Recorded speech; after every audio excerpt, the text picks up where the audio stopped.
Good morning, everyone. We're going to get started. If we could please take a seat. Thank you.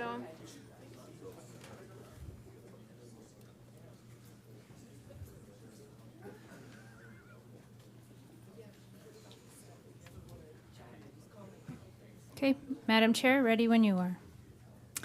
Thank you, Ms. Hoskins. Good morning, everyone, and welcome to the Napa County Board of Supervisors meeting. I'm calling this meeting of February 25, 2025 to order. May I have roll call, please? Vice Chair Manfree. Here. Supervisor Ramos. Here. Supervisor Alessia. Present. Supervisor Gallagher. Here. Chair Cottrell. Here. And may I ask Michelle Farhat to lead us in the Pledge of Allegiance?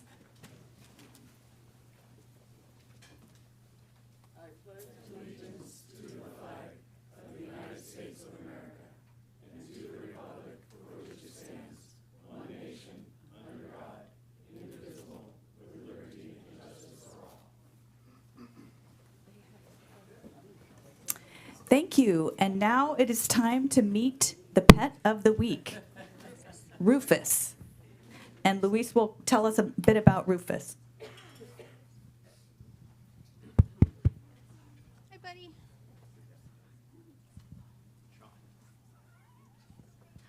All right, we're doing a slow entry today.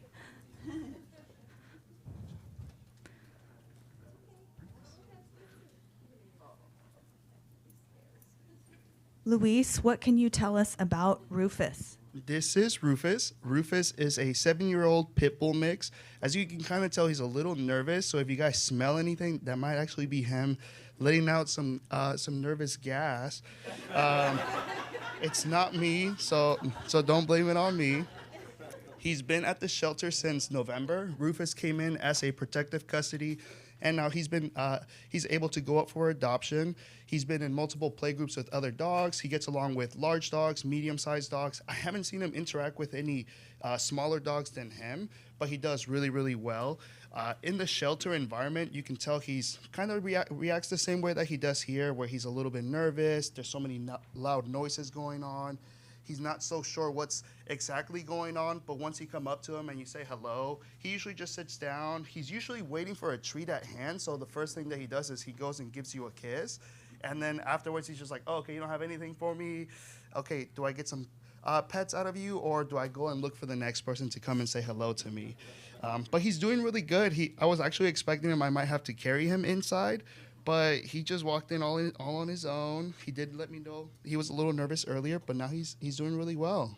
He's been a gem walking around the office this morning, I've got to say. So, well, I hope everyone gets a good chance to see Rufus here. And as always, the animal shelter will be waiving Rufus's adoption fees for all this week. So please stop by and meet Rufus and maybe take him home.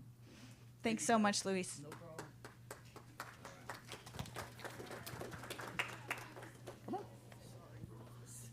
Good job.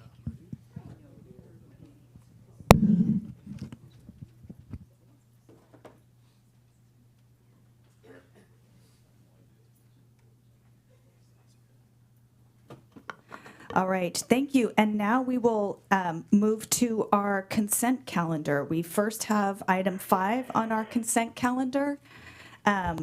For special districts, items 5A through 5D. I'll first turn to my board colleagues to find out if there are any items to be pulled off the special district calendar or any comments.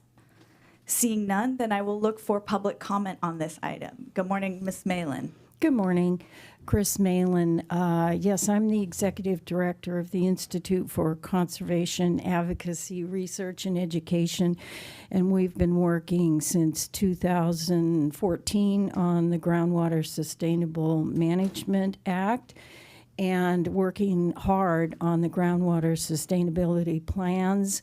And part of that is getting funds for stream gauges. Which wasn't done at the first groundwater sustainability alternative plan, but then when the county found out they had to do a groundwater sustainability plan, we started working on reducing groundwater pumping and reaching sustainable groundwater sustainability yield. So item number 1, I would like pulled from the agenda to discuss for various reasons. One, can I talk about that now?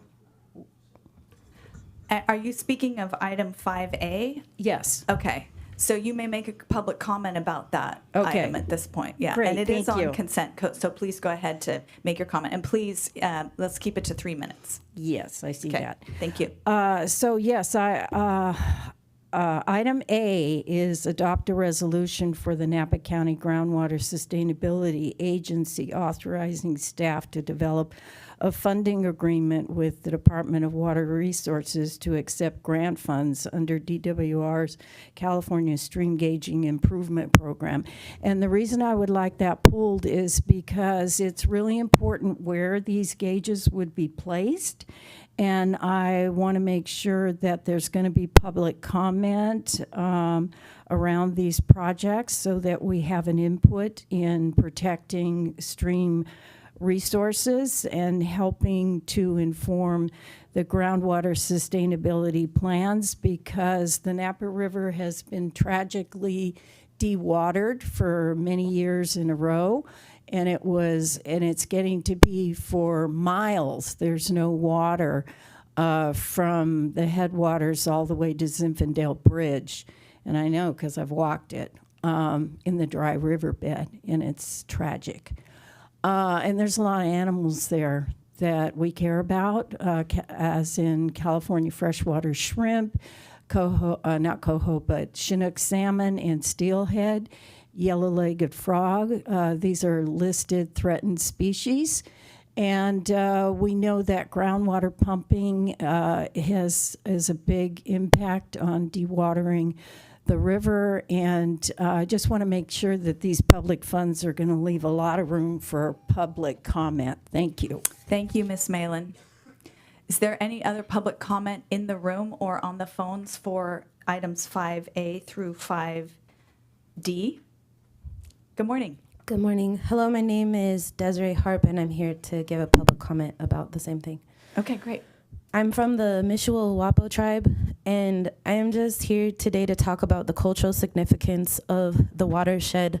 I have walked through these watersheds, and I normally sit by the watershed and I listen to the birds, but when I was there, I didn't hear any birds. And that is a really big issue because the biodiversity is slowly starting to be threatened, and it's not something that is new. It's something that has been happening. And I just wanted to say that even as I look at this symbol of, grapes, and I see the winery being a representation of Napa County, there, is also a lot of oak trees that have been here forever. And there's also a lot of salmon that are disappearing. And there are stories from our people that talk about how when there's no more salmon, there are no more people, because we are interconnected.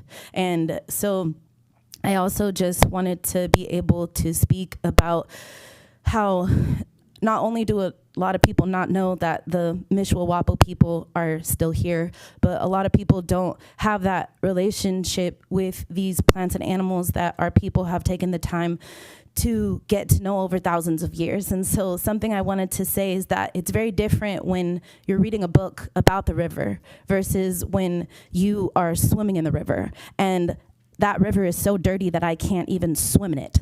And so I recently had a ceremony, and after our ceremonies, we're supposed to jump in the river when we're done with our ceremonies to clean off. I went to the Yountville Preserve because I was told that that's one of the cleanest areas. I still came out with a rash, and there was all this stuff on the water that was toxic, and you could see it because, I went back there a week later and it was still there. And so the reason why I am talking about this is because it is important for us to understand that in order for us to know how we are going to change the watershed, you have to be able to look at it through the lens of an indigenous person who gathers their medicine by the river every day. And from the lens of somebody who goes to the river and watches all the plants and the animals and sees the native bees disappearing. We don't just need honeybees, we need native bees too. And that is starting to, be impacted when there is no more biodiversity. And so it's important also to understand that for so long people didn't listen to our cultural views, and now people are learning about things like cultural fires that actually do help a lot. And so those cultural fires, when they are here, the groundwater is actually oftentimes higher, the water table is higher, as well as the charcoal helps to filter out the water. And so I just wanted to note that it's important that we protect our watersheds and remember the indigenous people who have been the caretakers of this for thousands of years. Thank you so much for your comments. Other comments in the room or on the phone lines? Good morning. Good morning. My name is Adam Pina, and I'm also with the Mishawapa tribe. And I just kind of wanted to jump on top of what she said, and also I wanted to show you a picture. I don't know if you all can see this, but this is the river. It's completely dry, completely. And like she said, we went down and walked this river, and there's no birds, there's no animals. It was silent, and it really touched my heart to see that. Is like, wow, really? This is what's going on? And I really believe it's from the groundwaters being sucked out and not being allowed to travel down to the river. Thank you. Thank you for your comments. Other comments in the room or on the phone lines this morning on 5A through 5D? Okay, I have a question for County Council. I would like to ask our planning director. I did hear in the comments a specific question about whether there'll be further public comment available on placement of the stream gauge. So should I pull that item from the consent, or can I just ask the planning director to come up to speak to that? It's at your discretion, so if you want a brief response from the planning director now, you can do that, or you can pull it. Great. Okay, well, with that, I will just ask the Director Bordona, would you mind coming up to speak to that?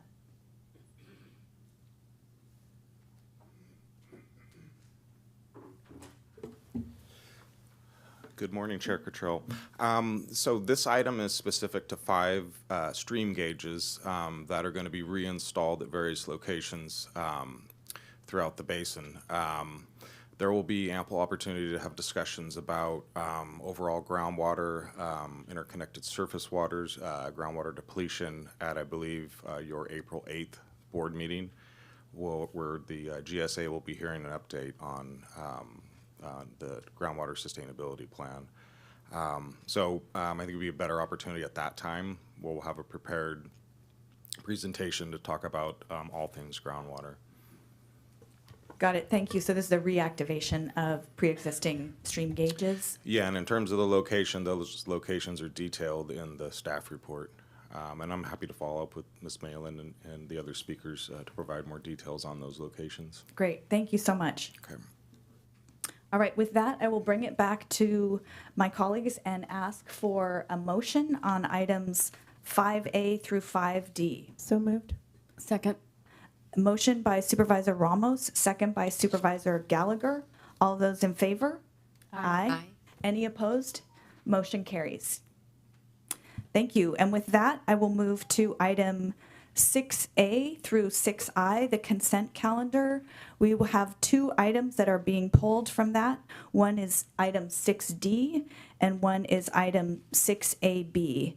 So first of all, do we have any public comment in the room on any of those items? Or anyone on the phones? Okay, wonderful. Then I will ask for a motion for items 6A through 6AI, accepting 6D and 6AB. So moved. Second. All right, a motion by Supervisor Alessio, a second by Supervisor Manfrey. All those in favor? Aye. Any opposed? Motion carries unanimously. And we will take up items 6D and 6AB under item 9. So at this point, I know we have a lot of folks in the room today. I will go ahead and open it for public comment. I'm going to ask folks to state their name and please respect the 3-minute time because we've got a lot of folks this morning. So anyone who would like to make a public comment on an item that's not on the agenda today.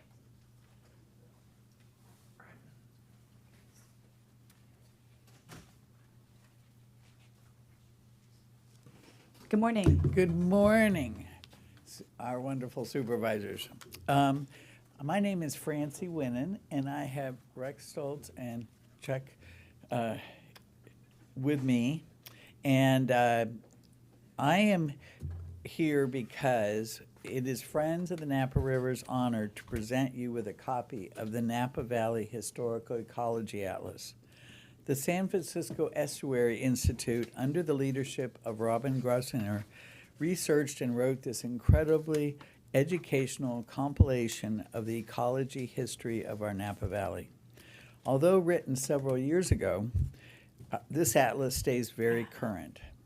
Friends of the Napa River's longtime president, Bernhard Krevitt, Sherry Gardner, and many past and present board members made significant contributions to this book, including Chris, Supervisor Amber Manfrey, with her significant scientific knowledge, also contributed to this book. Please review the preface and the acknowledgments to understand the breadth of knowledge that our Napans provided for this publication. We are so proud of all of you and your efforts to make our community a wonderful place to live and work. We hope that this book will help you in your ongoing efforts to understand the past and use this knowledge when making your significant decisions going forward. As you know, Friends of the Napa River's mission is to work for the protection, restoration, responsible development, and celebration of the Napa River and its watershed. We look forward to your continuing efforts in promoting these values. Thank you. And this is the book for everyone's, and it is available at the library and at Book Mine. And it's a wonderful resource.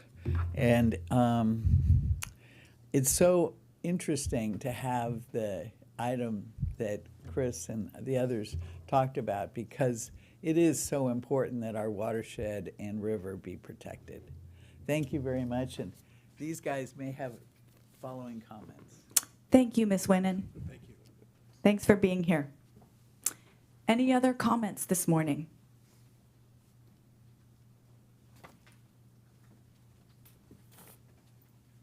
Hi, everyone. My name is Kim Finney, and I'm here representing the Monarch Justice Center. First, I would like to thank you all for your interest in Monarch. We specifically thank Supervisor Alessio for your foundational role in helping us establish our new center, while also thanking Chair Cottrell, Supervisors Ramos, Gallagher, and Manfrey for taking the time to listen, learn, and tour Monarch over the past several weeks. Thank you to Ryan as well for your future interest in Monarch. Jill, not her real name, is a single woman living just off downtown Napa. She works at a wine-related business and walks to work from her condo. Like many in our community, she enjoys the safety and vibrancy of Napa. One night, her world was shattered. A man she had never met had been watching her, stalking her for weeks without her knowledge. One evening, as she arrived home, he was waiting. He forced his way into her condo and for many hours sexually terrorized her before leaving. Jill was traumatized, but she found the strength to call the police. Officers responded quickly, arrested her attacker just blocks away, and took him into custody. But Jill's nightmare was not over. Because sexual assault victims must undergo forensic exams, Jill was taken to Queen of the Valley Hospital. In an ER station separated by only a curtain, she was examined, interviewed by medical personnel, police, and the sexual assault response team, forced to relive her trauma over and over in a single night. When she finally asked for a toothbrush and a place to rinse the attacker's fluids from her mouth, she unknowingly walked past the very man who had assaulted her because he was slightly injured during his arrest and required medical treatment before going to jail. Despite the police presence, he taunted her. She was re-traumatized simply for wanting to brush her teeth. It didn't have to be this way. If Monarch Justice Center had been in place, Jill's experience would have been drastically different. She would have told her story once in a safe, trauma-informed environment. She would have received an exam, medical care, legal assistance, advocacy, and counseling, as well as brushing her teeth, not only in privacy, but in one location. The Monarch Justice Center is a one-stop resource that coordinates services for survivors of sexual assault, child abuse, elder abuse, human trafficking, and domestic violence. We need your support. Right now, 24 of 26 California counties directly fund family justice centers. Napa County does not. Yet, 1 in 5 Napa County residents is affected by elder abuse, child abuse, sexual assault, human trafficking, or domestic violence. The need is undeniable. Tonight, there is another Jill in our community, someone whose life will be forever changed by violence. We have the power to change what happens next. Your investment in Monarch Justice Center is an investment in safety. Thank you. Thank you so much, Ms. Finney. Anyone else?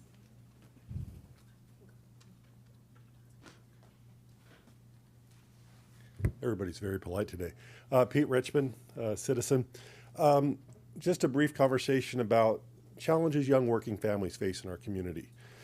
One of the keys, I think, to a community is public schools. And as we look at what's happening to public schools in Napa County, the closure of public schools is a canary in the coal mine about the sustainability of this community. The challenge working families have is childcare and the cost of childcare, and not just the cost of childcare, but the availability of childcare. Going forward, I would encourage the county to look at public-private partnerships for excess building space that could be used for a public-private partnership on childcare. Thank you very much. Thank you, Mr. Richmond. Anyone else? Come on up. Thank you.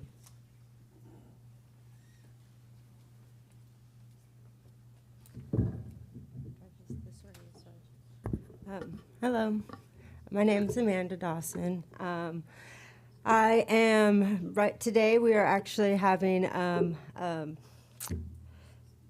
guess like a protest, and that's gonna be against the county child welfare.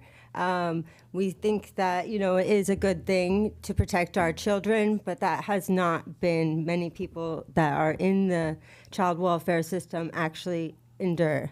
My son was taken from me when he was 6 months old, and in court, the social worker even said there was no evidence of abuse or neglect. So why did they still remove my son? I followed their case plan. I did everything I could to get my son back so he was not impacted by this. And it's been 1.5 years so far, and they still refuse to give my child. Yes, I did suffer from a traumatic brain injury, but that was from a decision of my own fault. We really need to reform this idea because it is not helping families by taking their children, separating them, leaving them scared alone. My child, while in foster for 30 days before the age he could even speak, was neglected and was abused. And I know that my story is not the worst. We have many people that have lost family members due to this process of child welfare. As much as I want to believe they have the best interests for our children, systematically, they do not. Even for my experience when, you know, we were having a hard time, we went to those resources such as like Monarch and went to get help. But because my partner is a male, he was not honored as a victim or a survivor of domestic violence. Gender neutral perspectives can definitely help us move forward in this whole concept around domestic violence. Men can be victims and survivors as well, and that needs to be more of a gender neutral. Hope you guys stop by for some refreshments. At least come say hello, hear our stories. We're out there. I'll do anything to get my child back, and that's why I'm here today. Thank you. Thank you, Ms. Dawson.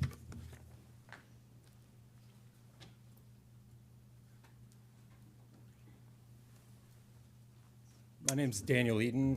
I originally wasn't going to speak, but after I heard that, I felt like I had to.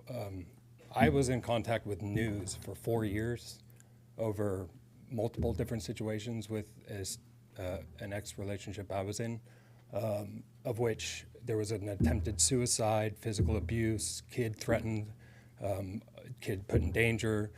I had to pull the kid out of the car one time so that she didn't kill us in the car. And I was told basically that there was nothing that they could do, and that they've lost their funding and some other things. And I know that isn't true, and they actually told me that the place wasn't empty. I know where it is. My buddy lives right next to it. It was. So I just wanted to say that because it was attached to what she said. Also, I took my kid for a walk at Skyline Park on Christmas because I don't believe in gifts. So we went for a walk, and I was going to tell her about all the things that happened there and the people that were buried there. And I saw this beautiful memorial that I've never seen before. And I was like, holy crap. And it's 8,700 names of people that died, and 3 of them unnamed. So I did a lot of research on that, but at the end of the day, we got kicked out of there because it's off limits, and no one's supposed to know about it. And I think that's pretty odd. I know it's connected to the eugenics movement. I know they're trying to hush the whole, forced sterilizations and everything else that happened at the state hospital, which is fact, and you can look wherever you'd like. But I just thought it was pretty interesting. So that's all. Thank you, Mr. Eaton, for your comments. Good morning. Good morning. Wendell Coleman. Thank you for all your stories, especially about the watershed. That was really impactful. I had no idea. Thank you so much. I'm going to get down there. And thank you very much, Amanda. And thank you very much, Board of Supervisors, for hearing their testimony. There is going to be a protest today. I have the flyers here. I'll be leaving them out front. One is to protest and shed light on the court corruption that's taking place in Napa. I'm going to pause there for a minute because last time I was here, Supervisor Ramos did make a mention at about 47 minutes into the meeting that the Board of Supervisors do not have jurisdiction over the court, which is 100% correct. And CEO Ryan Alsop also made mention that he had never been down to the court. I encourage both of you to really look at your influence and the abilities that you have regarding financial distribution to the district attorneys, the prosecutors, the public defender's office, county council, and other county provided services that are encompassed underneath the court. You may not have direct jurisdiction over the court, but you certainly do have tremendous sway economically in the way that our services that are set in place to protect those in need and that are vulnerable can have. They need to have a fair shot and a fair opportunity. There's an active county claim for a couple $1 million against Allison Walensky by Amanda Dawson because of the extraordinarily poor service and poor representation, ineffective counsel that she had during her fight to get her son back, which is one of the reasons why we're hosting this protest today from 11 to 1 o'clock p.m. in front of the courtroom steps. There's too much abuse taking place, and the people who are set in place to protect and preserve our flag, our amendment rights, are not performing those tasks. And when things like that take place, we rely on leadership to lead our ship in that direction. The Board of Supervisors has the key element that is required to lead our ship. You are the rudder. We are one vessel. We are one body, and you have the ability to control our direction. So I'm pleading for your help to really look into this situation because it is imperative that we protect and preserve the lives of our children and protect and preserve the family unit, especially when they cannot protect themselves because they are at an economic disadvantage. They are not educated. They lack the resources, and the resources that are being provided are absolutely inadequate. Today, we will be showcasing this inadequacy. We will only be speaking fact. We will support all of our claims and accusations with data, transcripts, emails. It will be undeniable. So I hope to see everyone out there. And for those of you at home, look at Johnny X-Ray 22 on TikTok, and you will see more absolute evidence. Thank you very much. Thank you, Mr. Coleman, for your comments. Anyone else in the room this morning? Ms. Malin. Yes, hi.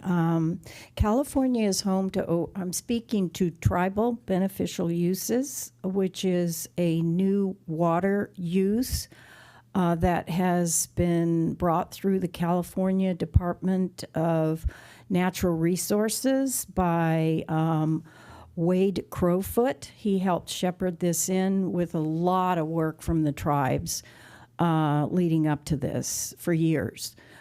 California is home to over 160 Native American tribes, has one of the highest Native American populations of any U.S. state. Since time immemorial, California tribes have used water to support their cultural, spiritual, ceremonial, subsistence, and/or traditional practices. Tribal beneficial uses were developed as a result of years of activism, studies, advocacies by the Native American tribes. There are only beneficial uses that specifically mention California Native American tribes in their definitions. And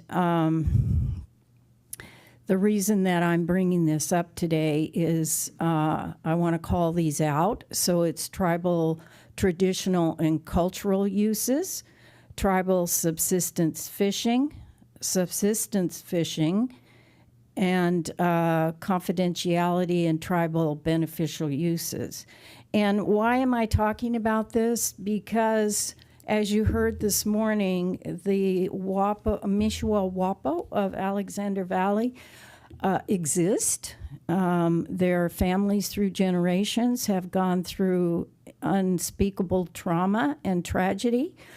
But they are here and they want to use the river. And myself, who's been monitoring the Napa River for 24 years, has watched the steady decline. I would like us to embrace the native and endangered and threatened species here, like we celebrate pets. I think we need to have more awareness that we live in a biodiverse area. It's a biological hotspot on the planet, and there's a lot of work we have to do to protect these areas in the face of climate change. Our biggest pressure here is groundwater pumping that is supporting all the vineyards. 80% of the water that supplies the vineyards comes from groundwater. And we have a resource here that's being highly diminished. And I would encourage you, as the Sustainable Groundwater Agency, to use every tool in your toolbox to put water back in the river. And one of the things you can do is require groundwater regulation with required metering of groundwater pumping and reporting of data so we can get more water back in the river. Thank you. Thank you, Ms. Malin. Anyone else in the room? Ms. Farhat. Good morning. My name is Michelle Farhat. I'm the Executive Director of Monarch Justice Center, and I just wanted to share a success story that we've had at the center. Diana, mother to 13-year-old Missy, visited the Monarch Justice Center after painfully submitting a police report indicating that her daughter had been sexually assaulted by an adult she knew. The police took Diana's statement and referred her to the Monarch Justice Center for more comprehensive and wraparound support services. When Diana and Missy arrived at the center, they were both visibly shaken and seeking guidance. Upon their arrival, Monarch's navigator met with Missy and took her to her teen space in the Courage Center that resides at Monarch. The designated space for teens is designed to provide a calming, welcoming atmosphere where teenagers can relax and de-stress. If she wanted to, Missy could watch TV, shoot baskets, journal, practice breathing exercises, line comfy beanbags, and eat snacks. While Missy was exploring the Courage Center, our navigator conducted an intake with Diana and provided her with an overview of the criminal justice system, outlining what to expect from each stage of the process. Through Monarch's emergency fund, our navigator purchased a security camera for their home to help Diana and Missy feel safe. She also connected Diana with a trained sexual assault victim advocate from our on-site domestic violence and sexual assault support agency, NEWS. This advocate stays with the family every step of the way through the often complex and emotionally draining criminal prosecution process. At Monarch, the Courage Center forensic interviewer from the district attorney's office conducted a thorough interview with Missy with representatives from Child Welfare Systems, Napa Police Department, News, and the DA's office. Present but unseen to make sure they had all the details necessary to move forward with a strong case for prosecution and provide supportive services. The interview happened in the Courage Center where Missy felt comfortable and seen. When Missy first came to Monarch, the staff noticed that she seemed listless, lost, and unresponsive. Missy started seeing a therapist free of charge at Monarch through our partnership with the Trauma Recovery Center, which is run by Sane Sart.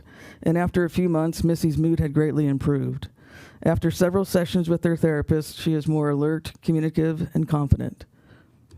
We want more Missys in our community. Thank you, Ms. Farhat. Anyone else in the room?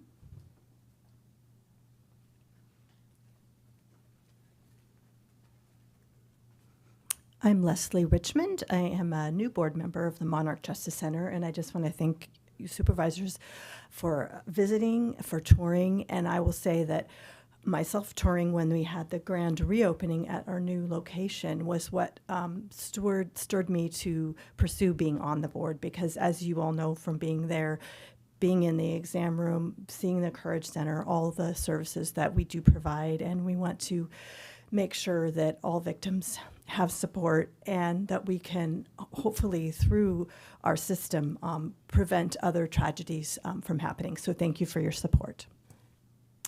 Thank you, Ms. Richmond.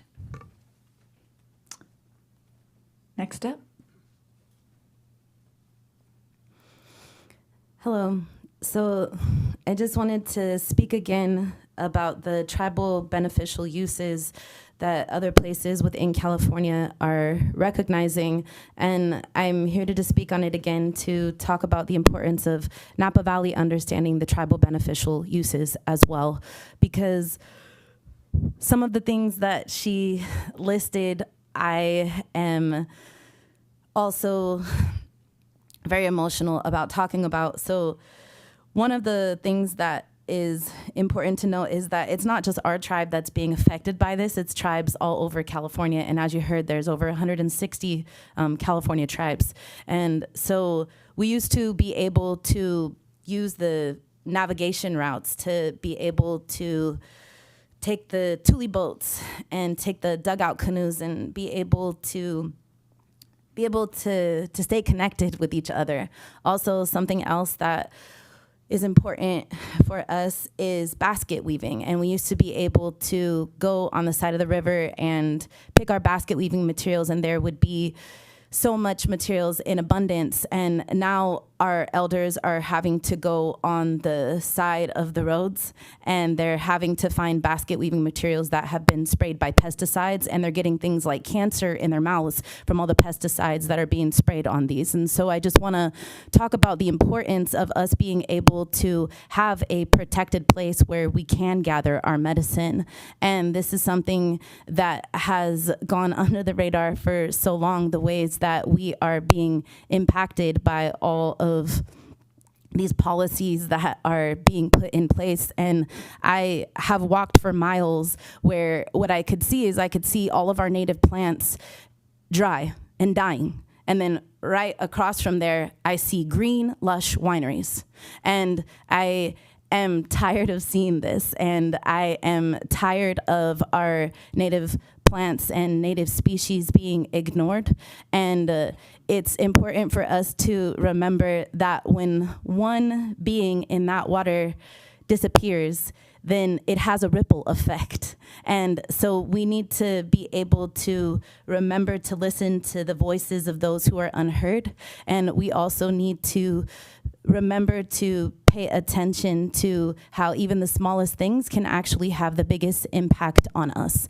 And so I am asking for there to be more consultation with Indigenous peoples of these lands on the tribal beneficial uses, so that way these things can be protected. Because when my mom is talking to people about what needs to be protected, oftentimes she's ignored, and all of these things are continuously just ripped out of the ground. Thank you for your comments. If there's no one else in the room, then I will ask if we have anyone on the phone lines this morning. Okay, thank you. Okay, no more in the room. So we're going to go to the phones. We have John. John, thanks for your patience. Are you there? Yes, yes, Okay, ma'am. you go ahead. You have 3 minutes. My name is John Anaya, and I spoke before, and I addressed an issue that concerned.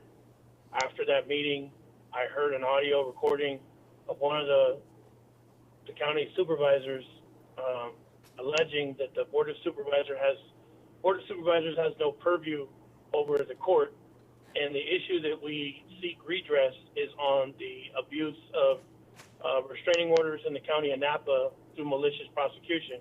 Ironically, the individual who made that statement was awarded a restraining order against a private citizen based on the allocation of what was alleged to be confidential information that was disseminated.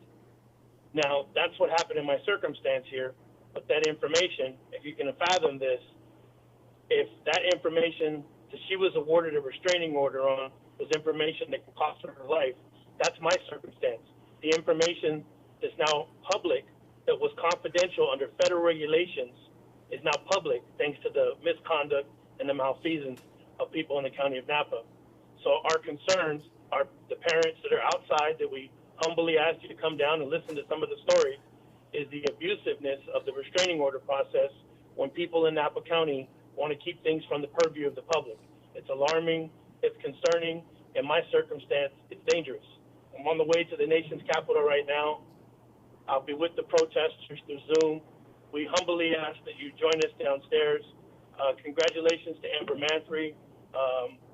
I'm confident that she's going to do wonderful things. There's parents down there who have been denied services. Amanda, Wendell, were both denied services for Napa Empowering Women's Services. And we are concerned at how the conduct of the bench, as well as some of the administrative staff, to include Cheryl Bratton, which I have the evidence of. It'll be preferred. You guys will be served soon with the 42 USC 1983 RICO action, and we'll have this battle in the federal court. I have the video evidence to support everything I say, and Napa should be on notice that I have that video evidence. It's been furnished to the FBI. Fraud on the court and perjury is a crime, and it is a crime to intentionally and willfully place the life in danger of a former asset for the DOJ. So I'll be seeing you guys in federal court, and I hope you guys act accordingly. All these parents just want their rights to be upheld under the 14th Amendment of the Constitution and their First Amendment rights to be honored. So prepare to defend your guys yourself in federal court. Have a good day.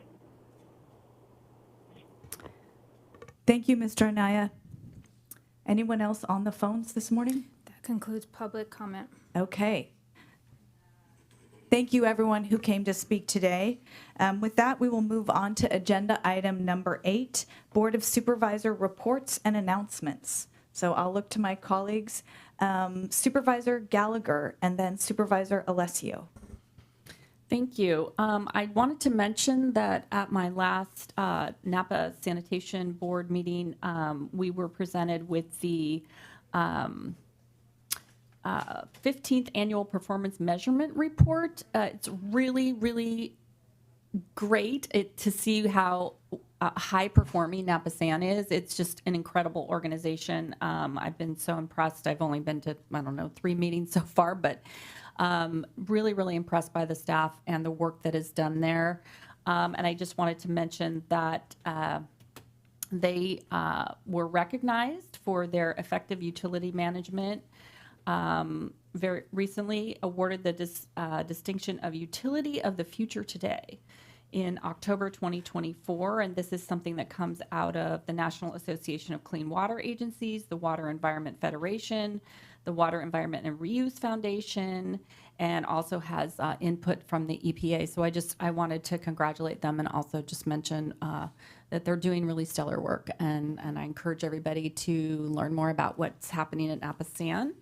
And then I just wanted to make a quick announcement in honor of National Agriculture Week. I'm going to be holding a panel discussion with a few people. We're going to be talking about supporting our agricultural workforce.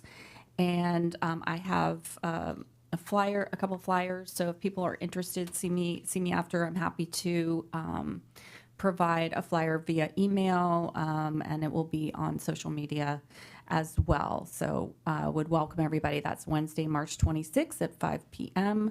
And you can learn more about it as this is distributed. And feel free to ask questions, call me or Yasmin. And that's it. Thank you, Supervisor Gallagher. Supervisor Alessio. Yes, thank you.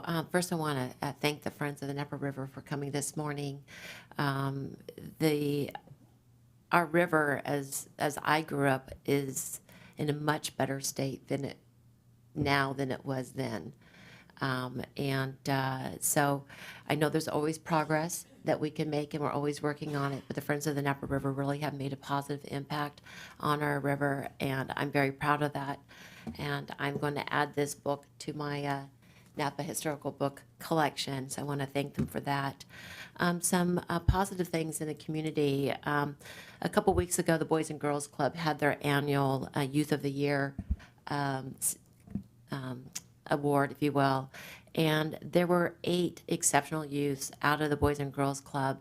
I was asked to be a judge, and if anybody's interested, they're looking for judges for next year.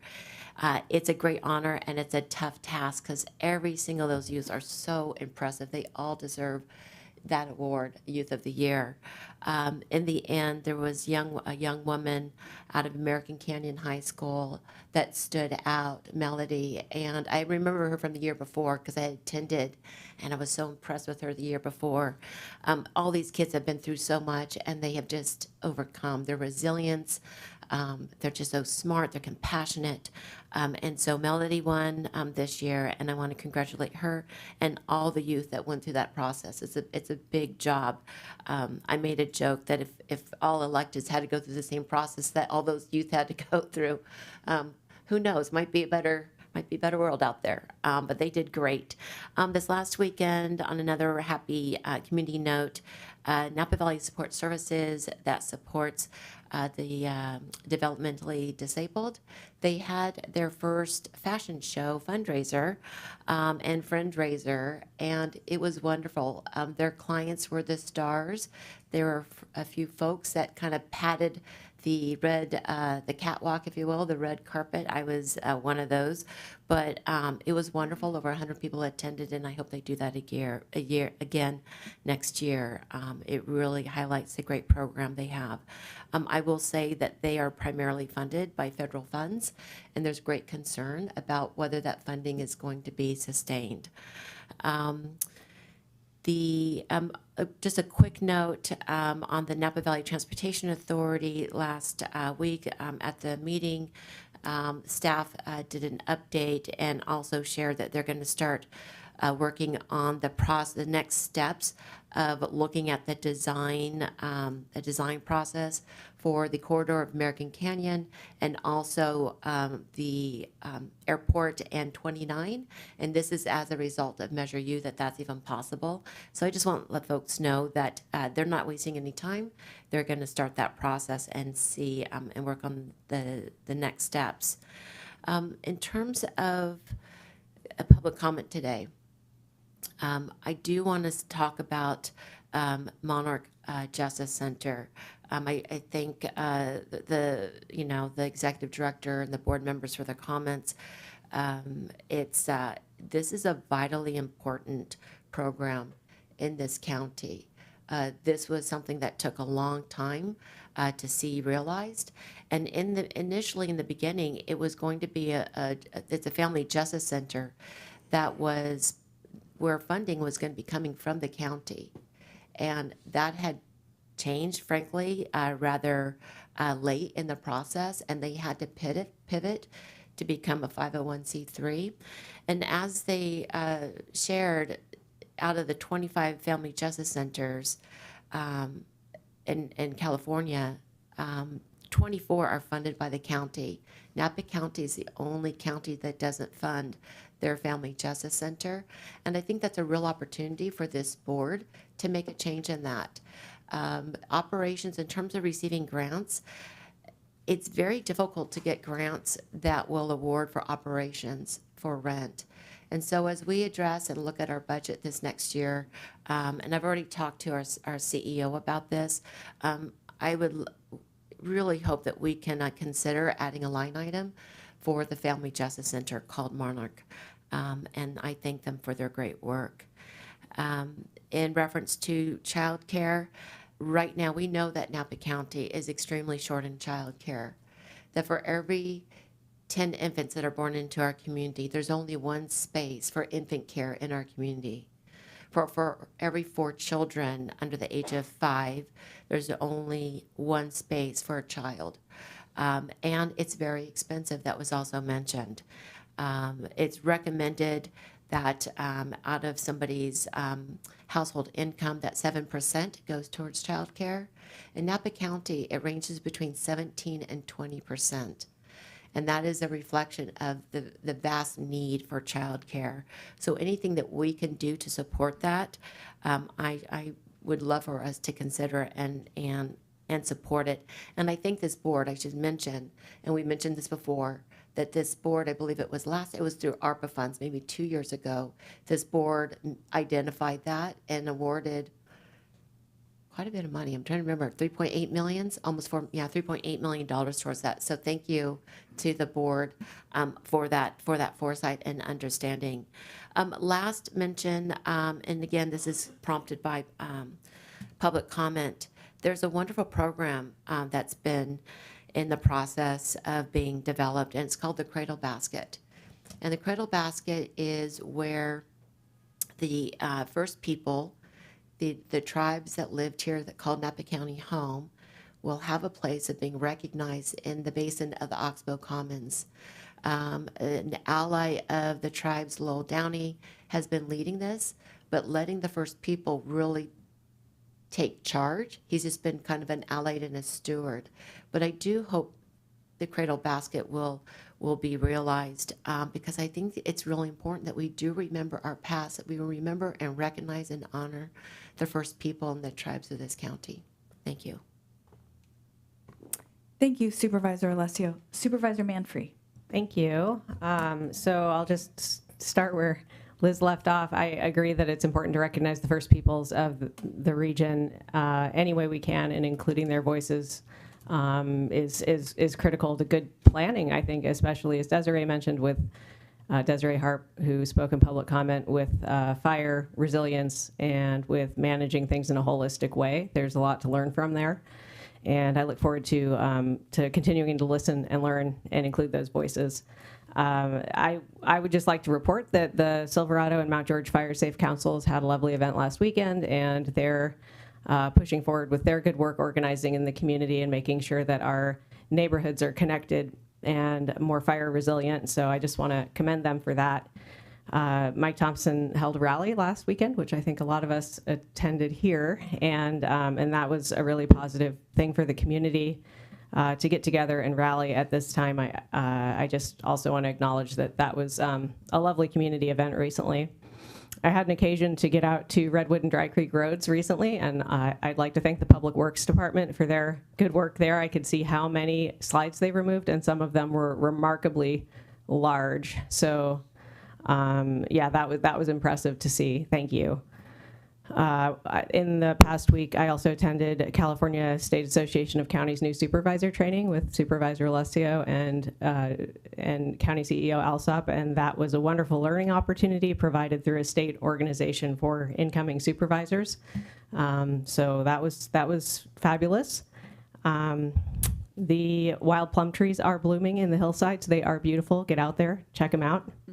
And I think the last thing here is that I received a comment from Carol Poole advocating for the supplementing of Napa County Wildlife Conservation Commission funding for the purpose of passing that funding through to our amazing Wildlife Rescue Center, which does heartwarming work rehabilitating wildlife that have been injured quite often on roads, but not always, bird strikes on windows and with power lines and all kinds of stuff. And I have my stories of bringing in the fox in the box for them to rehabilitate with my goddaughter, which was just wonderful. We brought them a fox in a box, and they they patched that fox up and sent them home a few weeks later, and we were able to release the fox where it was found. But there's thousands of stories like that with this Wildlife Rescue Center. They just do wonderful work. So I'd like to make a referral for the CEO or Director Bordona, whoever is the appropriate director, to bring back this item as we move into budget season, where we can look at funding for the Wildlife Conservation Commission and what the history of that has been, what exists now, and are there any potential opportunities for allocating more. Thank you. Thank you, Supervisor Manfrey. Supervisor Gallagher, did you have another follow-up? I was almost Supervisor Gregory for a second there. Just for a minute. Which is fine. Yeah, I did just want to say that I support talking more about looking at excess county space and a possible public-private partnership around childcare. I think that's an important discussion for us to have. And I do also support the idea of looking at additional funds to the Wildlife Commission in our next budget because I do see a lot of need out there, and we don't have that many grants that we're able to let to some of these really important organizations. So I think that would be really beneficial. And that's it. I just wanted to sort of second those. Great. Thank you. I have a few items, and then I wanted to ask at the close of my items if we could have J.C. Greenberg and Chief Ryan come up. But first I wanted to mention I have been working with the Napa Valley State Parks Association and Spring Mountain and Diamond Mountain Fire Safe Councils and CAL FIRE and FireWise to figure out a way to get more fire mitigation work to be happening in both a state park. And those groups have really been well organized, collaborative, and willing to put a lot of community resources into the effort. And the good news is this week, pile burning is starting at both a state park. And I want to thank the state parks lead on this, who reminded us that there will be smoke, and also pile burns and prescribed burns create less smoke than wildfires. So that's a good reminder. So if you're noticing smoke up valley, know that it's a good preventative source. I wanted to also echo Supervisor Manfrey's thanks to the Public Works team. There's been a lot of work they've needed to do. There's a big pothole that got patched on Conn Valley Road, and Public Works held a meeting out on Rossi Road to map out the process moving forward for the repair of that bridge. So thanks to the neighbors there and the Public Works team. And then last week it was Government Communication Day, and so I wanted to take the opportunity to thank our communications team and remind us, so much good work can happen in the county departments, but we rely on our communications team to tell the stories and help the public and our community understand what's happening. So thank you to our communications team. And then finally, I was able to attend Premier Napa Valley on Friday, which is where vintners from the local wine industry come together to create wine lots that then the trade comes to purchase, and the dollars then go to support the Napa Valley vintners' work in support of local winemakers. So there was a lot of great collaboration this year, so I was happy to be able to attend that. And so with that, I would like to ask J.C. Greenberg and Chief Ryan to come up and just announce that CAL FIRE's LNU Chief, Matt Ryan, recently announced the promotion of J.C. Greenberg to the position of Deputy Fire Chief of Napa County following the retirement of Deputy Chief Jason Martin. I was happy to hear this news. Deputy Chief Greenberg has long been part of Napa County's fire response team, and I would like to put you both on the spot and hear a little bit about this important appointment. Thank you and good morning. I'm here today to announce the promotion of J.C. Greenberg to the position of Deputy Chief of the Napa County Fire Department effective Monday, February 10th, 2025. Chief Greenberg is currently a board of directors for the Community Firewise Foundation, a member of the Napa County Interagency Rescue Team, a board member at the Napa County Fire Service Advisory Committee, committee. Additionally, he serves as an operations section chief for CAL FIRE Incident Management Team 5. As a Napa native, JC and his wife Natalie have 2 sons and live locally here in Napa County. With his wealth of experience and commitment to excellence, Chief Greenberg is well prepared to lead Napa County Fire Department as the Deputy Fire Chief and will continue to advance CAL FIRE and the Napa County Fire Department. I would like to take a moment to have Chief Greenberg say a few words. Hey, thank you, everyone. And Madam Chair, Supervisor, CO Alsop, I'm honored to take this position. I've been in the county for a long time, working in this space, nearly 25 years. Born and raised here, still live here with my family. We're a part of this community, everything from the sports, the schools, our 4-H event, community service, and to be able to remain and work here and serve and lead this county in our fire response, which has been a target the last 10 years. This is something I'm definitely honored with. And I think if you take a look around, I'm supported today by a lot of people. Our stations from Napa, Station 25, Station 12, our battalion chiefs, they're here. I've worked with them. I know what they represent. They're deeply rooted in this community, well-trained, prepared for this response. They're engaged with this community, and that's what it takes to bring this all together. If you take a look at our cooperators, your county staff that work hard to bring us together, our local sheriff's department, these are the connections that it takes to really bring and support our community of Napa. And Napa is unique. It's had a lot of challenges. We've overcame those. We're in a better position today from a community standpoint. We have the engagement of the people, and a lot of that's through our fire safe councils, the residents. They're prepared. They know what happens when a wildfire comes. They're doing the work right now before fire season comes. And I think that's a lot of the lessons that we've all learned and we've seen across California. So myself being here leading the charge as far as your deputy fire chief, I'm welcomed for this experience working with all of you as a staff, and couldn't thank you more. And I also want to close out with a lot of your public service members here in the Valley. This is 7 days a week. You're 24/7. There's no scheduled event for any of the emergencies, whether it's police, fire, law that affect, and we're here to serve, and we have to step away. And I'm honored that my wife Natalie is in the back here. We have 2 sons. They're very active.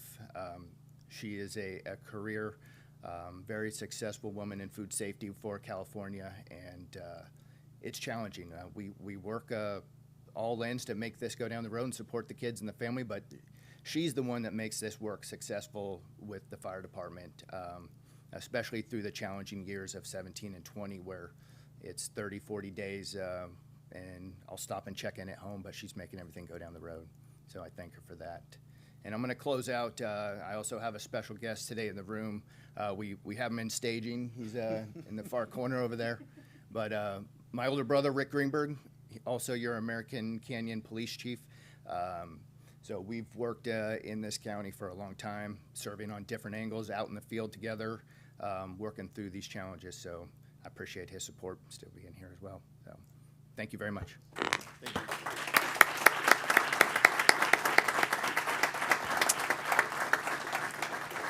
Thank you so much, Deputy Chief Greenberg. And, I just wanted to call out, you mentioned all the ways that you've, participated and built bridges and relationships in the community with staff, with fire safe councils. I also want to commend you on your work to build bridges with our volunteers. I really am impressed with how that relationship continues to get better. So thank you for that, and welcome. All right, with that, we will move on to item 9, where we will discuss the 2 consent calendar items that were pulled. First, let's hear about item 6D, and I will ask Supervisor Alessio if you want to ask a question on that. I think looking back, that might have it was actually 5D, and it's okay. We went ahead and approved it. It wasn't 6D, and so okay. That's fine. It was just really a comment that on these special districts, this is regarding the Monticello Cemetery, and our Public Works Director, who is the director of the cemetery now, per the bylaws, he understands that. I just think it's important that whether it's in a verbal or a written, that we get a kind of an annual update, and written is fine. These small cemeteries can just unintentionally get a little bit not forgotten. Well, they can get forgotten too, but may have more needs than we may be aware of unless we're notified. And that can happen pretty easy financially too, in terms of their needs to keep them up. So that's all. It's just a comment. Great, thank you for that. So what we will do is we will go ahead and we will take a motion after we hear about 6AB to also make sure that we approve 6D. But at this point, I will turn to item 6AB, and we had a public comment and a request to pull this item. Is there anyone in the room who wanted to comment on that item or on the phones? Okay, I will go ahead and ask Director Lederer to come up and speak to the concern that was raised. Thank you. Thank you, Chair Cottrell, members of the board. So this item, there was a written protest on this contract, which is the HVAC and roofing and other maintenance work at buildings A and B, South Campus.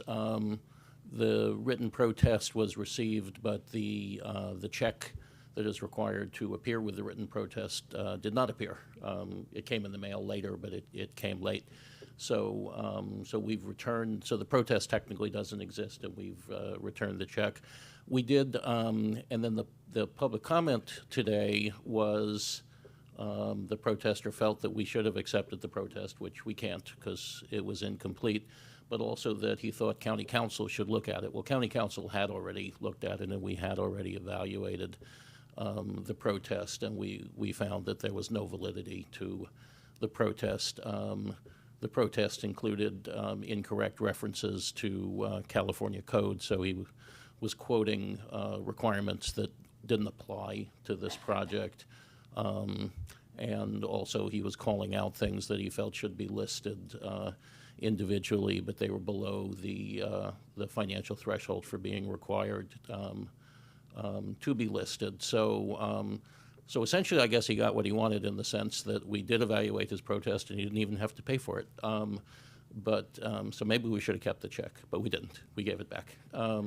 So we did not find any, I say we, Public Works and County Council did not find any validity to the protest at all. Also, the individual mentioned that the board should be careful to not hire a firm that might default on the project. I'll just note in the 25 years I've been here at the county, there's only been one firm that has ever defaulted on one of our projects. That was Villa Construction on the reentry facility. Didn't end up costing us any money, ended up costing their bondholder several $1 million in finishing the project because the contractor walked away on that job and left it unfinished. So with that, our recommendation is that you approve the item as it was presented. Thank you. I appreciate you offering that background. That's really helpful. Are there questions or any comments on this item? Okay. I will go one more time to ask for any public comment on either 6D or 6AB. Do we have anyone on the phones? Okay, then I will ask for a motion to approve both 6D and 6AB. So moved. Second. All right, a motion by Supervisor Gallagher and a second by Supervisor Alessio. All those in favor? Aye. Any opposed? Motion carries. Thank you. All right, so we will move now to item 10. Let me just do a quick check. How's everyone doing? Good, okay. Then we will keep going and we'll look to we have no administrative items for special districts, so we will go to 11A, administrative items from the clerk of the board. And I'll turn to Ms. Hoskins. Thank you, Madam Chair. For the first one, item A, we're looking to appoint one of the following applicants to represent the membership of organization concerned with older adults to the Napa County Commission on Aging. We had 3 applicants, and the Commission on Aging recommended, let me get my notes, Colleen Kayberry, excuse me if I'm saying that wrong, to the Commission on Aging. board can decide to appoint per the commission's recommendation or discuss otherwise. Thank you. Is there any public comment on this item in the room or on the phones? Okay, I will turn to my supervisor colleagues and ask for any comments or a motion. I'm happy to make a motion to appoint Colleen Kabiri per the recommendation of the Commission on Aging. Second. Motion by Supervisor Gallagher, second by Supervisor Ramos. Before I call for the vote, I want to say thank you to Robin McKee Cant and Julie Mitchell for applying. I know you both are well qualified, and I hope you will continue to look for opportunities to serve the county. So with that, I will call for the vote. All those in favor? Aye. Any opposed? Motion carries unanimously. And now to item 11B. The appointment of an applicant to represent community-based organizations on the Napa County Community Corrections Partnership. Is there any public comment on this item? And we have a recommendation from the committee for the appointment of Aaron Mosley. I'll make a motion to appoint Aaron Mosley to the Community Corrections Partnership Executive Committee. I'll second. Thank you. Motion by Supervisor Ramos, second by Supervisor Alessio. And again, I would take a moment to say thank you to Amber Twitchell for applying and hope you will look for another opportunity. All those in favor? Aye. Aye. Motion carries unanimously. All right, next up is item 11C, where we will receive COL Alsop. Yeah, Madam Chairwoman, members of the board, I was wondering if you would allow us to take D first. I just noticed that there are some folks in the audience that might be here for the report on D. Absolutely, let's do that. So let's change that up. We will go to administrative item 11D, a presentation on the American Rescue Plan Act. Good morning, Mr. Sanchez and Ms. Gonzalez.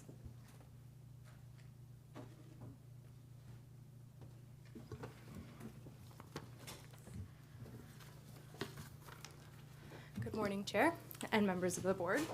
My name is Celeste Gonzalez. I'm joined by Daniel Sanchez, and I will be giving you an update on the American Rescue Plan Act, and Daniel will give you an update on the child care forgivable loans. Perfect. The county was awarded $26.86 million per the American Rescue Plan Act to address the impacts of COVID-19 on our community. Funds were then split into 7 categories. Those categories are public health, negative economic impacts, public sector impacts, infrastructure, and administration. The allocations are on the screen. The priority of ARPA was to ensure public health services were provided. Public health projects included behavioral health, mental health, isolation and quarantine facilities, public health, vaccination programs, and the COVID After Action Report. All of these public health projects are complete. ARPA funds next addressed negative economic impacts to the county. These projects include the Burbank Housing Project, childcare, which is still ongoing and we will touch on later, community grants, and housing. The third and fourth category are public sector impact projects and direct administration costs, which I kind of snuck in at the bottom.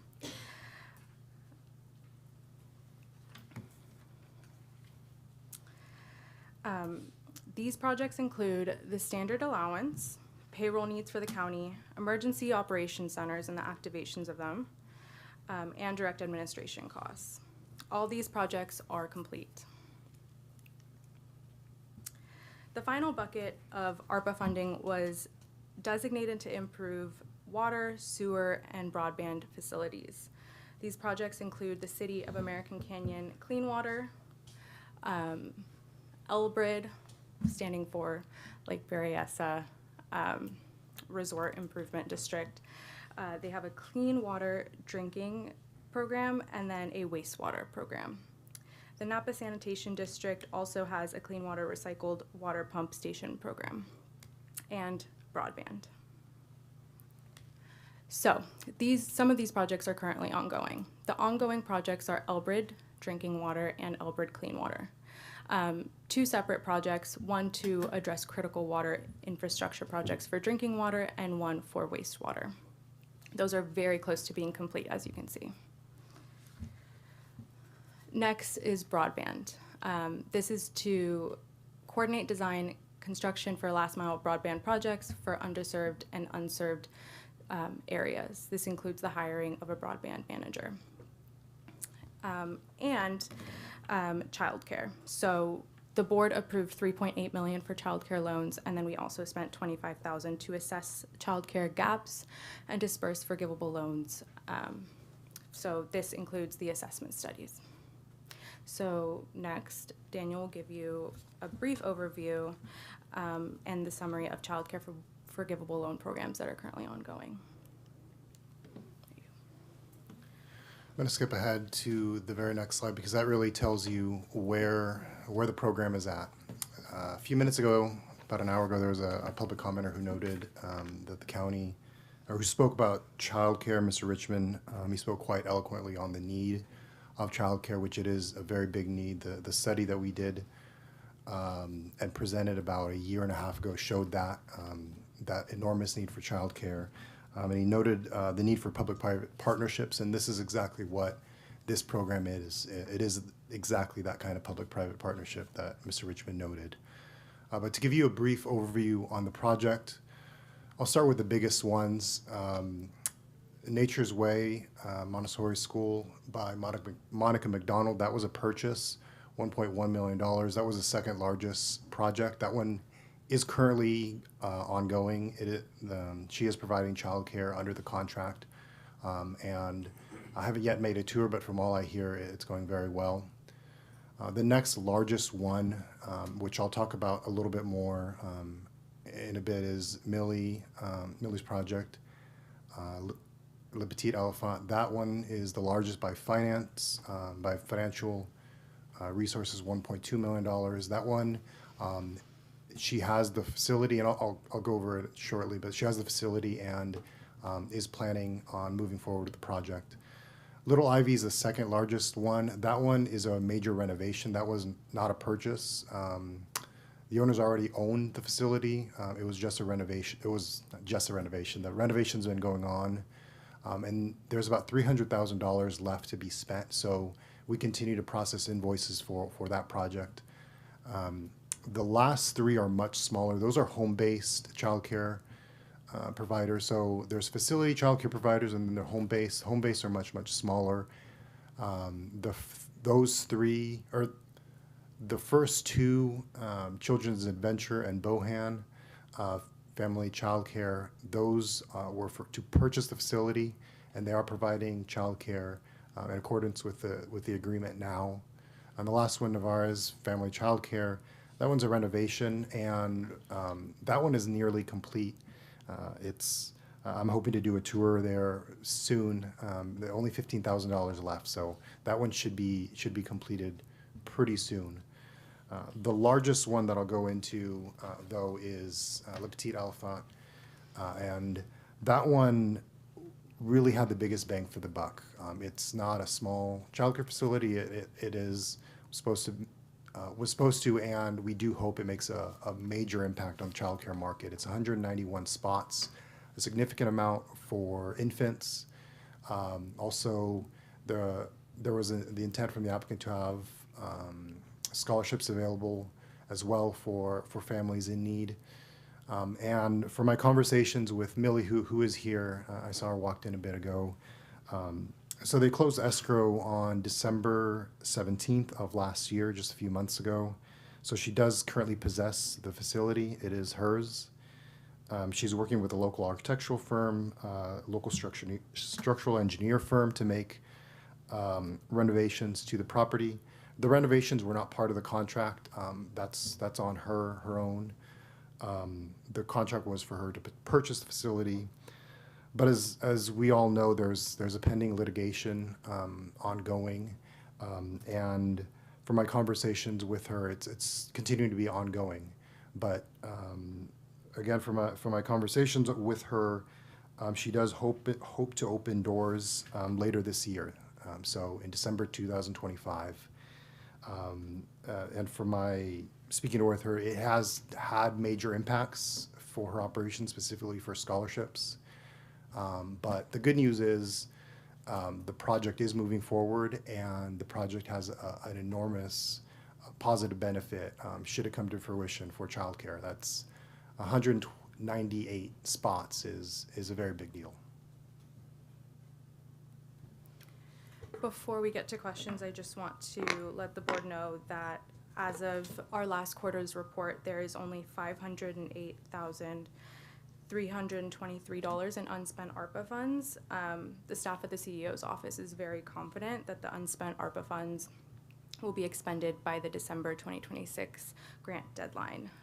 All interest earned on the unspent funds will be transferred to the general fund at the conclusion of processing grant activity per the grant guidelines. We're open to any questions. Great, thanks to you both. Are there questions? Supervisor Gallagher and then Supervisor Alessio. Thank you so much. Just a couple of quick questions on a few things you brought up in the slides. And forgive me if I don't remember this, but did we get presented with a COVID after action report? I'm not entirely sure if we did. And did that precede Supervisor Cottrell and I, or am I just spacing that out? It preceded myself. Becky might be able to give you a better date. So that's something that I could just ask for and look at. Okay, great. And then there was something else, the slide right after that, there was like a 10 million standard allowance. Can you just tell me what that was for? Yeah.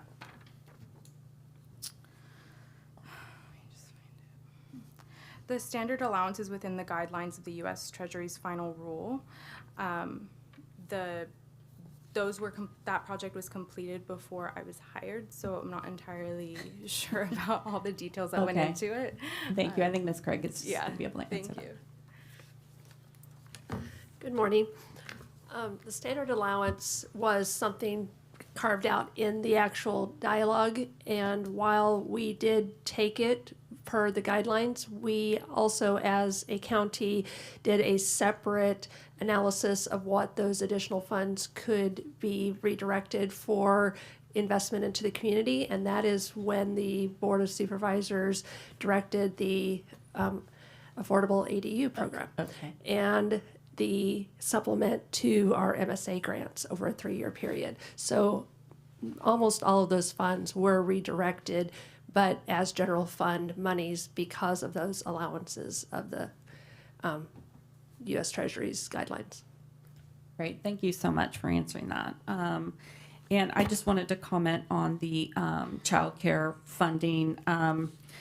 Clearly LPE, the Le Petit Elephant, is a really, really critical partnership that's bringing us the vast majority of the spots, especially the infant spots. So I'm really, really dismayed by the behavior of the neighbors who have brought a lawsuit. I think that they are potentially depriving the community of a very, very important service, a very critical service. This is a great example of a public-private partnership, and I think it's really terrible to think that 3 people could actually prevent this important business from developing, continuing, and expanding. So I just think that's really important to say publicly. But thank you, Celeste and Daniel, for the presentation. Appreciate the work and the update. Thank you. Thank you, Supervisor Alessio, Gallagher. We'll go to Supervisor Alessio and then Supervisor Ramos. Thank you. Thank you for this report and bringing this back so quickly. In the funds that you said that they look like they'll be expended, the 508,000 and change. So those funds are actually allocated? Yes. So, okay, so they're not available. All right, I'm looking for some more money here. I'll just be frank. And then I'm just ready to make some comments. To put this into context, and thank you, Supervisor Gallagher, for your comments because you're spot on. As a community, and as leaders in this community, we need to stand with and for infant and child care facilities, home-based facilities, and larger facilities such as LPE. We invested in and worked with LPE in a public-private manner because they have been here for 10 years. And prior to them opening up, it had been 10 years before a previous facility had opened up. It's not easy to open up a facility here in Napa. It's not easy work for people to care for the babies and for the toddlers and to address that critical time in their lives from 0 to 5. We know the first 5 years will set the course of the rest of their life, both in health, safety, wellness, dignity of life. It just ripples into how well they do in their education and further education and career and giving back to their communities. We know that there is a severe drop-off in our schools and the attendance in our schools. As I mentioned earlier in my comment, not only are people house burden in terms of rent, like severely house burden in Napa in rent, I believe it's over 50%, but they're burdened in child and infant care. How are we going to keep this community going for generations to come if we don't continue to stand with and for? And again, I thank this board for doing what they've done so far. I ask this board, what more can we do?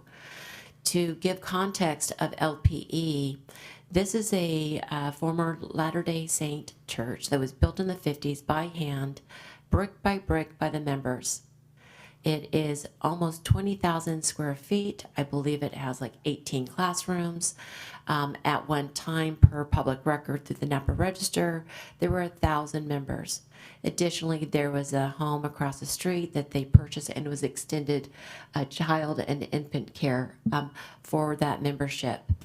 It is on 2.5 acres. It has a beautiful setback of landscape as a buffer. It has 97 parking spaces. Okay. I don't think we would ever even could imagine that a property like this could be available to meet such a critical need for our working families, for the safety and the well-being and well-care of our infants and children, and for the economic impact of our community. We know that so many of our workers are in hospitality, agriculture.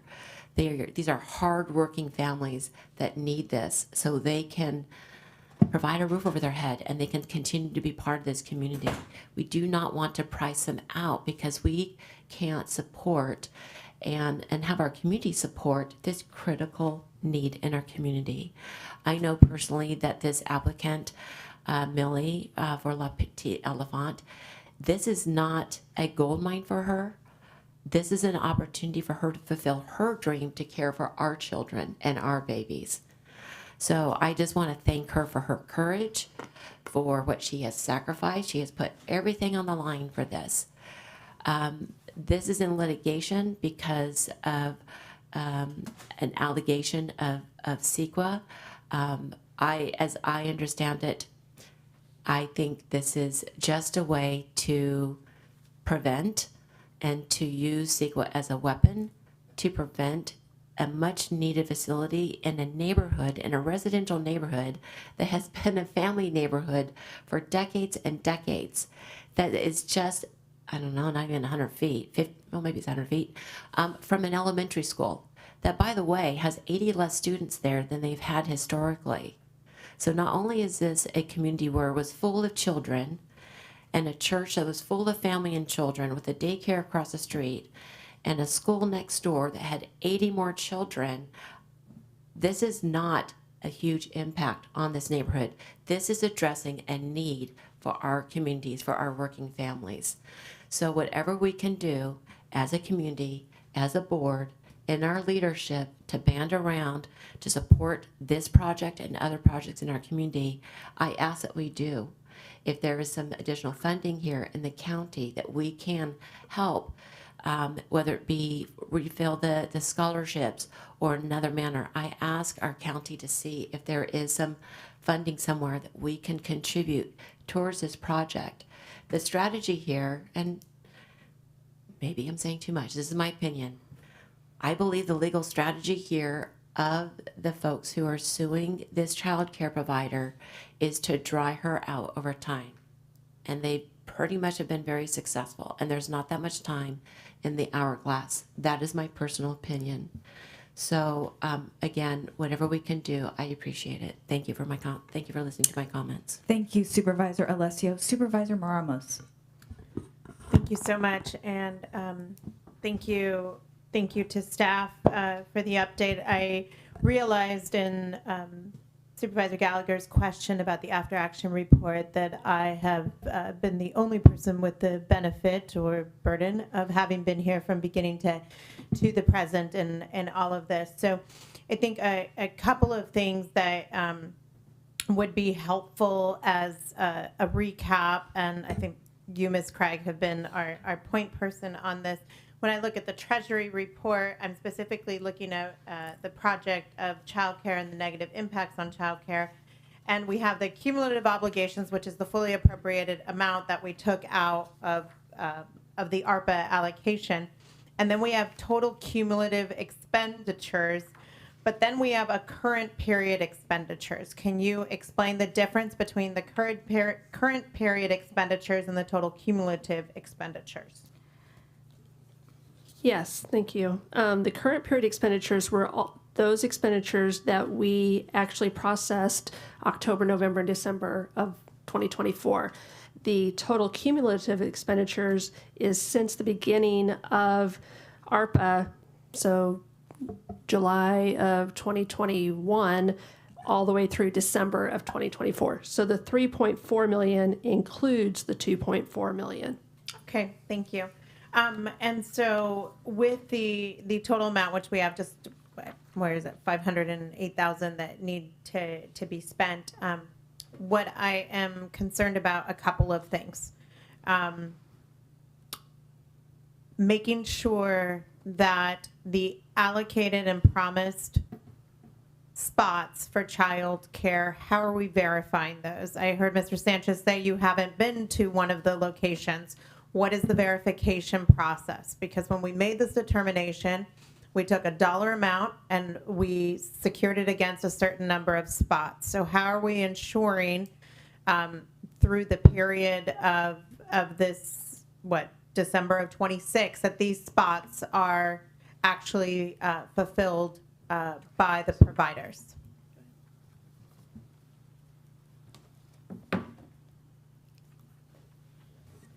Thank you for that question. So on the construction portion of it, we get regular, anytime a construction portion of work has been done, we get photos, before and after photos of the work. We get invoices. We get proof that the payment was actually completed. The invoices all have to say that it was done under prevailing wage, because that is part of it. And for the renovations, those haven't yet been completed. So when they do get completed, I'll be going out there, and I plan on inviting our auditor controller's office, who's been active the whole time on this, to go out and verify. For the spots, that is regular logs and it's an ongoing conversation that we have with the providers. It's regular logs of the children who go in. We ask them to black out the names and all that stuff, but they provide those names by date, and we're continuing to work with them to improve that process, because you think you're a child care provider and you have the sign-in sheets. Well, if you're doing that, if you're open 290 days a year or something like that, that's 290 sign-in sheets that they're having to provide. So that is and is going to continue to be part of the process. And that's going to be the one of the trickiest ones, but we are partnering with our auditor controller's office on that. So we don't have, pardon me, so we don't have verification that as of yet, that we're confident that the number of spots that we were investing in, we haven't received the data to back that up as of yet? No, we do. We have the data, and we're improving our process to make it better. So we do have the sign-in logs. I have probably hundreds of pages of these sign-in logs. And remember, there are only a handful of providers, really 2 providers right now, who last year provided care under this agreement. So we're talking really 2. Monica McDonald's project, which is 84 childcare spots, that one just started, and I've just started getting logs for them. So the 2 that did provide it, because it's a brand new program, that those 2 are the ones in question. That is Kathy Ann Bohan's project and Clerk, can we have the PowerPoint back up that had the projects as Mr. Sanchez is going through and talking about them, please?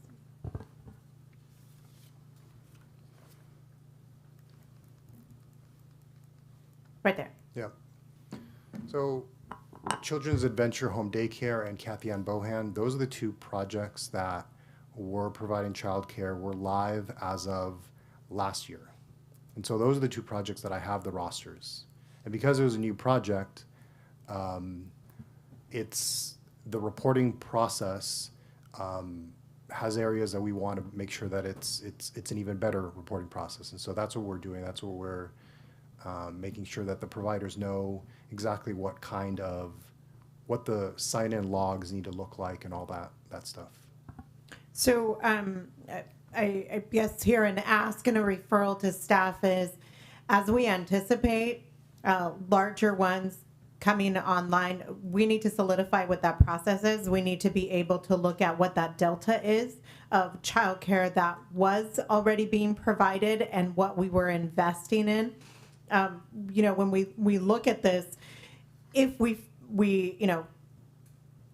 with a little pin in the fact that childcare is not a county function, although critically essential to everything that we do, and that's why this board made a decision to invest in childcare. The data needs to support it. And so when we look at $3.8 million, that number's got to be coming really close in to that 377 promised. So that's the data that I'm going to be looking for, and that I would hope that we really get our hands around at this point, when we've got only 22 spots that we are auditing, for lack of a better word. We need to make sure we have a process, whether that is the creation of an online system where they go in daily and they verify to us. These childcare providers have to provide this data to the parents. I know when I use my FSA for dependent care, I have to provide a daily receipt of where my child was. So it's not that this information is lacking. It's already there. And so we really need to make sure we get our hands on it. My next question is from an audit procedure, because this was outside of the standard allowance, correct? This childcare allocation. Mm-hmm. So what is our audit responsibility back to on this money?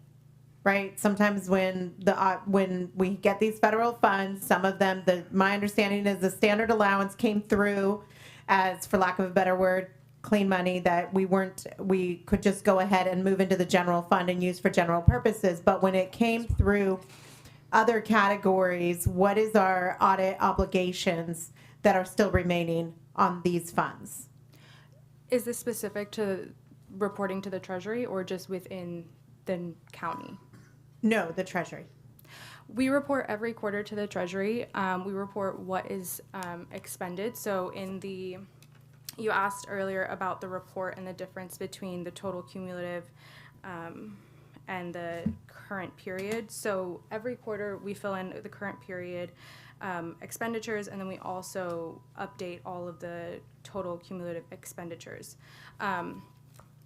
In terms of project closeout, we mark them as complete when they are complete and when all the funds have been expended. So far, in a year and a half of filling out these quarterly reports, I have not been asked any additional questions other than to fill out financials.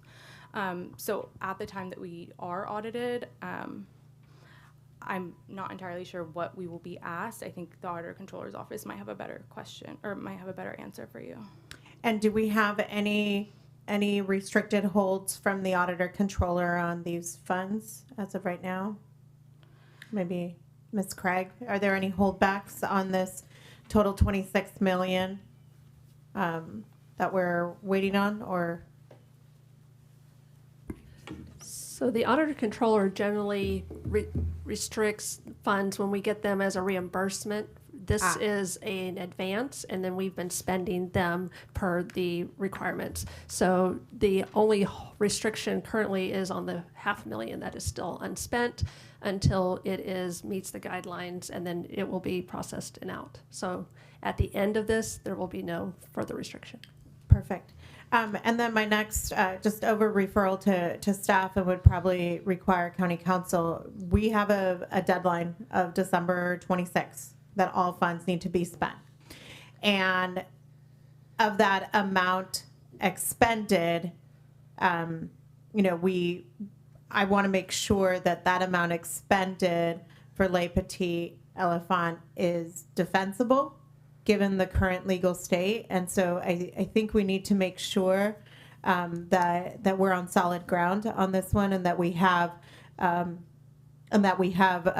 plan in place, so that we don't end up in a clawback scenario of it being not determined as expended because it wasn't effectively in use, should this not go well from a timing perspective. That's all. We will do that. I would only add that it is expended. And so we pushed all in, right, with Les Petits Elephant. I do want to point out, you bring up some good points. I will tell this board that, I was in Kern County through all this. We got $180 million. And you talk about, I said more money, more problems. We had to figure out a way to build airplanes kind of in the air, right, which is what this board did. You saw a need with childcare. You pushed all in on that, and rightly so. And so this is a construct that was really just sort of organized quickly, on the fly, to do a good thing. So your point about efficacy and confirmation that we're getting an ROI, right, to the point, is very important. And I think that there's always room for improvement around that. We are working closely. I've recently had a meeting with our auditor controller's staff. They're helping us, they're advising us, so we are taking advice from them on how their recommendations for tightening things up in certain places. There is room to tighten up, but again, this is kind of an evolution, organic, and we've got several planes still to land here. But as we go forward, it's going to be very important to make sure we're getting the information that we need, and it's coming in clearly and in the way that we want it to come in. And we've got confirmation from our own auditor controller that they're comfortable with that information as well. So it'll be a partnership going forward. And as Daniel said, this is something that we're continuing to work on. All right. Thank you for the comments. We have Supervisor Manfrey, and then I'd love to hear from Millie. I am going to ask us to take a 5-minute comfort break and come right back. So we'll re-adjourn we will get back together at 10:50.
Ready when you are, Madam Chair.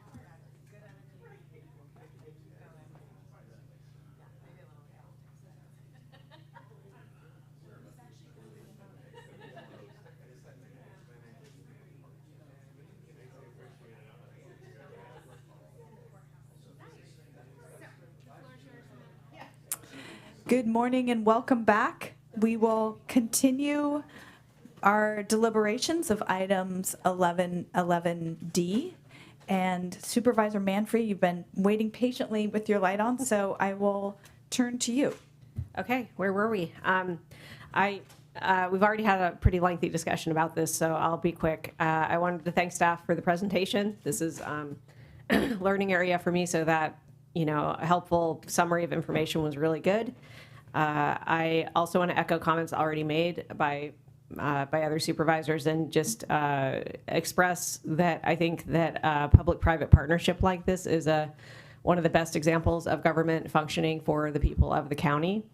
And supporting working families makes this community stronger. I mean, the people who need childcare most are working families, and that's what makes this whole city, county, you know, it makes the whole thing work. So, so I just want to express that I'm glad to, you know, support that as we move forward. Thank you. At this point, I will open it up for public comment.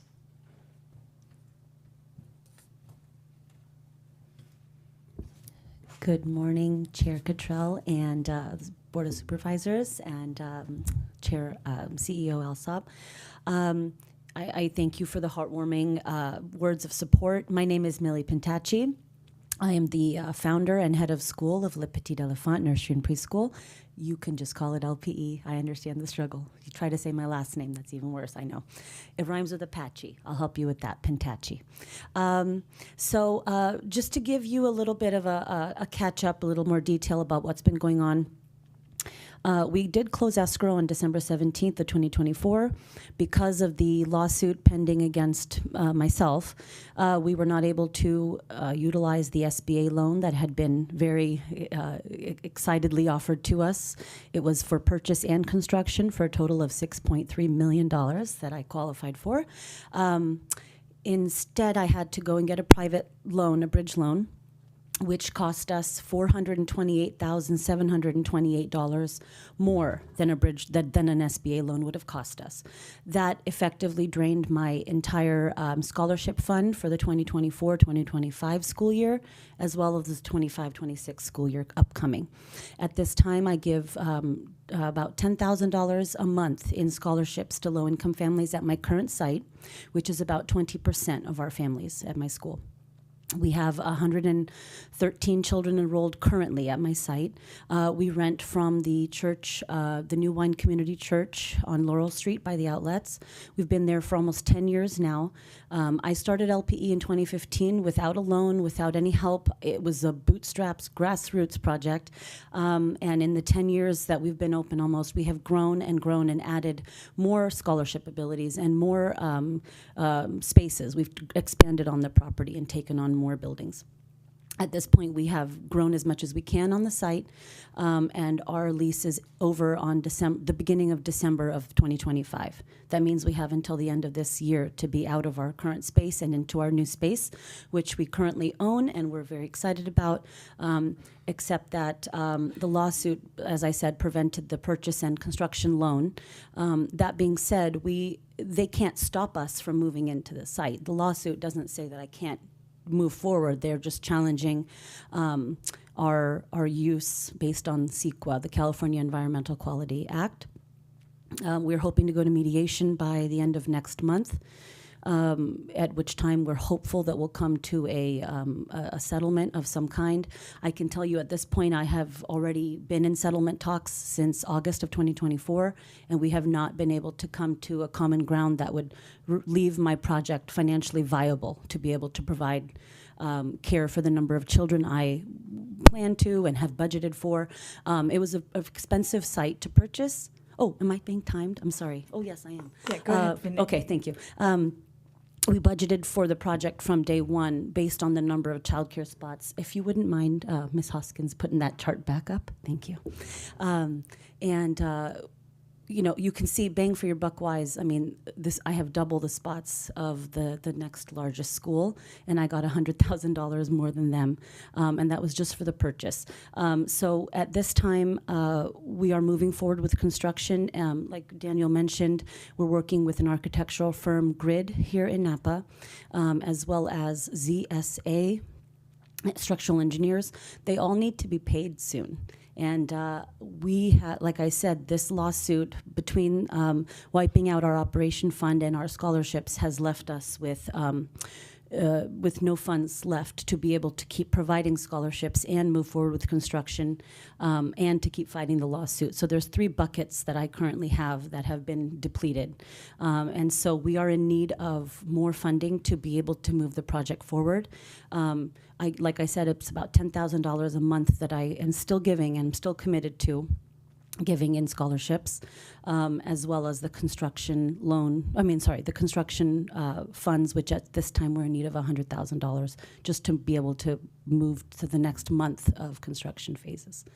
And we plan to submit our building permit applications to the City of Napa next month. And I'm happy to answer any questions. Thank you very much. Are there any specific questions that the board has for Millie?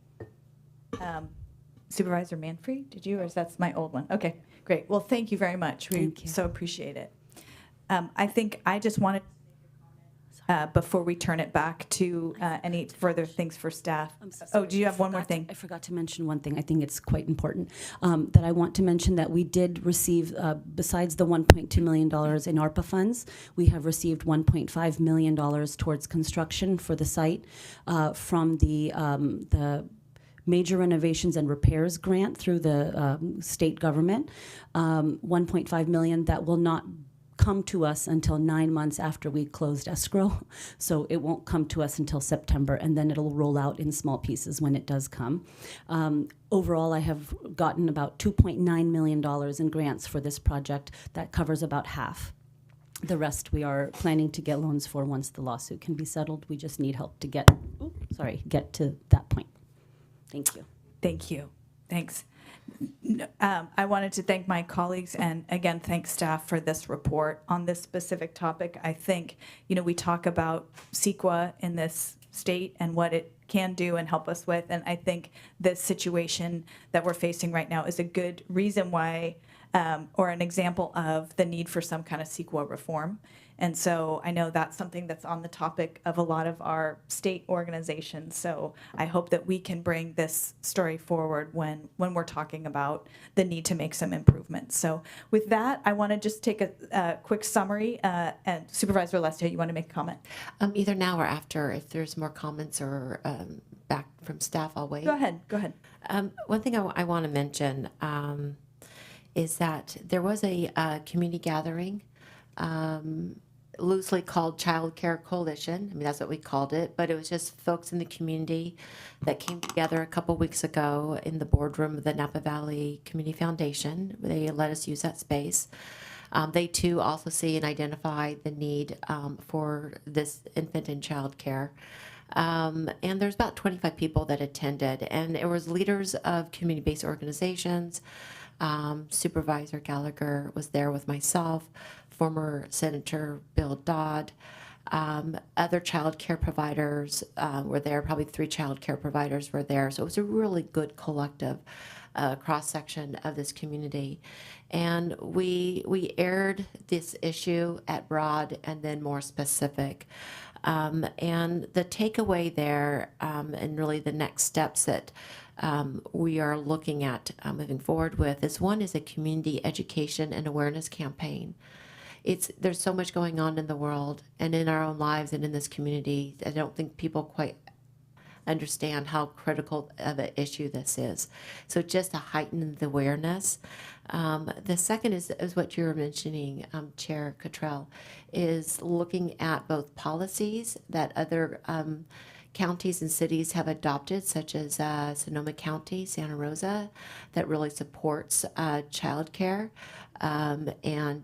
So we're looking at that. And then also in terms of some kind of CEQA reform or approach that will work in support of applications like this. There's KQED did a story on CEQA abuse. And they found, it normally happens, or CEQA normally comes up in terms of land use items like housing and developments.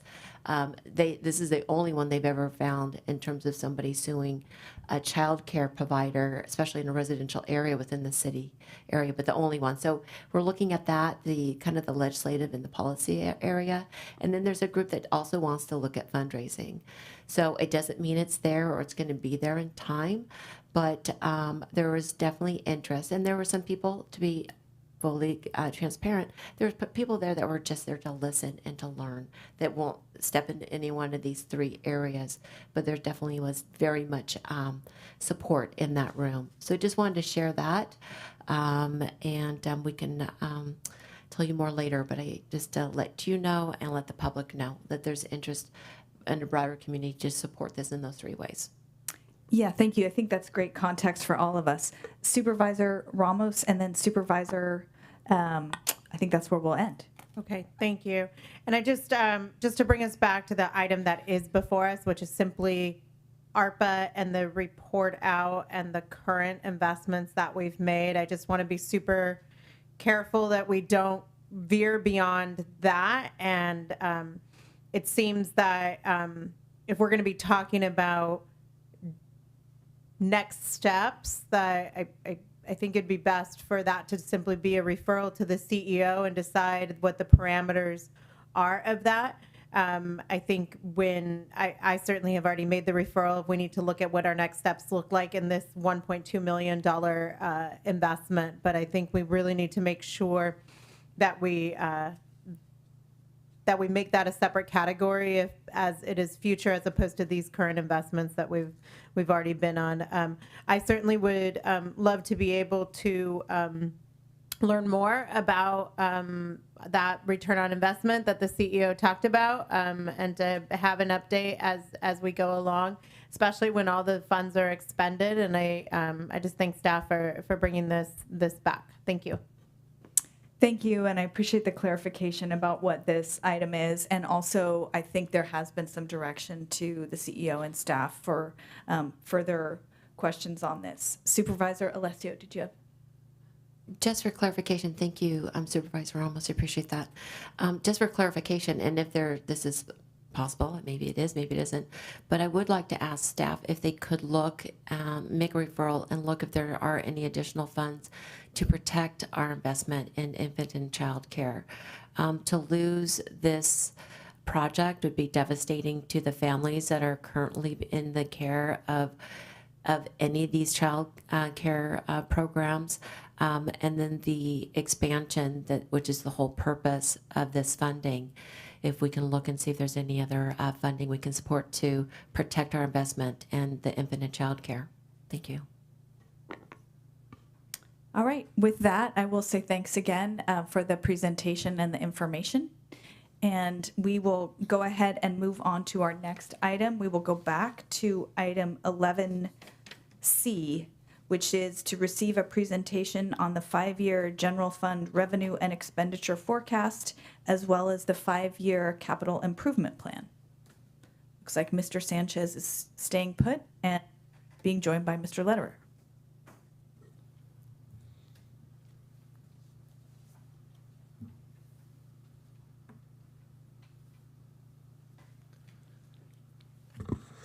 Hi, good morning. I'm Daniel Sanchez, and this is the 5-year forecast. Steve will be joining us for the CIP in about 10 slides from now, so have to hang out. So to begin with, on the 5-year forecast, it's not the preliminary budget, but it's something like the CIP in the sense that it is a planning document. We used last year's adopted budget as the starting point. We assumed that number of staffing, we assume that level of spending, we assume, we look back at trends in revenue, and based on that, we create the 5-year forecast.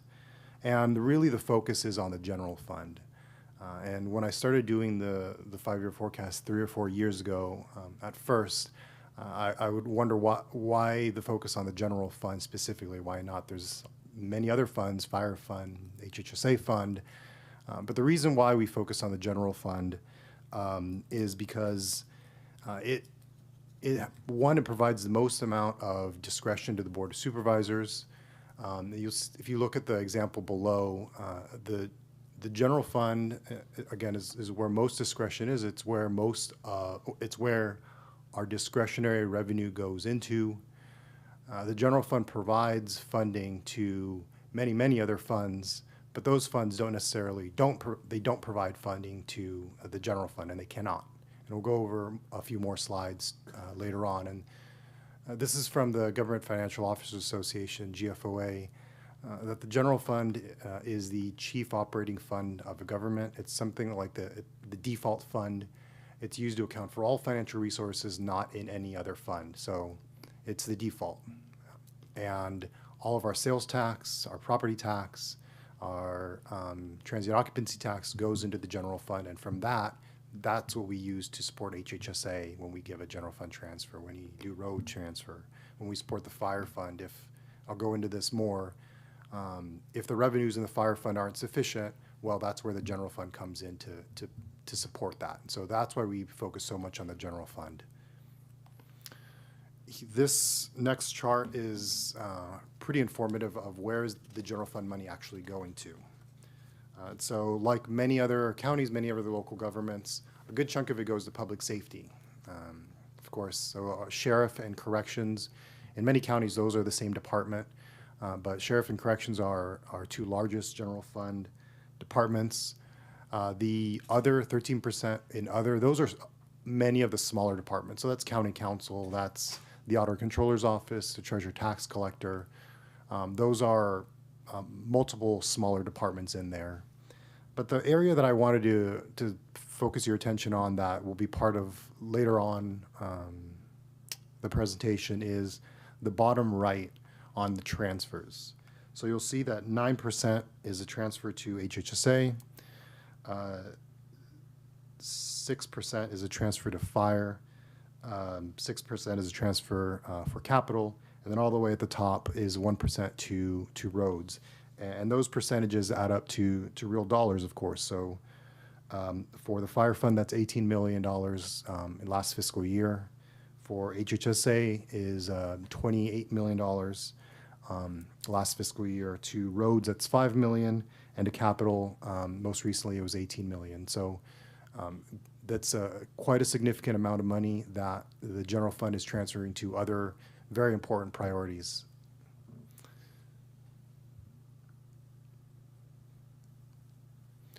So all forecasts and all local government budgets are heavily impacted by the local economy. And the context in which particularly our sales tax and our transient occupancy tax are the ones that are going to be most market sensitive, and those are going to be impacted by what's going on broadly, locally, nationally. There's, as everyone who's followed the news, significant uncertainty at the federal level. It's unclear what the actual impact here will be. It's very hard to say.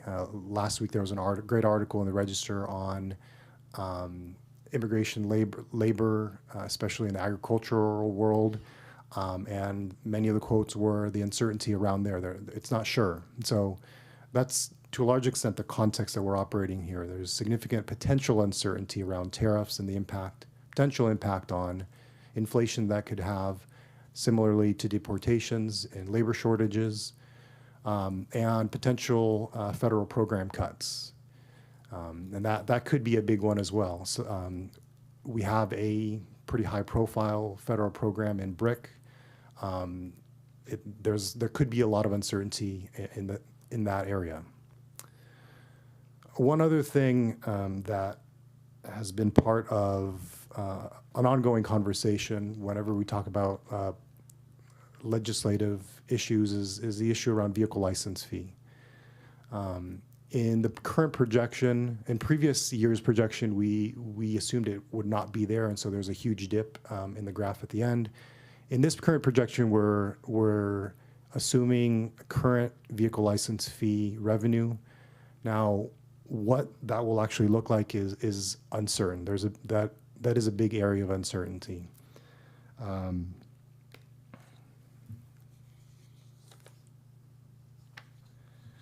The current projection does include it, but from what I've heard, the governor's budget does not include it for the 2 counties in California that are basic aid, Alpine and San Mateo. So that may portend to what may come, but it's a big area of uncertainty. But the current projection does include vehicle license fee within our numbers. The other 2 are important. They're always in the background. There hasn't been a lot of change in the median home price in Napa, and the population, although it is continuing to decline, the decline has stabilized a bit. So we're not losing nearly as many as we were just after COVID. So a little bit more on revenue projections.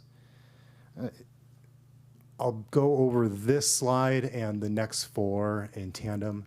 So by far our largest revenue source is property tax secured, and this is what the next chart shows right here. So if you look at the chart, the scale from 0 all the way to 100, this is by far our largest revenue source. It's also a very stable revenue source, and you see that we're very fortunate that it has inched up a little bit more every year. So we're projecting that that's going to be going up 4%. Now, we're fortunate that that's a fairly conservative projection. Very frequently, it goes up more than that. And that is a very, very stable revenue source. And so that's one of the bright spots of this projection, the strength and stability of property tax. The other 2 major revenue sources are sales tax and transient occupancy tax. And you could see just looking at the graph itself, there's quite a bit of the volatility here. So if you look at you could see the COVID impact here as well. So the dip, the 2 dips right here in 19, 20, 21, those are the COVID years. And then the big increase was the reopening when inflation was high. And then since then, it's been kind of muddling through a little bit more. It hasn't quite been what it was when the reopening happened. On sales tax, we get a lot of data from a sales tax consultant. The most recent sales tax data shows that the numbers are actually a little bit weaker than what was in the projections. Things happen, and we're always modifying this data. And the most recent data shows that sales tax a little bit weaker in the 3rd quarter than what was in this projection. Now, to what extent that's going to bear out in actual numbers is unclear, because the year is not over yet. And likewise, there was an article just today, I believe today, in the Register of hotel revenue rates down and occupancy rates slightly up. So that's transient occupancy tax hasn't been in the most recent years a big area of growth, and you can see that from the chart.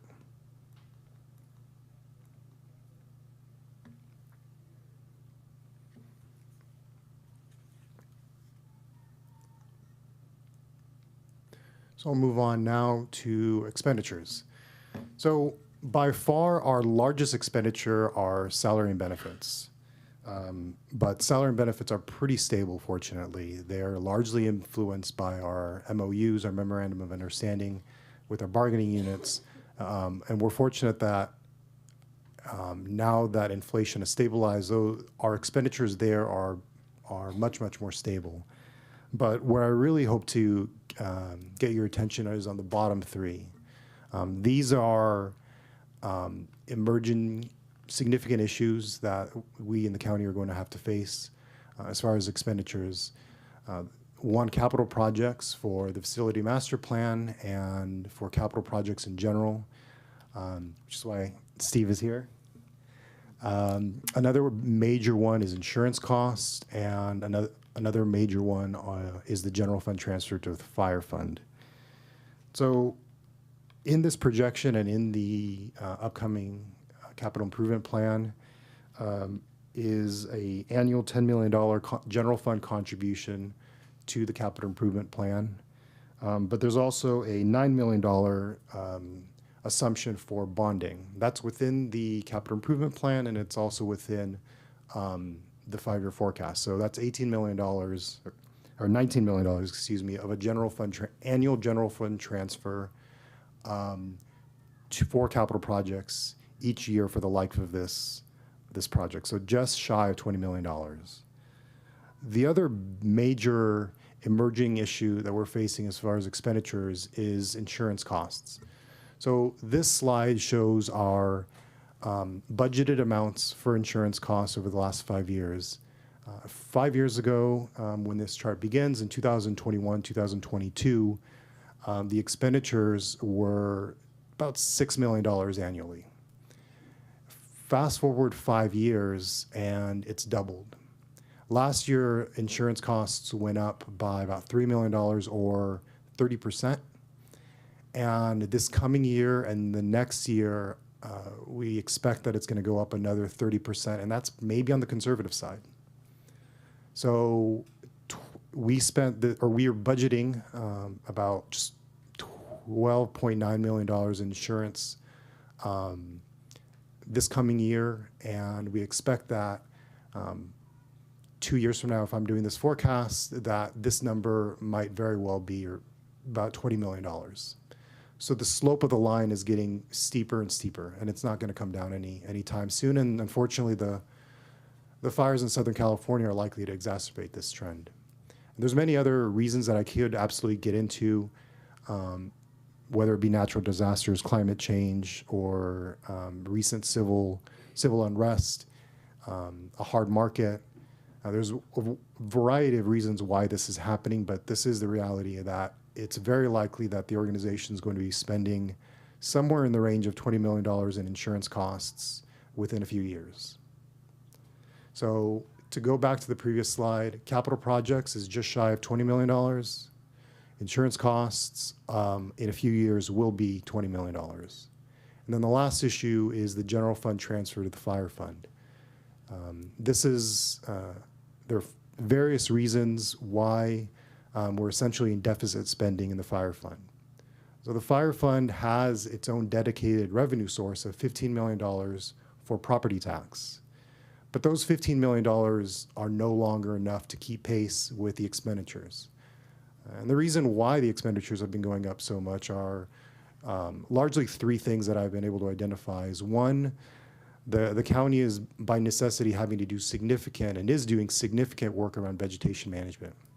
Whether it's our partners with NCFF or the upcoming BRIC grant, there's major investments in vegetation management happening. Another reason is the cooperative agreement with CAL FIRE is going up. The costs are going up, whether it be labor costs, or we've also added more staff to that contract. So we are getting more from that contract, but it is costing us more. And the last reason is the capital needs of the department are significant.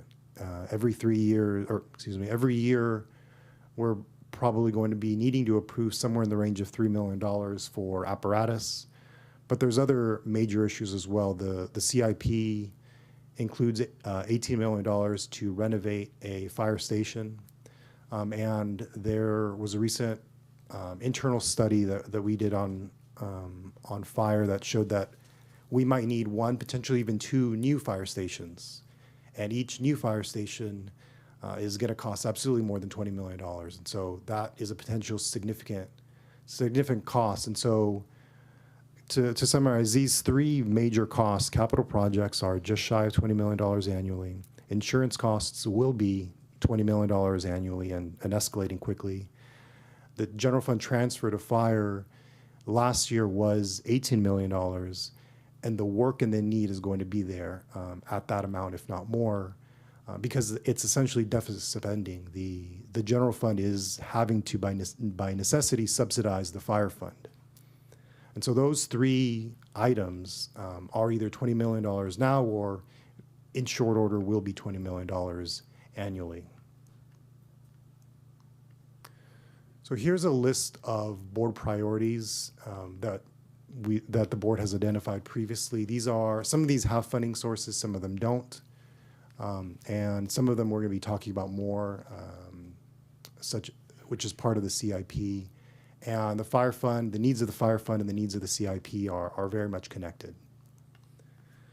So this is the conclusion. So this graph shows the unassigned general fund ending year fund balance that we're projecting. So we're projecting that in 2025-26, we will likely have in the range of $30 million and then going down slightly. I don't necessarily want to get too much into the exact number because the exact number is not going to be correct. It can't. Too many factors go into this, but the general trend is important. The general trend shows that every year the general fund ending year available fund balance is projected to go down slightly every year. And it's going down because of largely those three items: capital needs of the organization, insurance costs, and then the general fund transfer to the fire fund. So in conclusion, the good news is in the short run, the general fund will finish each fiscal year with a positive unassigned fund balance. But it's going to be going down likely each year as the cost of fire protection goes up, the cost of insurance keeps going up, and the asset needs or the capital needs of the organization continue to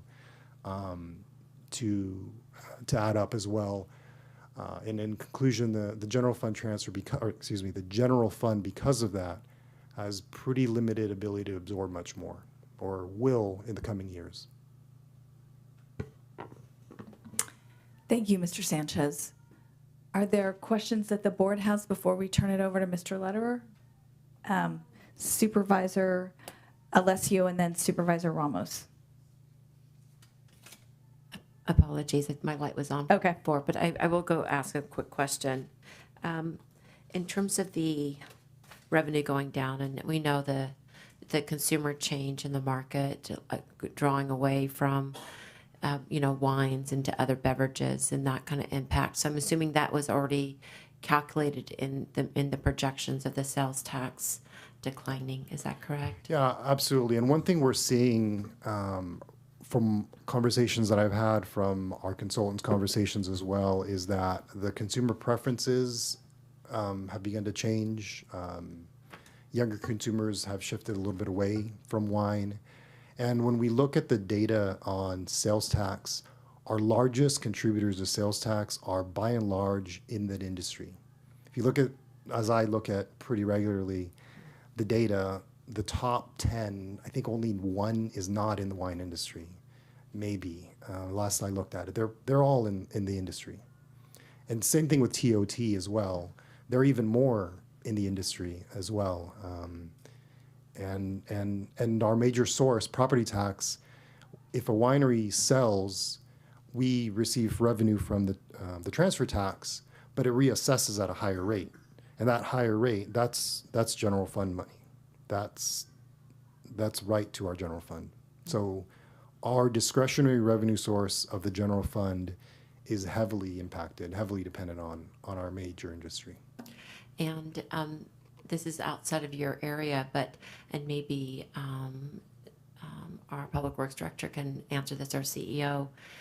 What do we have in the form of an economic development department that's looking at how we adjust and pivot at this time and where we can make a positive impact in this change? Do we have a focus do we have an economic development department that's focusing on this change, or maybe it's something we discuss at another day? I would suggest we discuss this on another day, but I Okay. will say we do not have an economic development department. That doesn't mean that we can't, provide support for economic development studies or initiatives that are being done by various groups up and down the valley. But we do not have a director of economic development or a department.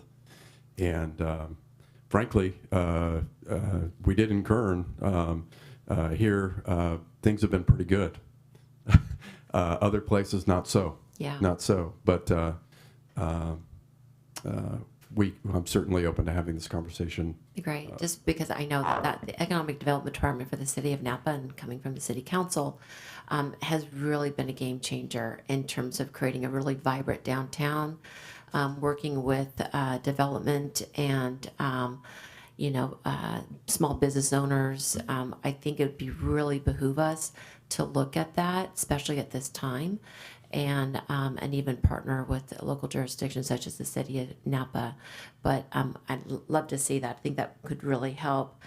I think that, you did mention, regarding the VLF, you did mention Alpine and San Mateo. I know that they're in the same plight that we are in terms of receiving those funds. Did you say, because I kind of missed it, did you say that they have, are we in the same boat with them in this, or has there been some kind of resolution or solution for them that we might be able to adopt here? We're not in the same boat in the sense that we are not basic aid yet.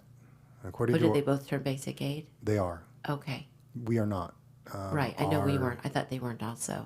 Okay. Yeah, our treasurer tax collector has noted that the earliest we could become basic aid is fiscal year 2026-27, but we are not basic aid yet. All right. Okay, that's all I have. Thank you. I'll turn to Supervisor Ramos. Thank you so much. Mr. Sanchez, you mentioned uncertainty with the BRIC grant. That's our largest grant we've received today. What is that looking like right now? In terms of, it's 37 million promised with 13 committed for us, and then expenditures that we've made to date, and how are we assessing what happens with that? Yeah, Supervisor Ramos, members of the board, and certainly we can have our fire administrator, if they want to come up and give you a status. Your board will consider, I think, a couple of agreements next month, a couple of more agreements on BRIC that are being dispersed. We're moving forward. We have no reason to believe or be worried about based on our interactions with people at the state OES, or anybody that we've had interaction with that are administering these grants with FEMA about losing any of this money. We're moving forward, and we're in phase 1 and getting contracts in place. Again, your board will consider a couple, I think March 11th, or I can't remember what date we're bringing those. We're watching it, talking with people, talking with the administrators at the state level, administrators at the federal level, and we're not overly worried about any interruption of this funding. Thank you. That is helpful. That is helpful to hear, although I don't feel absolutely secure in any of that, but thank you for passing that along. Glad you feel better than I do. The next one is when if we can go back in the chart to the general fund ending balance. Yep. I didn't bring my budget book with me, and those that have sat in meetings know that I carry it with me. But I thought our unassigned general fund balance, ending balance for this last fiscal year was hitting about 35 million. And this is looking like 31. This is fiscal year 25-26. Ending fiscal. Okay, ending, so yeah. if we were, so Thank you for You're that. thinking the chart over here. Yeah, I'm like looking at the Yeah. chart, so that would be helpful to kind of know where we're at, because I believe we've always been about 34, 35. And this has been, and I'm just going ahead and saying for budget purposes, this has always been an area that I have been concerned about, of how we get to this number of what this ending number is, and that methodology. And one of the things, this is unassigned money, right? And so when we have all these plans in front of us, we need to start having discussions about what happens with the unassigned fund balance, how we incorporate that into the next year. So I think it would be really helpful for this board to see where we have been going past. I appreciate the forward, but I don't think the forward gives the full picture when you look at the past. We've got to ask ourselves some really hard questions of how we've gone from a 35 million unassigned fund balance in prior years, and in less than 5 years' time, we're going to end up at 11. So I think it'd be really helpful to add about 3 or 4 years back. I think it would also be incredibly helpful for us, and this is a conversation that we need to have, especially when we look at all of the capital investments that this county is poised to make, but also that we are in dire necessity to make, and that is comparing our general fund expenditures, our ending fund balance, as in relation to our assessed value. And so for the benefit of my colleagues, when I got here, our assessed value was $32.7 billion. We are sitting at $55.2 billion. Our assessed value change from this fiscal year from prior was $2.4 billion, and the year before was $3.98 billion. We've got to ask ourselves, what are we doing with those changes, and how are we going to continue to invest? We had our property tax slide. We know it's our greatest source, and we've got to ask ourselves, what are we doing with that delta? When we look at the investments that we need to be making, we've got to make sure that we have a plan for those increased revenues that are coming in, because that is in fact what has happened. I think to myself, when we look at the budget size of the county, it is, as CEO also said, like we're very lucky. We are very lucky. I got here and total funds expenditures was less than half $500 million, and now we're inching towards that billion mark. That is a remarkable success, notwithstanding a pandemic and two very crippling fire seasons, but we've got to make sure that we are tracking. So when we do this, instead of just looking forward, I'd really love a snapshot back and comparisons, and putting all these three together when we look at available fund balance, total funds expenditures, general fund allocations, general fund transfers, and also the assessed values. And I think that would be really helpful as we head into budget season, and we have that primer in April, Mr. Alsop, where you kind of come back and give us a preview on budget. Is that about the right time? Yeah, we were actually going to jam your day up today even more by giving you the mid-year in addition to policy discussion, and we decided to separate it out a little bit. So next meeting, we're doing the mid-year budget. But yeah, as we get into budget season, we will. I would tell you that yeah, obviously this is a forecast, right, forward. But you bring up good points, and we will do some look back. We will on all these things. You're looking at this chart, and it's showing, this decrease. We will, as a staff, come forward. We will have budget hearings, and we will have interactions with the public and interactions with you. But at the end of the day, we will present you with a spending plan, recommended spending plan that hopefully accomplishes your goals and objectives. That's what we're going to work toward. I will tell you on this chart, just to reiterate a couple of points Daniel made. While it's still good to be in the positive, right? At the end of the day, you know, and that could be a little bit more than is shown. We're doing this fairly conservatively. This is assuming a lot of things, but I can tell you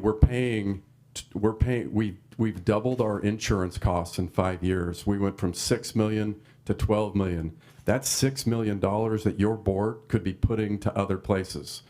Wildlife, childcare, all these things you talk about, those are things that we could be using money for, right? Fire.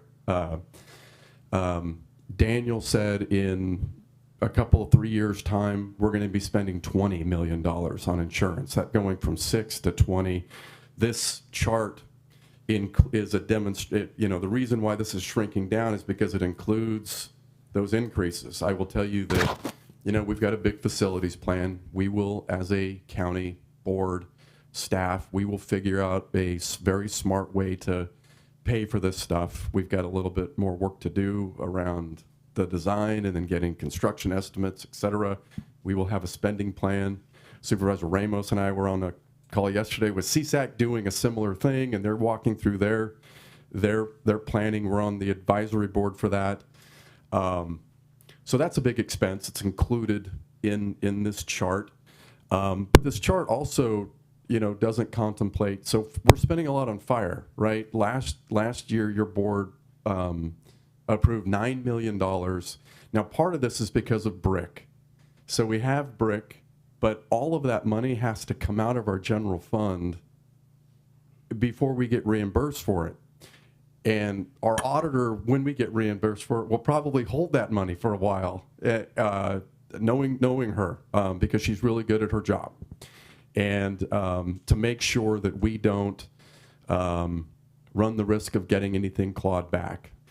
So this is a careful navigation that we're doing. But I guess my point is that, and Daniel used the term deficit spending on fire fund, and you might have never heard that to this point. He said that because I said that to him. Basically, our fire fund is in deficit. It's not. Our fire fund should be funding our fire services. And for, you know, whatever reason, over time, no adjustments were made to that formulary. And now we've got the general fund kicking in about $9 million or so for operations, and then another $9 million for wildfire mitigation, which is important. I think that, you know, ultimately, you know, that's not going to be sustainable over the long haul, that kind of pressure on the general fund. And so ultimately, your board, members of the public, will have to contemplate some sort of a pathway on some dedicated revenue for that particular service and business area, because it's the way it's currently packaged up is just not sustainable, and it results in what you're looking at here. Obviously, if we had found a different pathway or a remedy to that, this chart would look a lot different, and I think you'd probably feel a lot better. Yeah, just a lot of there are pressures on the general fund going forward, and it's important that we understand those and show you what that looks like at the end of the day. But also, again, just to make the point on fire, our investments in fire are going to be never ending in this community. We're going to have to continue to do it, all across the county, and obviously our costs for emergency response and whatnot. Those aren't going to. It's not going to get cheaper. It's just going to continue to get more expensive, just like insurance. So finding some ways to figure out how we can provide some sort of sustainable funding for areas like fire are going to be important for this board in the future. Thank you. We'll go. Oh, sorry. Go ahead. So you answered one of mine of fire, and I have brought this back before, and I think it goes outside of the parameters of this agenda item. But this board needs to have a very serious conversation about the creation of a fire district that has the ability to parcel tax in and of itself, and that we can look at those funding measures and assignments to really have it be a fully sustainable entity in and of itself. So I really think the time is now for us to be able to do that.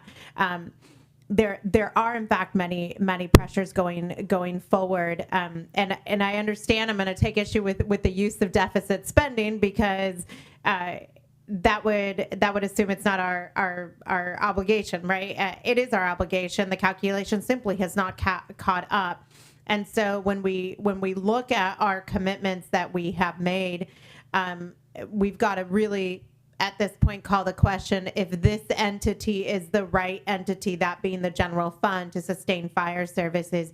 And truly, it probably is not. Likewise, I think that it would behoove us to really go ahead, and now that we have the fire administrator fund, to really separate out fire operations and that mitigation work, because the fire fund is operational and should not be funding the mitigation work. And we did that last year. There was a call from the community. We made these adjustments, but we need to really start positioning ourselves of different funds to make sure that they are sustainable. The next one, and this is, again, I think you mentioned it, Daniel, but I think we need to look at this further. As far as I can tell, we don't have a policy for determining when we would go out for a general obligation bond, when we would use a COPS, the government form of mortgage, for improvements, and percentage-wise of value that we would get from it. And so I really think with all of this plan that, Steve's wish list that's coming up next, we need to really have some parameters and policies as to when this county would go out for either a general obligation bond or COPS funding mechanism. When I look at the $9 million debt service, that's for the full facilities master plan, correct? Yes. Okay. So I think that we need to not scare ourselves with that number. We have some money already set aside. We have this coming year's excess ERAF to look at. But I think that these go hand in hand of looking at how we've got to put ourselves to really do the hard work here, and making sure that we don't fully obligate this county at a debt service of $148 million when we have other options. So to really set out some goals, this county has done it before. We're about to celebrate on April 22nd that we built an entire correctional facility with cash. First plan out was the county was going to bond. The second one was that county was going to sales tax, and the third was we just got couch money and figured it out. And if we were able to do that at the $132 million price tag, I'm confident that this county can at least come up with a substantial amount. I'm not even going to be so aspirational as to throw out a figure, but I think it should be noted in there that $9 million is for the full ticket price, and I would imagine also that that would depend on the rating, right? Is that $9 million assuming a AAA, and to also make sure that we have those different scenarios of different ratings for the bond debt service issuance. It would, I think, be helpful to look at, what does half of that debt issuance look like, and how does that impact these figures as well. Thank you. All right, so we'll go to Supervisor Gallagher and then Supervisor Alessio, and we will then get to Director I just really quickly wanted to say that before I even heard Supervisor Ramos, but I agree very much that the time to have the conversation is now, and we should talk about appointing, I think, an ad hoc committee. We need to raise the revenue for fire prevention and mitigation, and cannot continue to do what we're doing. As we have said sort of over and over again, this is not sustainable. And so I think we need to push forward with that and, get going with starting maybe with an ad hoc committee, but looking at what the various options might be. Supervisor Manfrey. Wow, that's a great idea. I support the concept of having an ad hoc committee to look at this. It's involved, and we're not going to figure it out in this conversation right here. But I recognize it's very important, and we have to find a way to move forward. And then this is kind of going way back and a little more conversational, but there is an economic development component to the general plan, and that's something we already have in the queue. And so that's a good place to start with thinking about our economic development growth going forward for the areas that are in the county's jurisdiction. And so maybe we can start there and build out. Great. Thank you, Supervisor Manfrey. Before I turn it over to Director Lederer, I really appreciate all this conversation about looking at what we can do now to address the questions about the fire fund. I agree with Supervisor Ramos that bifurcating operations from prevention makes a lot of sense. Whether the fire district is the vehicle or some kind of measure the way we had Measure L to come back to, I think there is a lot of support in the community to fund maintenance and prevention. We know what a difference that makes. So I think that would be great to have that. And I like the ad hoc idea too. So if staff can come back to us with a presentation and a set of next steps, that would be helpful. Yeah. Madam Chair, I'm sorry, Steve. We got to go to you, but I just want to give people an appreciation. Barry's gone. But look, we're spending quite a bit of money making big investments to create defensible space and make sure roadways are ready for evacuation. Those roadways are also fuel breaks themselves. We're doing miles and miles of dozer line, ridgetop, all these other things, really in the name of a community-wide sort of resilience model, right? Community-wide, making us very resilient and prepared for wildfire. Now, all of that grows back if you don't take care of it. And so that's about a bit, based on my research and conversations, it's about a $8 to $9 million annual requirement for maintenance of effort based on everything we have done to date and some things we have money encumbered for and will do. So keeping that in mind, that going forward, that's really the amount that's probably going to be needed on an annual basis, invested up and down the county, to make sure that our investments count long term. Thank you. So with that, we will turn to Director Lederer. Thank you, Chair Cottrell, members of the board. Yeah, in the context of this being a wish list, we do wish that our bridges don't collapse. We wish that our roads are paved. We wish that our roofs don't leak. We wish that our HVAC systems work. We wish that our people have enough space to do their work in a healthful area. So I guess this is a 5-year wish list, if you will. The 5-year capital improvement plan covers the next 5 years. This is I'll say a common, almost a universal document that cities and counties do. I'll just note that it's a planning document. It's a way of identifying your upcoming needs. It's not a budget document. Budget is done through the budget process. This is one of the important inputs and one of the framings, but you're not approving funding for anything as part of this.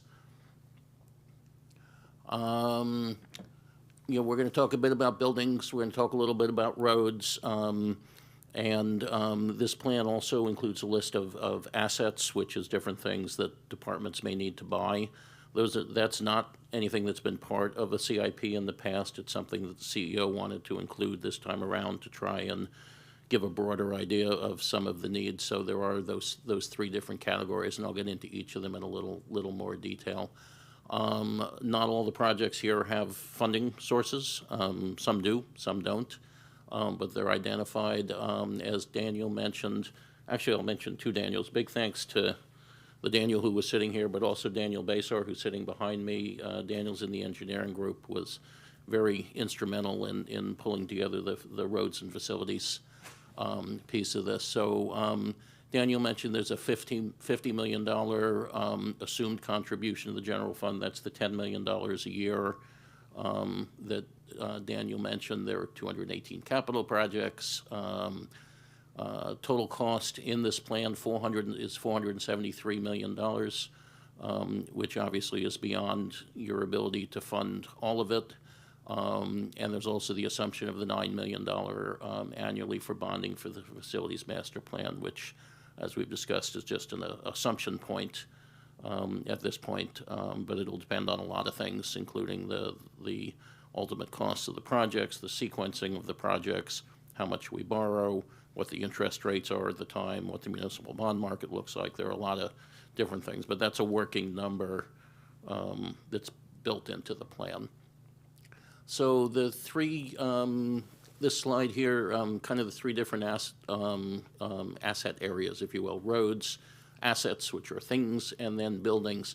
So I want to talk about roads first. Daniel mentioned 1% of the general fund goes to roads. So I want to make clear that the board makes about a little over a $4 million contribution to the roads department every year. That money is not capital money. That's money that goes to help fund the 27 people who take care of the 400 miles of roads that we have on a day-to-day basis. So that is Steve Stanglin and Dave Cardwell and his merry band. Like I said, 27 people, and they respond to everything from car accidents to guardrails and signs. And you know, if any one of you just happen to call me up and say, "What about that pothole?" It's one of those people who will be going out and doing that. Same folks who are today trying to build a temporary bridge over Rossi Road, who have done slide cleanup on Soda Canyon and Mount Veeder, and who put bollards up on Congress Valley to try and prevent accidents. So that $4 million, that goes to, like I said, the 27 folks in the roads crew. That's the day-to-day stuff. On the capital side, the vast majority of capital, particularly for roads paving, comes from Measure T, which is going to become Measure U, and SB1, which is the gas tax, and also what's called HUDA, which is the previous version of the gas tax. So that's where most of your roads capital projects come from. In the past, the board has committed a one-time $20 million contribution to roads back in 2021, which was very much appreciated and very much needed at the time, because at that time, Measure T and SB1 were just starting. We're still spending kind of the tail end of that. But again, in general, roads maintenance will be coming from Measure T, Measure U, SB1. What I'll say, either the general fund, which is also sort of reserves and other things, does, as you know, contribute, like if there's a disaster, just as we did last week. That was $9.5 million that's going to some of these disaster projects. One of those funds also covers cash flow. So, for instance, actually the next meeting will be coming to you to award a construction contract to replace an over 100-year-old bridge up on Dry Creek. It's about a $9 million project. Now, it's nearly 100% reimbursable from federal funds. But we've still got a cash flow. It's kind of like brick. You know, we have to put out the money, and so these funds do help with those projects as well. But again, on the whole, roads maintenance projects are outside funded. Jumping to buildings here, which is that big column on the right-hand side. It shows that blue is the unfunded line. Although I will say a great deal of that is actually the facilities master plan, which shows, even though we kind of know sort of how we're going to fund it, it is part of that line. As Daniel mentioned, there's sort of an assumed $10 million a year going into capital projects. I'll note the board spent $15 million this morning on 2 capital projects, very important ones, keeping our buildings operational. So there are, many, many needs out there. As Supervisor Ramos pointed out, we were able to build the jail largely out of cash, but we also did it by, frankly, deferring a great deal of other maintenance. So it's a balance between, doing one thing and doing the other. As an example, there were a few projects here which, when we were creating the 5-year plan, didn't actually make the cut in that first $50 million. And yet some of these we know we're going to find money for. As a matter of fact, Cuttings Wharf boat launch you approved this morning, so thank you. Mount St. Helena Tower replacement, that's the county's communication system that we know we need to do. So that's why I say, again, this is a planning document and not a budget document. As we do budget each year, each of these things will, come forward and be discussed, and the board will make, policy decisions based on what we can do and what we have to do each year. The other couple of line items, the Innovations Community Center, which is our building we own out on Solano Avenue, the animal shelter, Bella House, those are, again, very basic maintenance things. They're roofs, they're HVAC, that will come when time comes, and we'll figure out how to do them because we have to.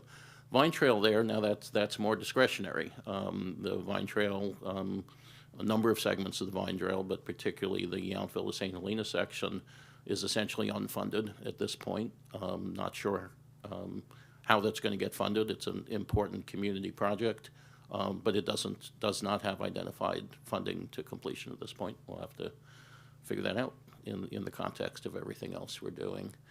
Well, that was easy.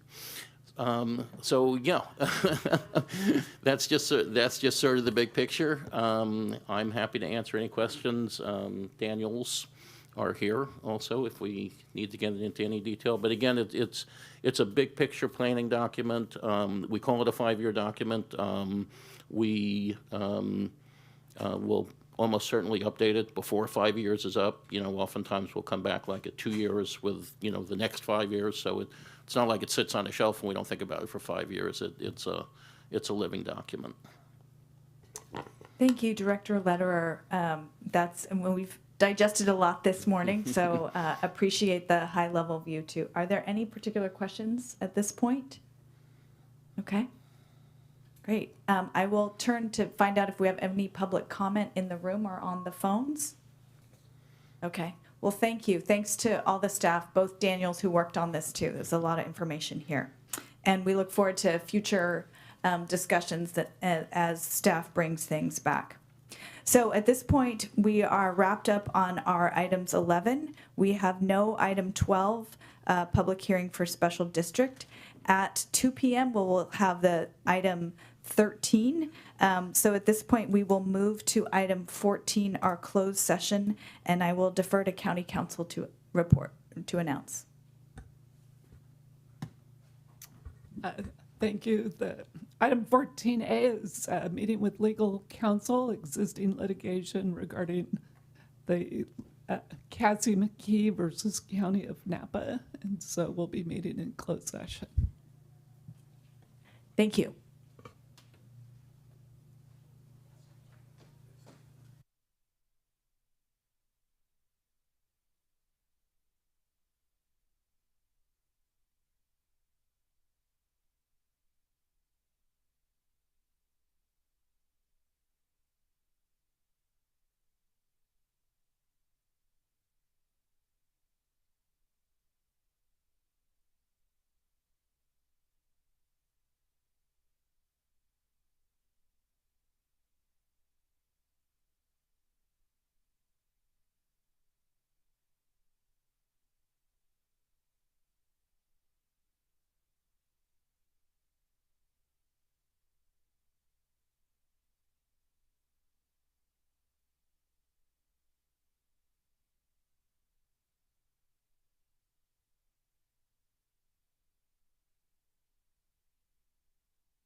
Good afternoon. I would like to welcome everyone back to the February 25th, 2025 Board of Supervisors meeting. We had recessed to item 14, closed session, so I will ask our legal counsel for any report out. Thank you, Chair Cottrell. This morning, the board met in closed session under agenda item 14A in the existing litigation matter of Cassie McKee versus County of Napa. There is no reportable action. Thank you. Thank you. Okay, so then we will move on to we will go back to item 13A, public hearing for Hillwalker Vineyards Winery appeal.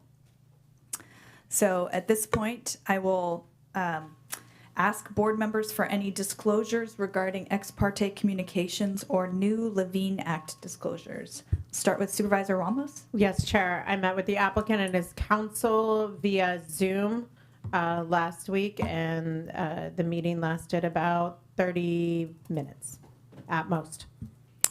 Thank you, Supervisor Ramos. Supervisor Manfree.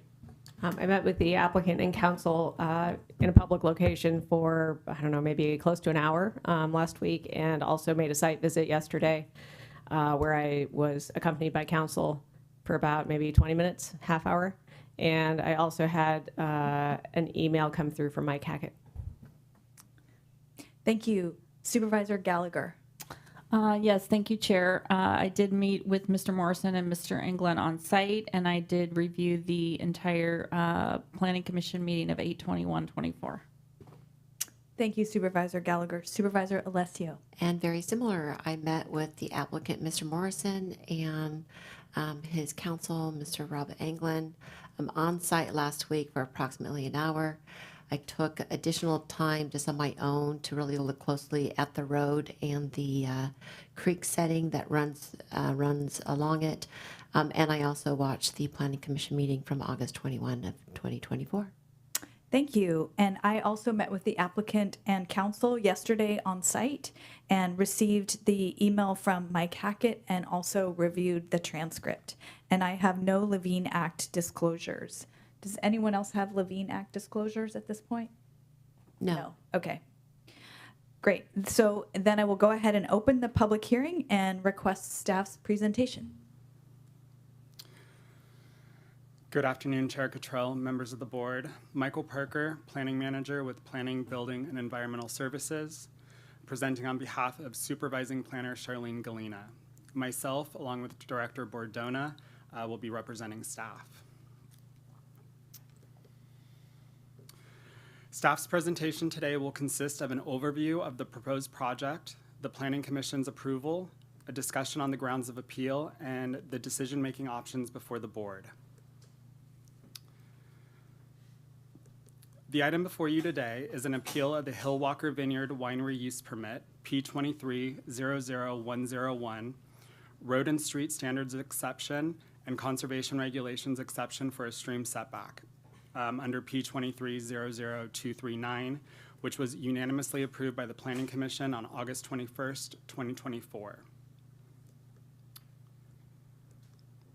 The project was submitted by Kevin Morrison in April of 2023. After review by staff and project revisions by the applicant, the request was approved by the Planning Commission in August of last year.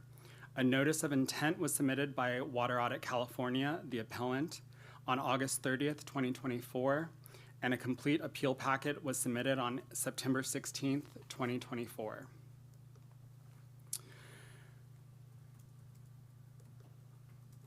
As part of the approval, the Planning Commission adopted the mitigated negative declaration. They approved the exception to the Napa County Road and Street Standards for selective reduction in the width of the private road access. They approved the exception of the conservation regulations in the form of a use permit, which permitted road improvements within a stream setback. And they approved a new winery use permit for annual production capacity of 7,000 gallons per year. This project is located on 20.46 acres, located at 1871 Mount Veeder Road. The property has a general plan land use designation of agricultural watershed and open space and a zoned agricultural watershed. Here's the project site.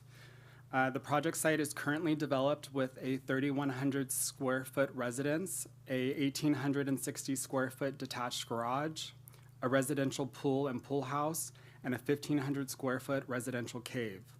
Also existing are 4 on-site project wells, a septic leach field and septic reserve area, a spring-fed cistern, residential septic pretreatment area, which includes a 3,000-gallon septic circulation tank and a 1,500-gallon dosing tank. Approximately 4.5 of the 20.46 acre parcels have planted vines. As proposed, the applicant is requesting and was approved for a new winery with a maximum capacity of up to 7,000 gallons of wine per year. A part of the approval allowed for a conversion of the 1,500 square foot residential cave to a commercial cave for wine production and storage, with visitation activities occurring in an existing 298 square foot covered patio area and on-site consumption in accordance with AB 2004. The project was approved for converting the existing pool house restroom to an accessible ADA compliant one, as well as production and visitation hours from 10 a.m. to 6 p.m. 7 days a week, Monday through Sunday. The approval also permits tours and tastings by appointment with a weekly maximum of 113 visitors, broken down into 47 days of tours and tastings with up to 35 visitors, 306 days of tours and tastings with 13 visitors. And I would like to point out that last night the board received a change memo correcting condition of approval 4.2 that erroneously noted 19 visitors for 306 days, but the actual approval was for 13 visitors. The approval also allowed for a variety of marketing events, 12 per year. And the Planning Commission, as part of their additional conditions that they applied during the August hearing, was they applied that no marketing events would occur upon issuance of a red flag warning, and that shuttle services would be provided as part of the marketing events. Those were conditions that were amplified from the board standard conditions of approval. It also permits 5 employees, 7 parking spaces, and the installation of a 2,500-gallon hold and haul tank for processed wastewater.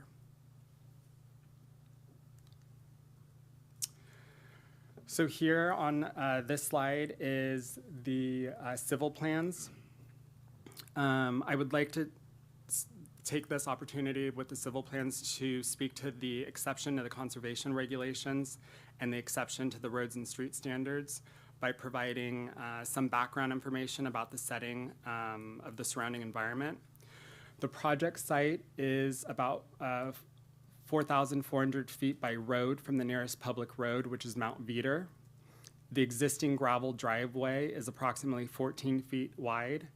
The road currently serves the project site, 2 additional residences, and 3 agricultural properties. For the record, the road traverses through 3 parcels, starting from Mount Veeder Road, which includes the Kraus parcel, the Strauss parcel, and a parcel owned by Domaine Chandon. The Planning Commission, in their authorization of this application, approved an exception to the conservation regulations. 3 of the 6 proposed turnouts are located within the stream setback, but do not propose to disturb ground which encroaches further into the stream setback. As part of, if approved by this board, when the applicant comes in to pull additional permits, a grading permit will be pulled, which will be reviewed, approved, and conditioned by the engineering division. And we have on file a preliminary stormwater control plan as dictated by Napa County Code Section 1628-100. The Planning Commission also authorized an exception to the roads and street standards. As the board knows, the roads and street standards require a road width of 22 feet or a plan to show same overall practical effect. In this instance, due to the constraints of the creek alongside the road, an exception to the roads and street standards was approved, which allowed for selective widening to 2 sections of the road for installation of turnouts that also require the removal of 10 trees, which we'll cover shortly. The next 3 slides go into depth about the CEQA document that was prepared. A mitigated negative declaration was prepared by staff, circulated for review, revised, considered, and adopted by the Planning Commission. According to the MND, the proposed project would not have any potential significant environmental impacts after the implementation of 7 mitigation measures, 4 of which were included at the request of the California Department of Fish and Wildlife, which further amplified the MND but did not identify any new environmental impacts.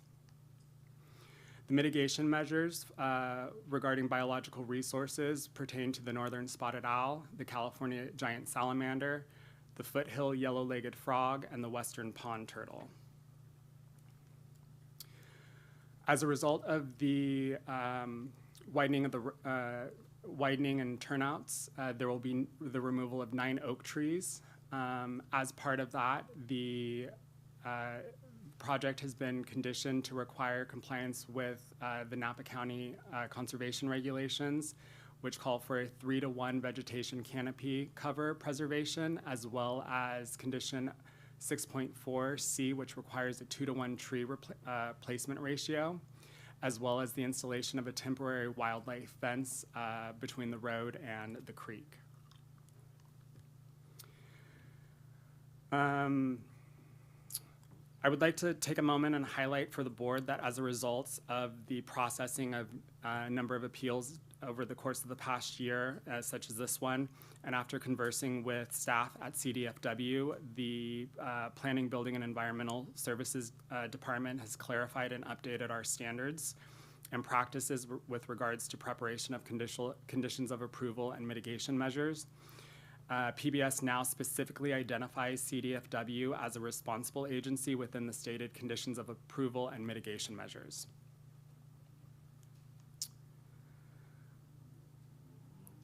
In responding to the appellant's appeals, which are included as Attachment A, in your packet, staff separated the appeal into 9 separate grounds, which are responded to individually in Attachment B, which you have a copy in front of you. Staff received requests from a few individual board members that today's presentation include a summary of each individual appeal ground as opposed to grouping the appeal grounds into broad categories as historically done. So for the purposes of this part of the presentation, I'll summarize staff's responses to each appeal grounds and ask that the board follow along using Attachment B. Staff's response to appeal ground number 1 is that Napa County is the lead agency for this project. Pursuant to Public Resource Code, a lead agency is defined as the public agency which has the principal responsibility for carrying out or approving a project which may have significant effects upon the environment. Napa County is listed as the lead agency on the State Clearinghouse Summary Form, the Notice of Determination, and the Notice of Completion. The NOD and additional filings to the State Clearinghouse was submitted by Napa County and included relevant contact information for county individuals. The Planning Commission is the decision-making body for use permit applications. The appellant is incorrect in the assertion that the Planning Commission is acting as, quote, judge of their own matter, end quote. The Planning Commission is not responsible for filing the necessary documents to the Commission, to the State Clearinghouse or carrying out the project. Napa County, as the lead agency, oversees the environmental review process, and the Planning Commission has the authority to make decisions on planning matters related to the project based on the CEQA documentation and recommendations provided. The appellant asserts on this ground that the county as the lead agency did not perform its duties to consult with responsible and trustee agencies. This argument ignores fact because in compliance with its duties, the county diligently consulted with responsible and trustee agencies, evident in our filing to the State Clearinghouse and through the incorporation of mitigation measures from CDFW and the final approval. Moving to appeal ground number 2, county's response is that the initial study submitted to the state clearinghouse for review identified an unnamed tributary of Pickle Creek that crosses under the existing driveway through culverts at 2 different locations and drains to a detention basin. This was noted in the mitigated negative declaration as well on page 2 of the MMRP. The revised condition of approval adopted by the Planning Commission includes mitigation measures, AG1 and Bio 1 through Bio 4 to address potential impacts to the unnamed tributary of Pickle Creek and to reduce the project's impact to less than significant. CDFW submitted a comment letter concluding their review of the submitted project documents. While their letter did not identify new environmental impacts, CDFW requested 4 additional mitigation measures that amplify the MND and further decrease potential impacts, which were all incorporated into the final conditions of approval as approved by the Planning Commission. The appellant argues in this ground that, quote, application states that PBS staff will review it for completeness and reasonableness. However, there is no staff report, end quote. Staff is unclear what the appellant's actual argument is here regarding there being, quote, no staff report. The staff report was agendized, published, and presented to the Commission on August 21st prior to their final approval. Moving to staff's response to appeal ground number 3. Contrary to the appellant's assertion, the graphics submitted to the State Clearinghouse contained the necessary dimensions and detail. The graphics were included as attachment K of the Planning Commission staff report and was submitted to the State Clearinghouse for responsible and trustee agency review. The graphics included plans which detailed and identified the proposed roads and street standards exception request and the proposed turnouts affected by the stream setback. Furthermore, the location of the project site site's existing wells and the existing spring-fed cistern was provided as part of the Planning Commission's graphic packet. The appellant asserts that 2 tributaries to Redwood Creek were not disclosed. However, it was determined that these 2 tributaries were not located within the 1,500-foot setback of the project's boundaries and will not be impacted through the scope of the project. Moving to appeal ground number 4, which is a bulky one.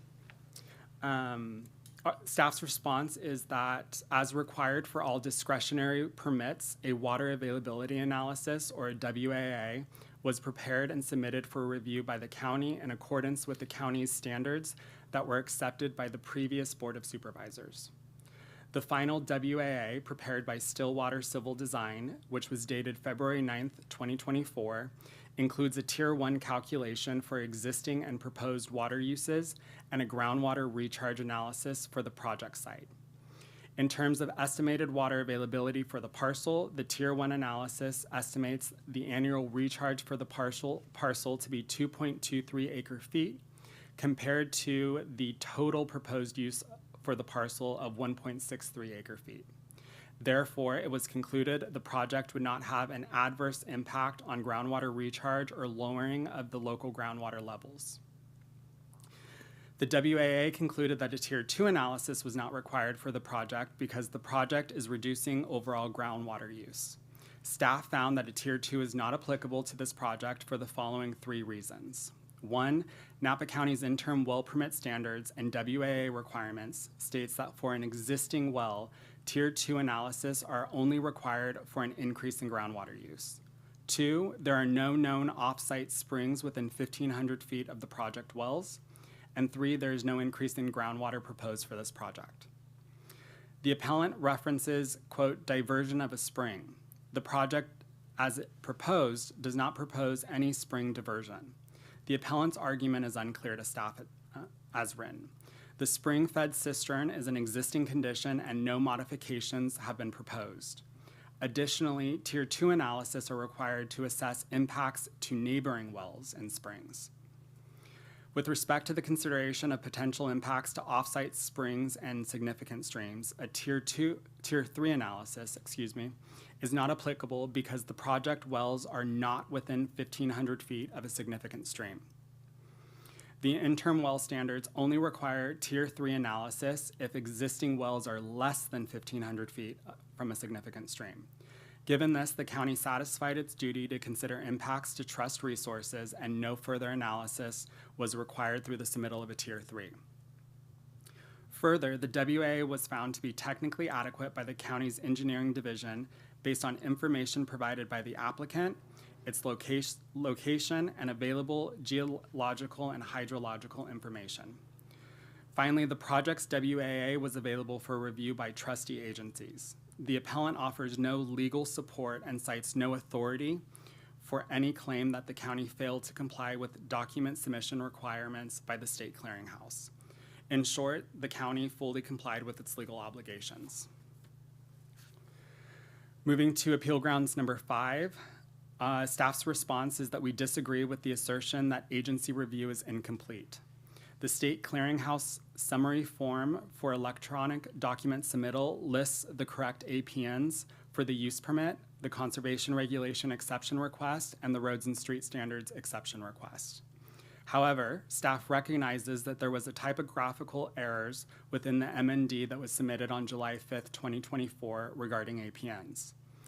In the event reviewing agencies had difficulty in locating a project or property from the listed address and parcel graphics, agencies are able to contact county staff to request further clarification before commencing review of such documents. No such action occurred. Finally, the NOD submitted to the state clearinghouse identified the correct project APN and the APNs related to property access. This information was further disclosed at the Planning Commission's August hearing, and in staff's view, state agency review was not incomplete. Staff's response to appeal ground number 6 is that the appellant is simply mistaken in his assertion. The WAA states that there are 4 existing wells to be used to supply water for the proposed winery, and that no new wells are proposed for the project. Again, I would point the board to our staff responses to appeal ground number 4 regarding the county's requirements for a Tier 2 and Tier 3 analysis.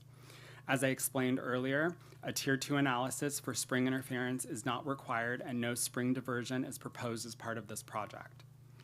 In preparing our responses, staff found that in 2006, the prior owner of the property obtained a well destruction permit from the county for a different well on the parcel that is not part of the project proposal. Although the Environmental Health Division records do not indicate whether this well was decommissioned, the applicant confirmed to staff it was not, and is agreeable to a condition of approval requiring the follow-through of that well's destruction. Finally, the appellant contends that a lake and stream alteration agreement is required from CDFW. As wells on the property are bound by the Planning Commission's condition of approvals, and specifically condition of approval 6.12G, mitigation measure Bio 6, which was included, requires that the applicant coordinate with CDFW to determine if a lake and stream bed agreement is required or not. Moving to appeal ground number 7, staff response is that this project is reducing groundwater use, and it's staff's opinion that the applicant team followed the county's interim well standards, which have been discussed in both appeal grounds 4 and appeal ground 6. No geological studies, completion reports, or well pump test data are required for completion of a Tier 1 analysis. Additionally, the project wells are more than 1,500 feet from the designated significant streams, Redwood and Pickle Creeks, and a Tier 3 analysis, as discussed earlier, is not required based on distance. The tributaries to Pickle and Redwood Creeks are not classified as significant streams, and a Tier 3 is not applicable to those watercourses. Moving to appeal ground number 8, as discussed earlier, the WAA was deemed technically adequate by the engineering division based on information provided by the applicant, the project location, and available geological and hydrological information.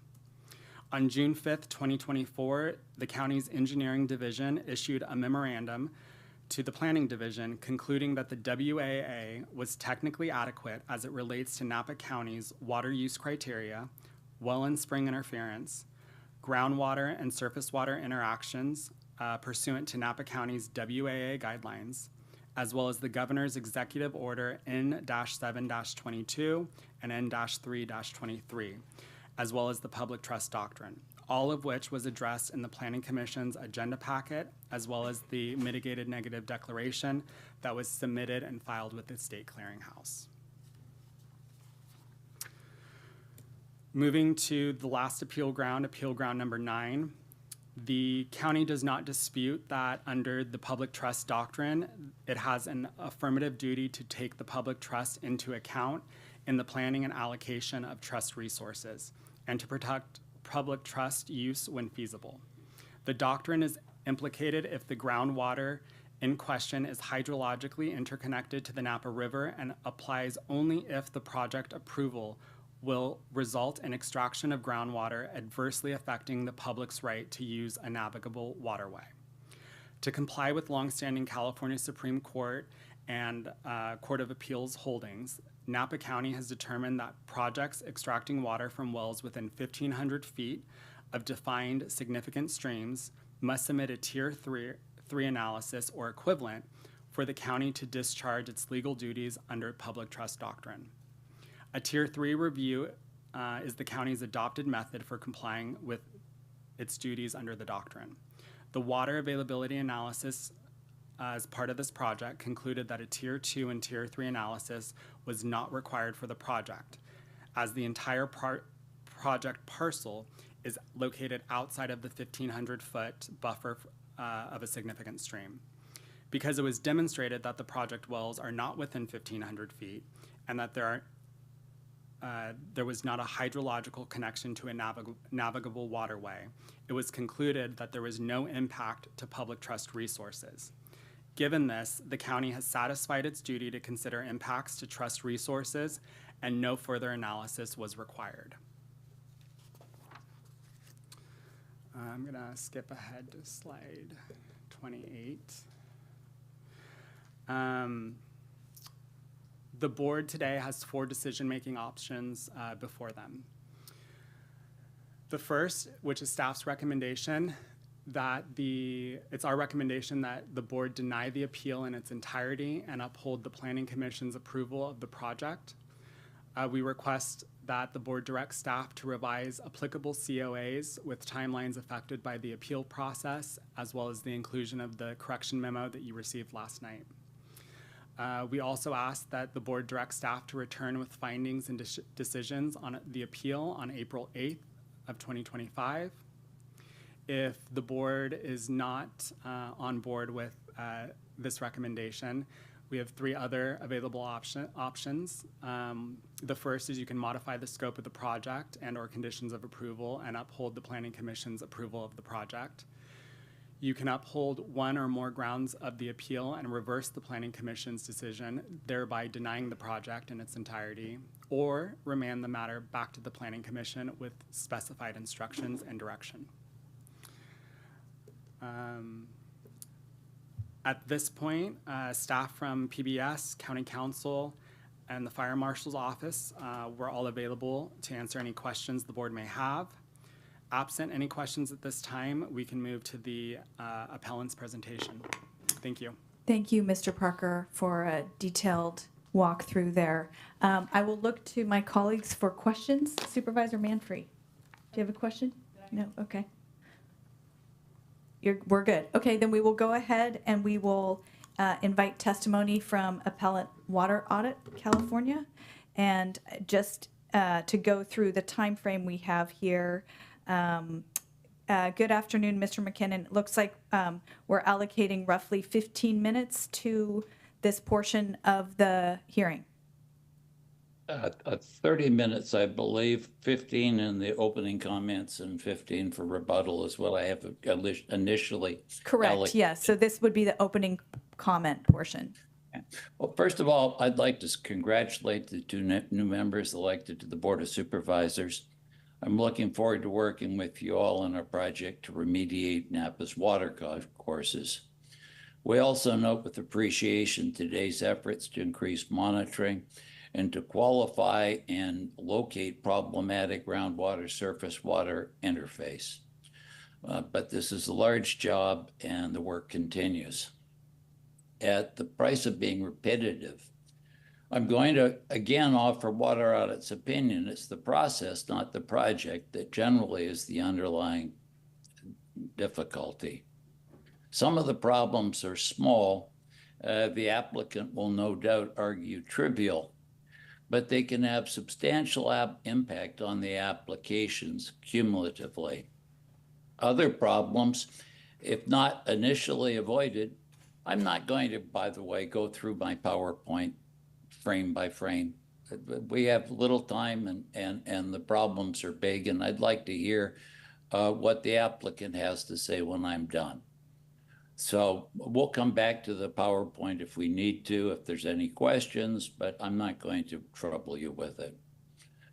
Other problems not initially avoided can lead the applicant down a long dead end, and we don't want to see that happen.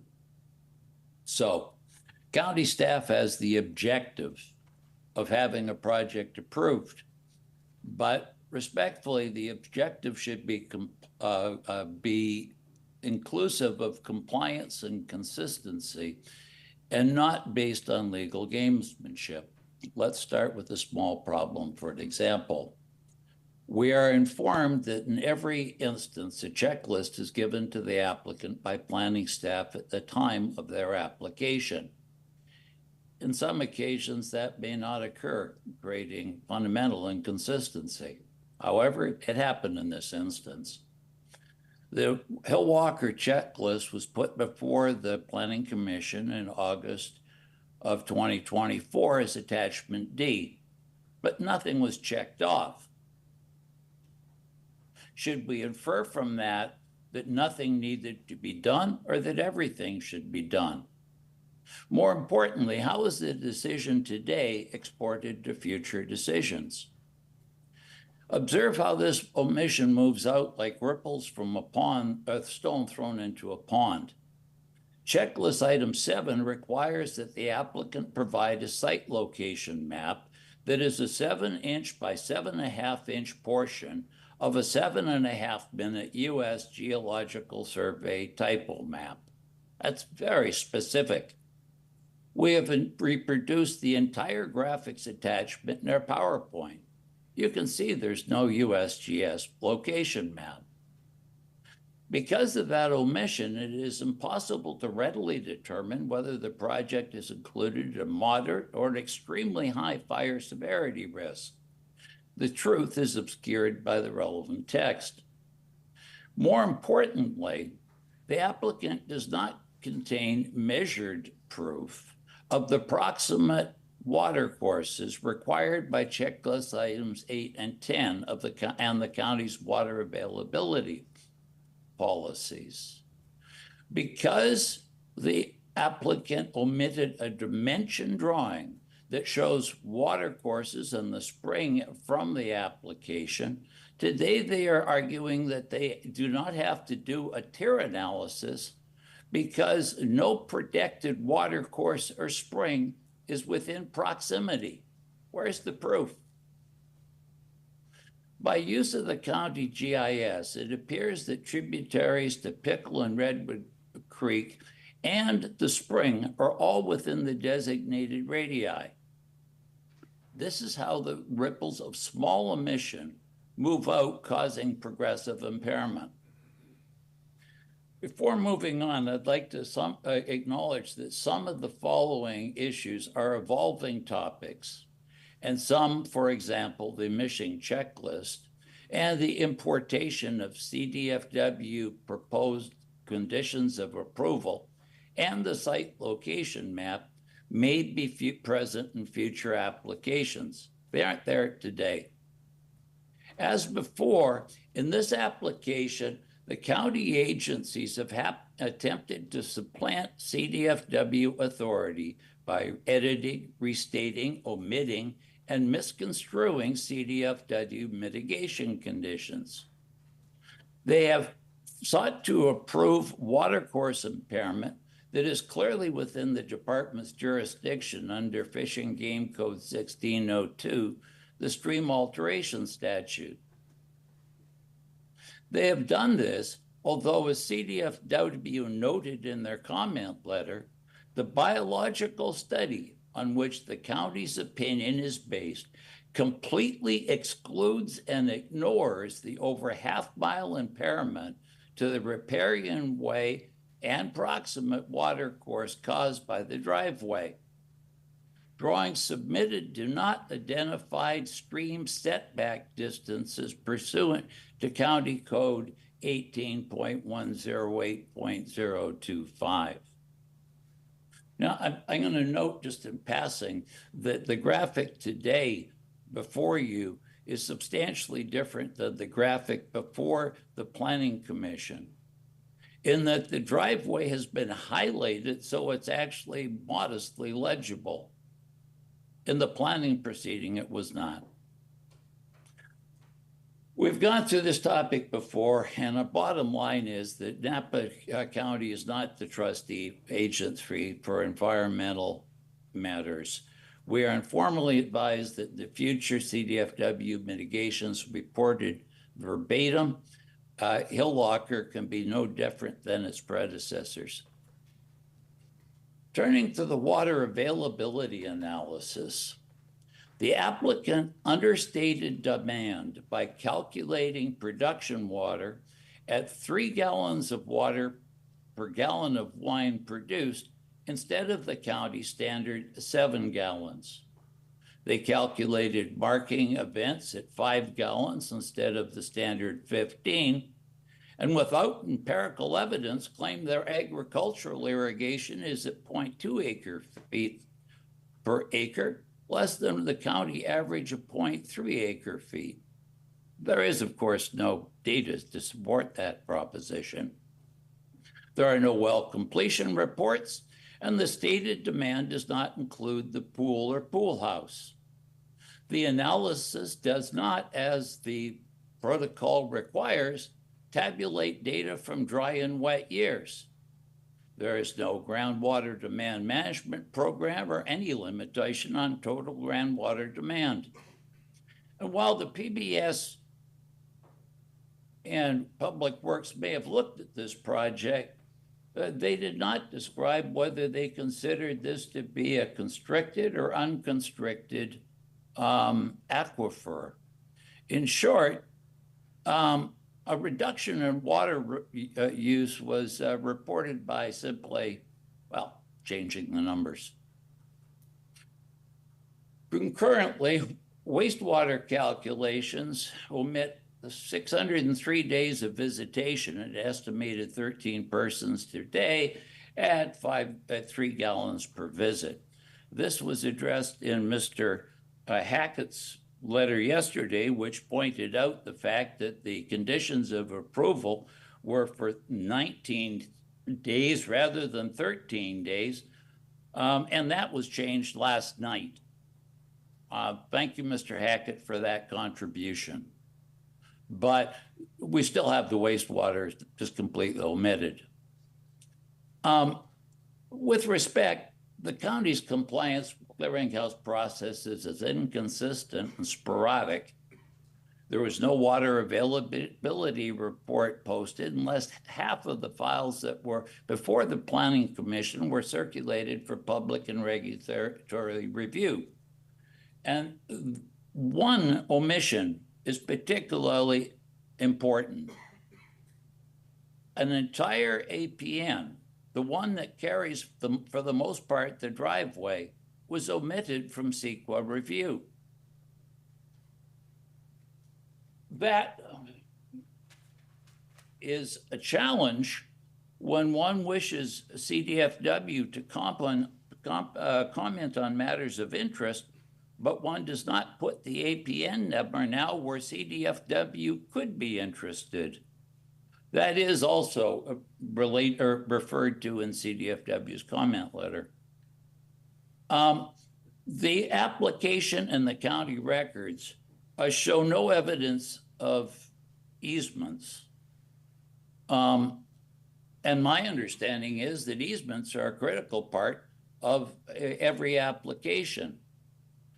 Finally, staff has conflated two concurrent legal obligations.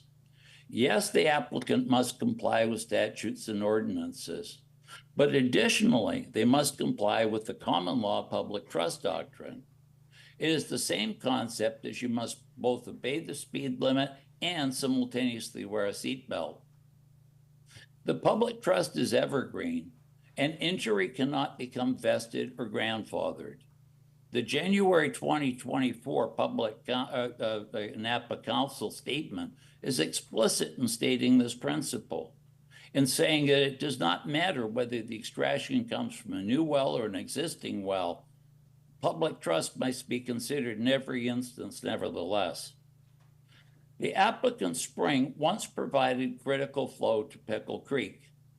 Even if one can accept the fantasy that one can increase the density of use and decrease the associated water demand, and thereby declare no net increase, must still deal with the question, does the existing conduct injure the public trust?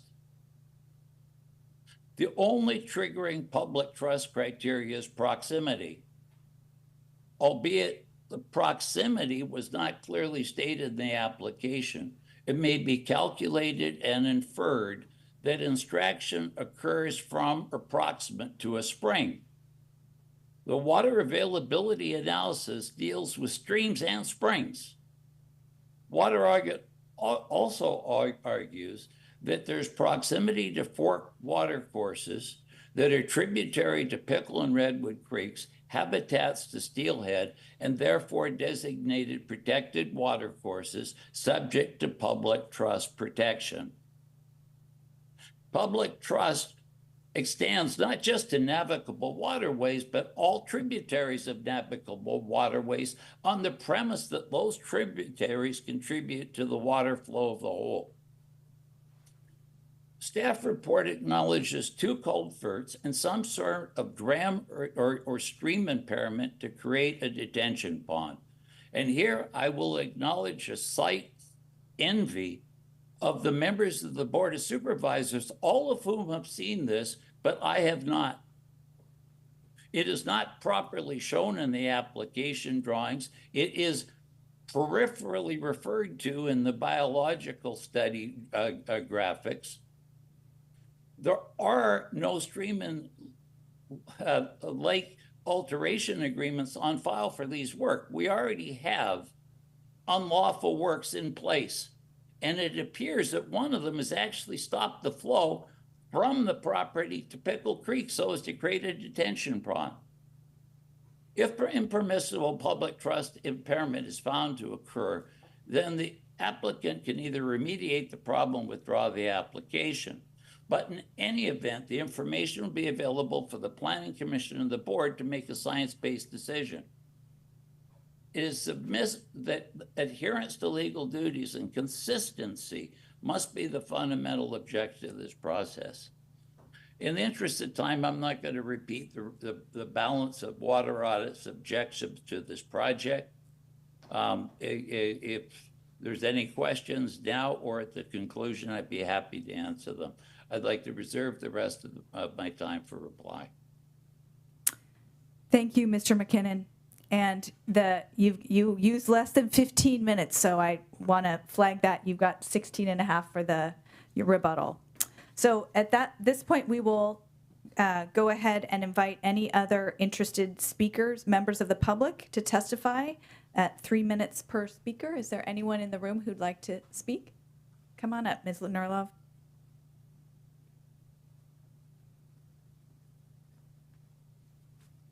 My name is Elise Nerlov.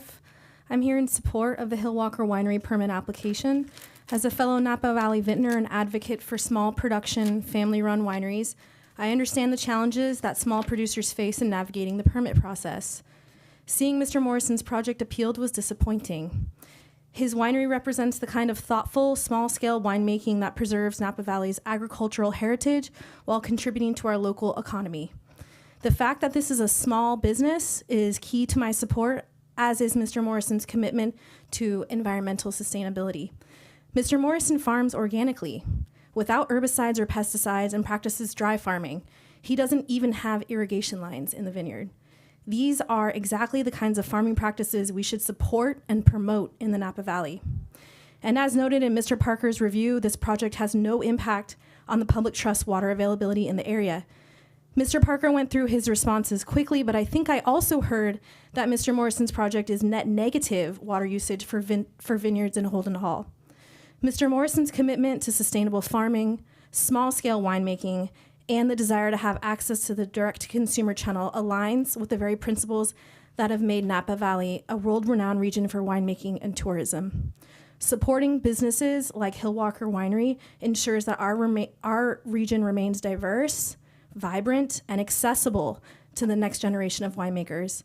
I urge the board to support this winery application as is, because a vote in favor of Mr. Morrison's application is a vote in favor of small-scale, environmentally responsible, and independently owned wineries. Thank you.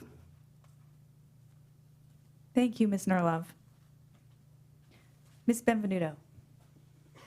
Hi, Michelle Benvenuto, Wine Growers of Napa County.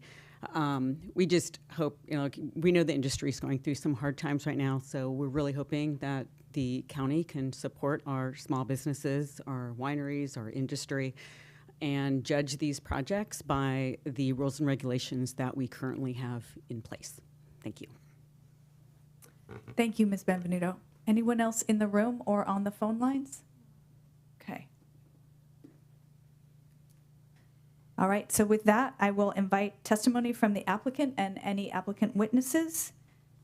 And again, we will look at the same time frame. I think you estimated 15 to 20 minutes for this segment. Yes, we have 30 minutes in total. I'm going to talk a little bit, and then Kevin's going to talk a little bit. And Great, I thanks. hope to be efficient with my time as Mr. McKinnon was with his. Good afternoon, Supervisors. My name is Rob Anglin. I'm assisting Kevin Morrison in this appeal. As I said, you're going to hear from both of us today. Kevin's going to talk about his approach to farming and making wine on his property. But first, I need to talk to you about the appeal grounds, the process that we're in, and the merits that we've heard about today and in written documents. Staff's presentation was thorough, going through each individual appeal ground. And I'm not going to waste our time by trying to do the same thing. I'll just say that we agree with everything that staff said and what they've put in writing and what they presented to the board today. We feel that that adequately addresses the appeal grounds and provides the board with a basis upon which to uphold the Planning Commission's unanimous approval. What I would like to talk to you about is the process itself and some of the arguments that you've heard both today and then in writing that are not appeal grounds. The appellant is limited to the appeal grounds stated in the appeal packet. I remember when I first started practicing in Napa County, which now that I'm saying that makes me feel old, and maybe I'll lean into being old, but when I first started, appeals were what my kids would call a do-over. You could put anything in, any record, including, as planning commissioners are familiar with, documents right before the hearing. You could make any argument on any topic. Everything was fair game. It resulted in long hearings. It resulted in continuances. It resulted in staff scrambling the day before the hearing to try to make sense of the documents that were dumped upon them. So Chapter 2.88 was revised, and I think with good reason, by Board of Supervisors who were tired of the do-over process. And there are appeal grounds that must be enumerated in the appeal packet. The appeal is decided based on the record before the Planning Commission, meaning that if we're deciding whether or not the Planning Commission made the right call, we should be looking at the information that they had the benefit of. If there is a reason to put in additional evidence, you have to ask for that. There are limitations on how long I can talk. All of these things make the process work more smoothly, in my view. It honors the board's time. It honors the planning commissioner's time. It sharpens the focus on the issues that are before the board.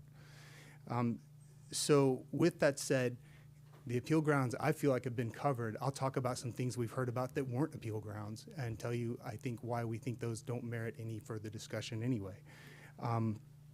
We've heard about that the Planning Commission was confused on whether or not this was a medium fire severity zone or a high fire severity zone. I can tell you, and this is based on a discrepancy in the mitigated negative declaration that said medium instead of high. This fact was called out and corrected at the Planning Commission. On page 9 and 10 of your transcript, Ms. Galina advised the Planning Commission, hey, there's a discrepancy here. This is actually a high fire severity zone. She said, and fire and engineering have looked at this project and confirmed that they are viewing it as a high fire severity zone, and that the mitigations and the requirements they are imposing is with that level of fire severity in mind. So they weren't confused. And certainly Commissioner Dameron wasn't confused, because she said, you know, based on the high fire severity, do we have any conditions limiting visitation during red flag days? Which the answer is yes, that condition is in there. We've heard in writing about a dead-end road reference in the winery comparison chart. There's a reference in there that says, you know, is the primary road a dead-end road? It says no. You know, the argument, I guess, is that that's incorrect because the access road doesn't go out anywhere. I would say this probably means that Mount Vita Road isn't a dead-end road, which it's not. But in any event, not an appeal ground. We've heard about the existing detention pond that Mr. McKinnon would like to see. I'd show it to him if he wants to come and see it. But the existing detention pond is not an appeal ground. It's not on Kevin's property. It's not part of the project. If it's illegal, as Mr. McKinnon kind of indicated in his talk just now, that's not anything to do with us. Regulatory agencies can look at it. We have heard that it's fully permitted, but you know, that's has nothing to do with this project. And the Planning Commission's decision wouldn't be advanced for knowing the history of a detention pond, just like it wouldn't be advanced by knowing the building permit on the house that's on the neighbor's property. It's just not part of the project. We heard today, and in Mr. Hackett's letter from Save Napa Valley Foundation, that there's no easements. Well, that's actually not the case. It's not a use permit requirement, and it's not an appeal ground. It's also not true. Ms. Galina advised the commission there is an easement for the, this is a quote, there's an easement for the road use and maintenance. We did have a copy of it. It's in the county records. We did not post it because it's in the county records, end quote. And that's in your transcript at page 10. So not an appeal ground, but you know, not true either. And then there's a couple that Mr. McKinnon threw in today. Water use of 3 gallons versus 7 gallons. 7 gallons is a high estimate. You know, water availability analyses are based on the project's use. They are flexible. Certainly, for commissioners who've seen a lot of winery projects, this is not a normal winery. It's not like a lot of wineries I've represented. Its water use is very low, and so the water availability analysis took that into account and used a lower number. There was a lot of discussion about this at the Planning Commission, so not something that they missed again. They talked about the low water use, and Kevin will talk about how he approaches winemaking. I think is probably, I'll let him talk about that. Dry versus wet years, that is actually incorporated because we use 10-year PRISM data, which is more conservative instead of the 30-year PRISM data, and the water availability analysis does that. Again, not an appeal ground, but I'm answering it now because Mr. McKinnon threw it out there. The pool use, you know, a pool is very little water use, and there's already a residence there, and so residences have a small amount of landscaping. This property, for those of you who are not there, is not extensively landscaped. No big lawns. So we incorporated the pool water use within that landscaping residential use. So a residence is assumed to do 0.5 acre feet a year, and the pool, you know, the small, I think pools in the WA document, policy document says 0.05 acre feet a year. So it's really small, and it's already, we considered it to be included in that landscaping for the residents. And then lastly, he said the wastewater feasibility report omits all these winery visitation. A wastewater feasibility report is different than a water availability analysis because its purpose is different. Water availability analysis is how much water you use in a year. A wastewater feasibility report is, can your system take the most water that you're going to put down the system in one day? So the wastewater feasibility report looked at peak flows. And the peak flows are when we have 35 people, right? So that's the explanation for why the lower level of 13 visitors a day wasn't referenced in the wastewater feasibility report, because that would be a lower level of flows. I think that's all for those. I think I would like to take a comment to talk about some of the discrepancies in the record with the APNs that Mr. McKinnon referenced, and that were addressed during the Planning Commission. I've had typos in my work. Mr. McKinnon's had typos in his work. I can find them for him. I'm sure he can find mine. We all strive to do the best work product we can, and we're always working to improve. And I say we, I mean everybody in this room probably who's working diligently at their jobs. But we're all human, and you know, AI hasn't become perfect to replace us all yet. So because of that, there are going to be errors, and a public review process is intended to catch and correct those errors. That's the purpose of it. So when we catch and correct those errors, I think that we should be looking at that to say that's the intent of the process. We caught the discrepancies. And I don't think the process is broken because there's discrepancies. Where the process breaks down is if you don't do the right thing when you find the discrepancy.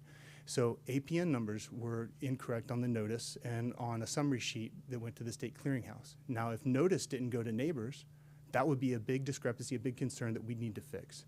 Well, we know that notice did go to neighbors because Ms. Galena confirmed that for the Planning Commission. So all neighbors were noticed.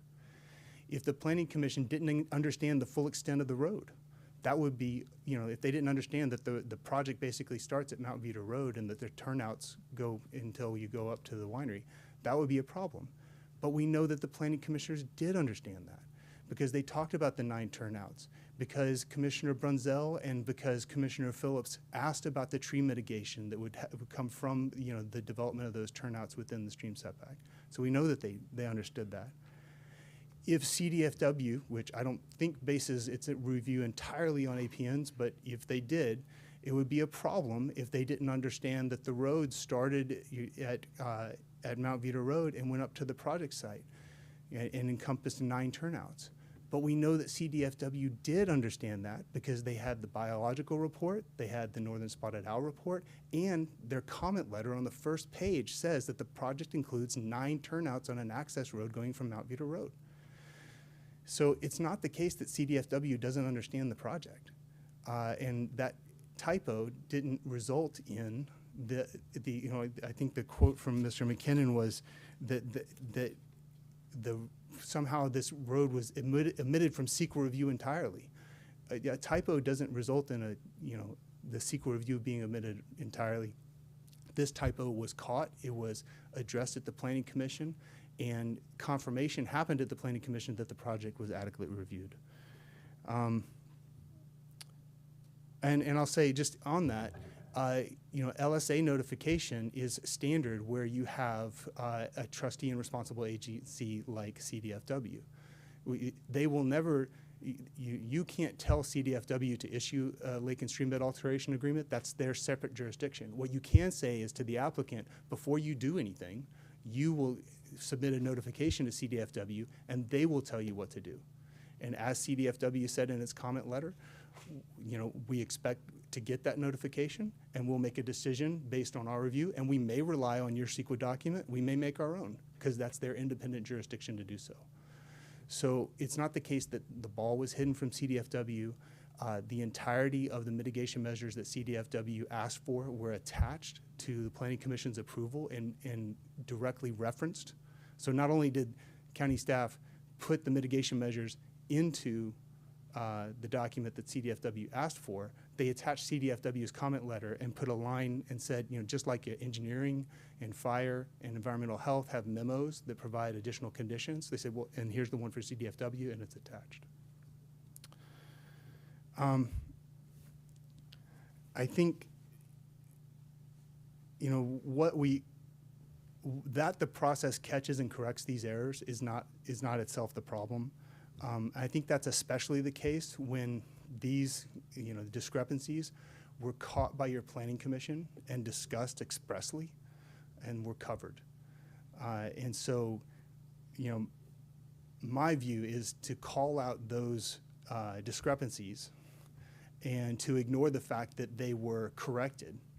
It feels like a double standard.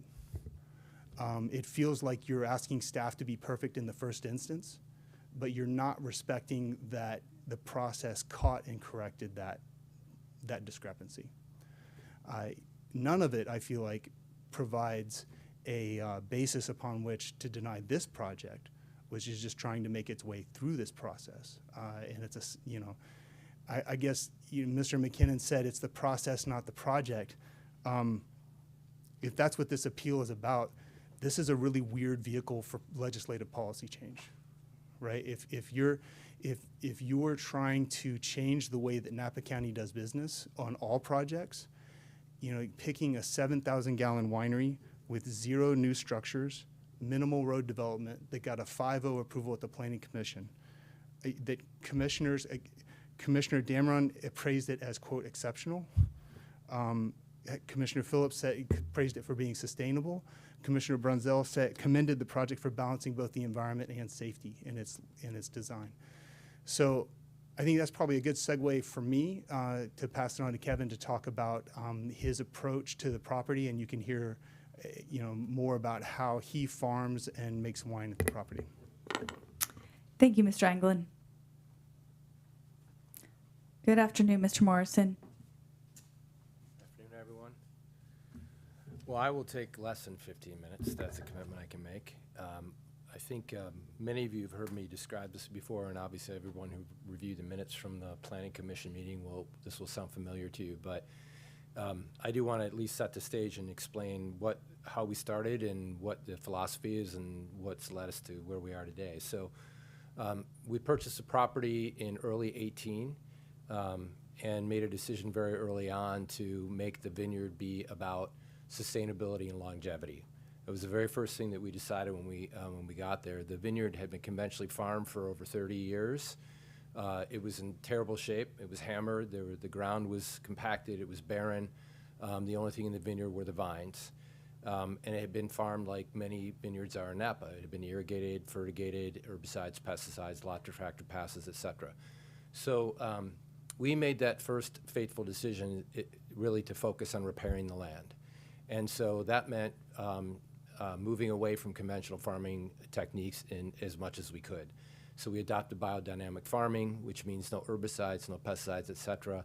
And importantly, we don't hedge, we don't drop fruit, we don't mow. So we make far fewer tractor passes in a vineyard than is typically the case. And not only is that better for the vineyard, but if you want to take it towards sustainability, we use less fuel, there's less emission, et cetera, when you farm that way.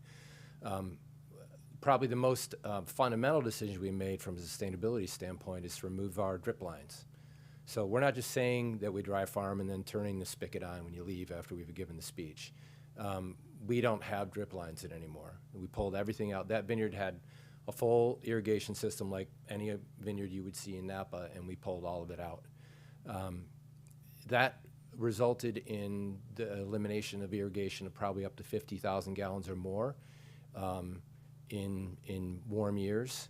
So that was probably the single most impactful thing we did on day one to really reduce water use. There are other things that we've done that are not water related.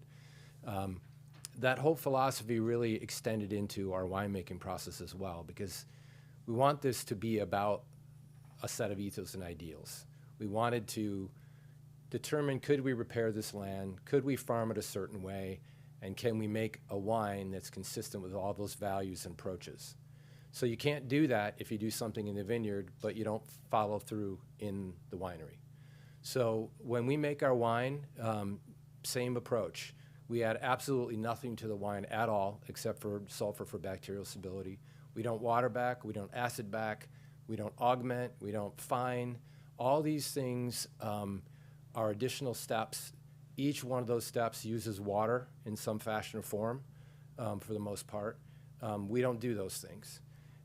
We transition largely away from barrel aging, so we're probably 20% barrel aging right now, and the rest is in concrete, which means each concrete vessel is many barrels. So we're not racking multiple barrels multiple times a year. Each time you do that, you use more water. So the only thing we use water for at all in our winemaking is for sanitation. And we use a very little amount of water. And we won't depart from those practices as we scale, because the point is to do things a certain way, not just to get bigger.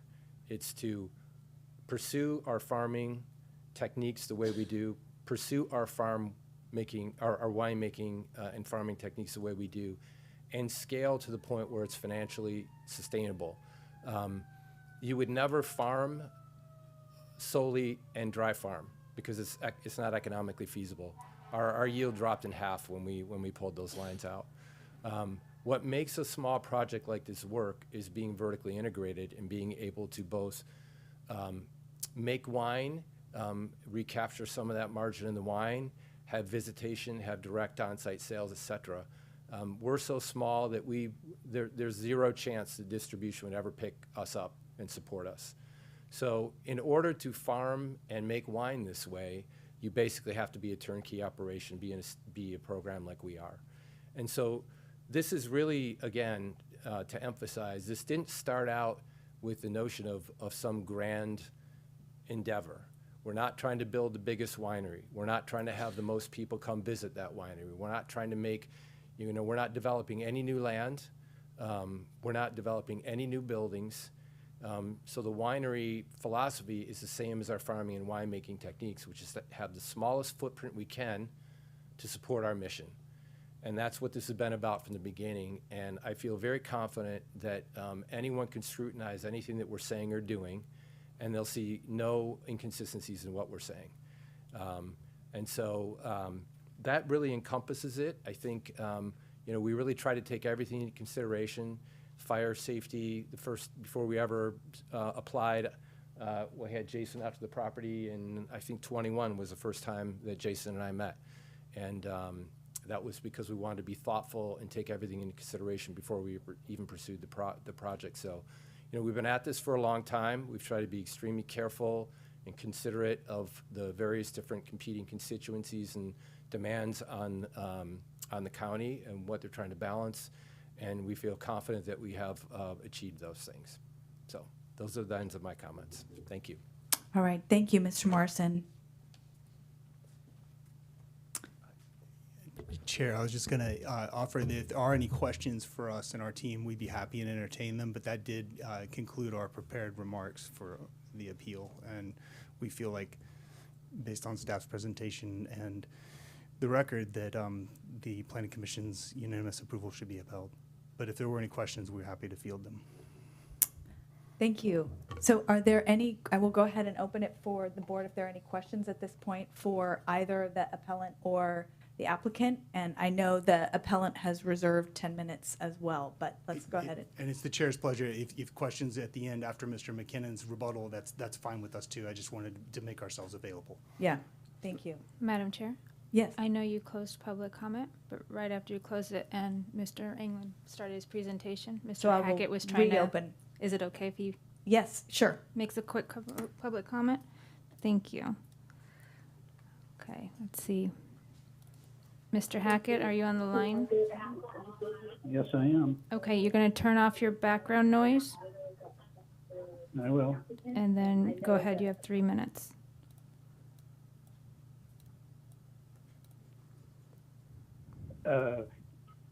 Chair Cottrell, can you hear me?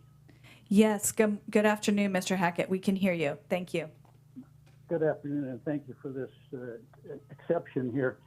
The problem, and just very quickly, is if you, in the agenda, it lists the number 299-1776 if you want to call in.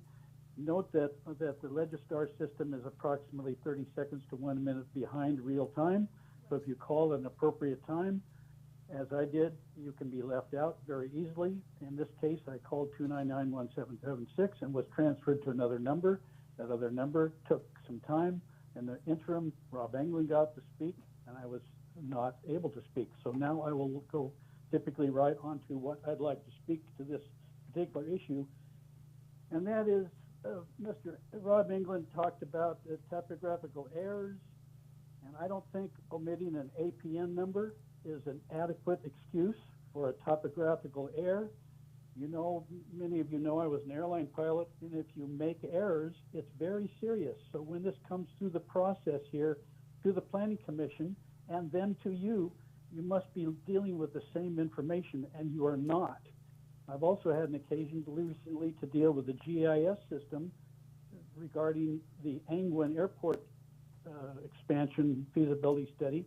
The APN numbers are screwed up in Napa County. They need to be corrected because the GIS system upon which was relied to determine the distance from the streams to the wells was incorrect. You cannot disavow your own GIS mapping system that shows that it's within 1,500 feet. It was a discrepancy that it's in a high fire danger area. Moving from 19 to 13 on the plan was only brought up last night by me. That was not corrected by your staff. That is not the way to process applications. Finally, using less water with an expansion is beyond my imagination. That is beyond common sense. You cannot use less water if you're expanding your vineyard. The easement, if it was not in the project planning, the project's application, we do not know if all of the people upon which this road meanders are even cognizant of this. And taking down trees so you can put in a road, especially oak trees, is beyond my imagination. When you have exceptions to the road improvements and the street standards, that is too many exceptions. I'm sure he's a great man, and that's it for me. Thank you, Mr. Hackett. Is there anyone else on the line? Okay. Yeah, of course. All right, so at this point, I will turn it back to Mr. McKinnon for his rebuttal period. I would like to clear up a misunderstanding at first. I wasn't going to argue about fire hazard. I was talking about the absence of a consistent, uniform, called for on the checklist site location plan. I waste hours every week trying to figure out where something is. It's just ridiculous when it's on your checklist. Now, I'm not saying you should deny this man's application for such a silly thing. Of course not. And I wasn't going to talk about fire hazard. It's a risk. And I would absolutely concur with Mr. Angwin's comments about saying things in an orderly fashion. I would note that we commented on that detention basin back in August the 6th, I believe it was. But it's just there. And CDFW, when they go in, will deal with it as they see fit to deal with it. I think I am 100% in concurrent with Mr. Anglin's comments that the problem isn't making mistakes. The problem is what we do when we make mistakes.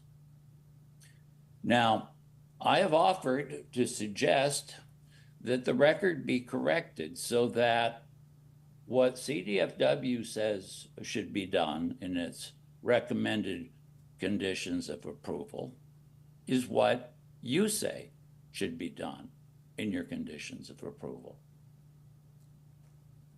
With respect to Mr. Angwin, they aren't the same thing at all.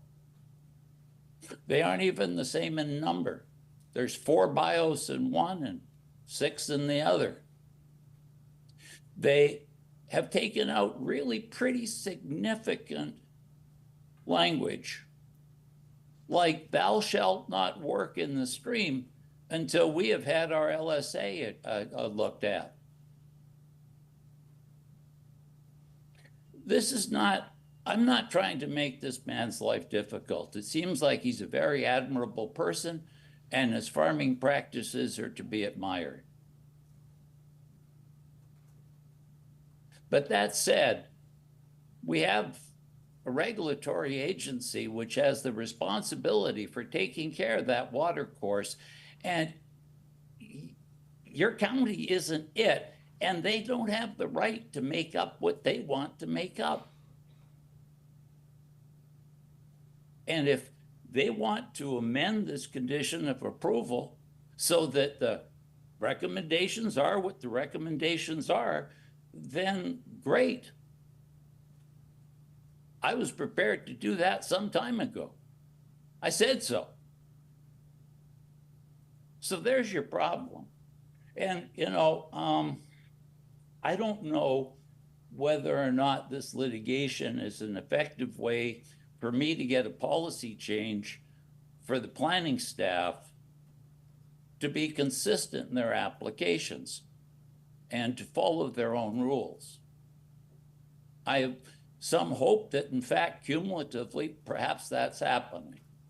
And I don't want to say anything more about that topic at the moment because I'd like to maintain goodwill there. But I would respectfully suggest that what you do is you amend the Planning Commission decision so as to append the CDFW's mitigated conditions and instructions and to incorporate their comments in full. And then let the man do as he's going to do. If it doesn't bother you otherwise, it certainly doesn't bother me. Thank you for your time.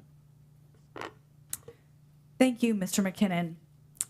So with that, I will go ahead and close the public hearing. And I'm also been asked to take a 5-minute comfort break and then come back and we can have a board discussion and any questions to staff. Does that work? So we'll come back at 3:22.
All right, we are back. Thank you, everyone. And we will continue on with our hearing of the Hillwalker Vineyards Winery appeal. And we had closed the public hearing, and I wanted to give staff the opportunity to respond to any items that came up, and then also ask colleagues if they have questions or comments. Absolutely, and thank you for the opportunity, Chair Cottrell. There were numerous comments made, and this may be duplicative as Mr. Anglin was comprehensive in his response. Nonetheless, there's this assertion, and what seems to be an ongoing assertion, that if items are inadvertently missing from a checklist, which is probably 1 page out of 5,000, if you will, on an application packet, that somehow is causing a reviewer, either staff, a technical expert at other agencies, the Planning Commission, anybody for that matter, to somehow overlook the fact that there are extensive technical studies throughout the document that include highly detailed maps. There are highly detailed graphics in the Planning Commission packet.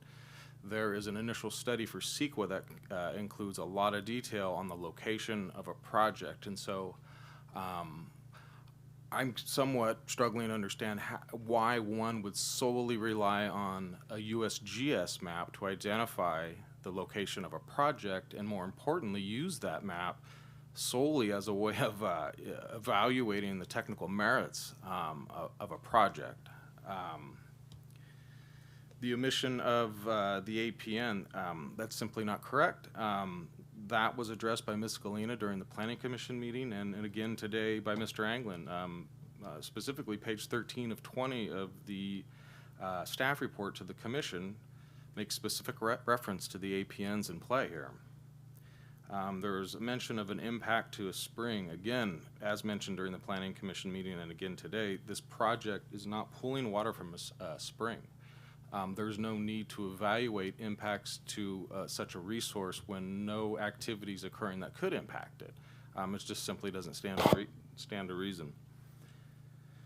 Detention basin. Again, this was discussed today by Mr. Anglin. This is an existing condition. It's not on the applicant's parcel. It's not part of the project. That said, if Mr. McKinnon feels strongly about it, I would encourage him to consult the regulatory agencies that actually have jurisdiction, not the county, over that pond, whether it does or doesn't have a permit. And those agencies would be CDFW and the Water Board and possibly the Army Corps of Engineers. There's this comment about the involvement of CDFW, and again, going back to the checklist and omitting a USGS map. Again, as was stated by Mr. Anglin, CDFW had no problem or challenges figuring out where this project is. Again, there are numerous documents in the record that show that. There is no discrepancy between what Fish and Game asked us to do with respect to the condition of approvals in condition of approval 4.18E. It includes the conditions of approval. It even goes so far as to directly include, by way of attachment, CDF's letter. So it's impossible to confuse what it is that they're requiring and in turn what the applicant's responsibility is in that regard. There was a mention that the WA was not posted. Incorrect. There was also the issue of easements. As part of Public Works and Planning's review, those are baked into their review. And as was articulated by Ms. Galena during the Planning Commission meeting and again by Mr. Anglin today, that was a component of the review. So that item has clearly been addressed.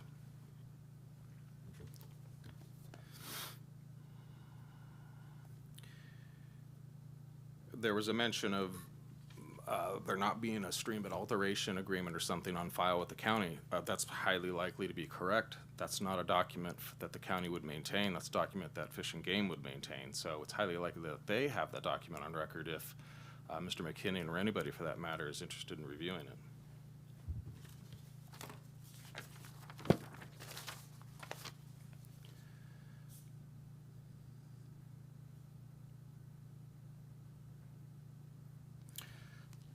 That's the extent of my notes. I may have missed a few things. Happy to answer any questions. And I believe the applicant has some time left for a rebuttal as well. All right, I think that everyone was done speaking, but I will go to my colleagues and find out if people have questions. Supervisor Manfree. Sure, I'm sorry, these are just notes taken through this, so they're going to be a little out of order. But I would just like to make sure we're all on the same page with the location of the detention basin. And my understanding is that there's a detention basin near the turnoff from Redwood Road up the driveway. And if that's the one we're talking about, that certainly is on a different parcel. I did not observe a detention basin while I was there. I was just checking on Google Maps to make sure with the aerial photos. I don't see any detention basins. The only thing I see is a swimming pool on the actual project parcel. If that's incorrect, anyone here can correct me. Mr. McKinnon, Mr. Anglin, planning staff, let me know. But I just want to make sure we have clarity on that.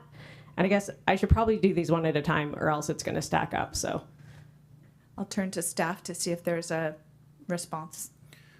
I don't believe you're incorrect. This is the pond that's off-site, adjacent to the road, that's lined with some black rubber lining. Yeah, that's the one I am assuming Mr. McKinnon's speaking about, and the one that's on the neighboring parcel. Okay. And I checked the IRWIMS data set for that, which is Electronic Water Rights Information Management System that's hosted by the State Water Resources Control Board. And there are 2 records for a diversion permit for that structure. So it's permitted. I agree, it doesn't look like it's in very good shape.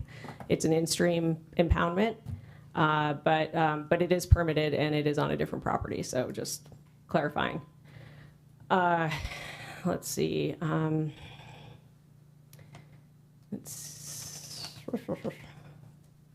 I have a question about, there was one thing brought up about the graphics changing, like the maps changing at some point, and I would expect they were changed in response to comments, but I'm just wondering, between the first version the Planning Commission got and today, just to, if possible, get some clarity on when the change was made and why.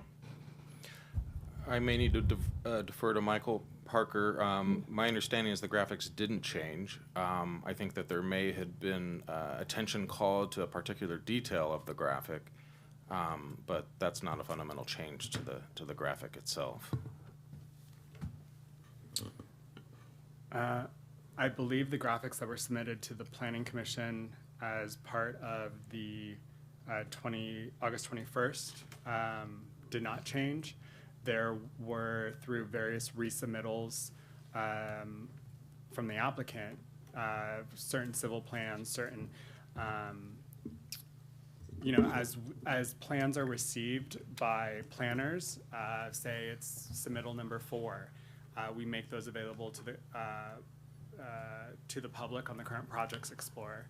Something may come in on submittal number 5 and a graphic changes. We remove the previous submittal that we're no longer evaluating and uploading the most recent. So those graphics or those civil plans may change.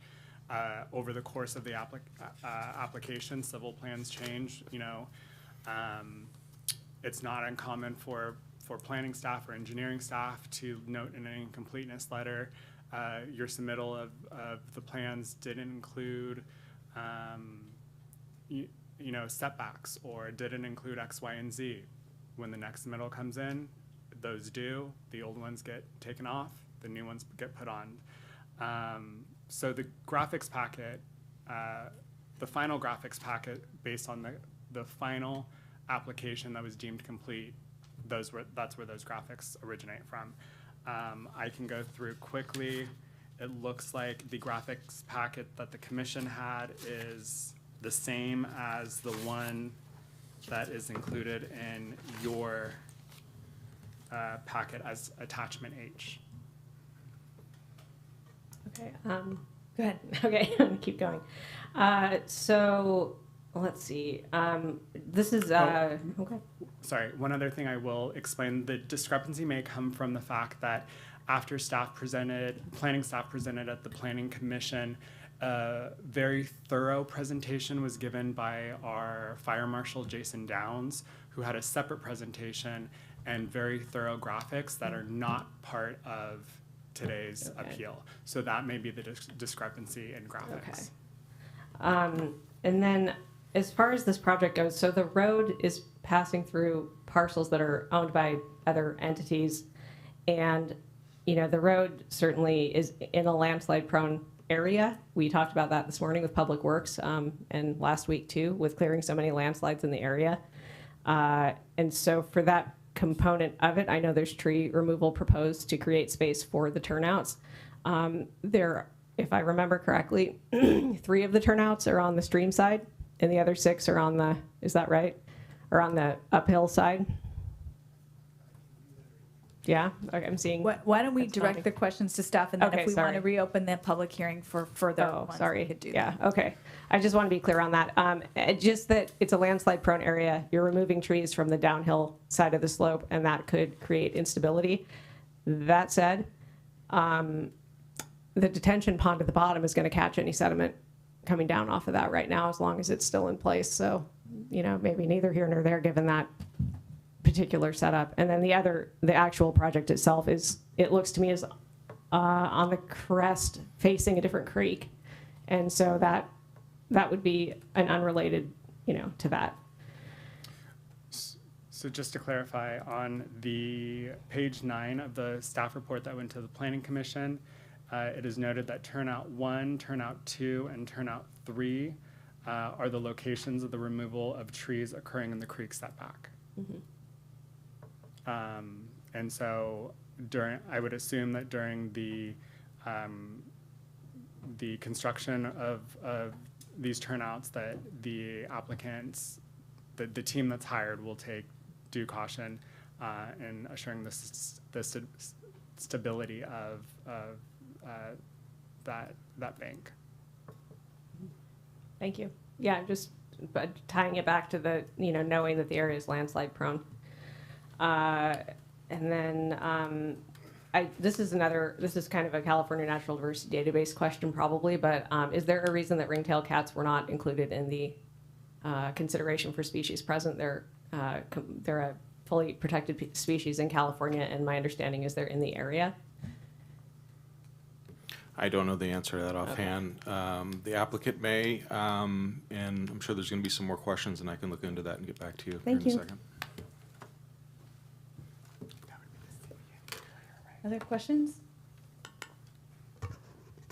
All right, I'll look for comments from the board. Yeah, go ahead. I hit my button late. Just really real quick. I just have a real quick question. And it was addressed by staff a little bit, but just want to revisit it real quick.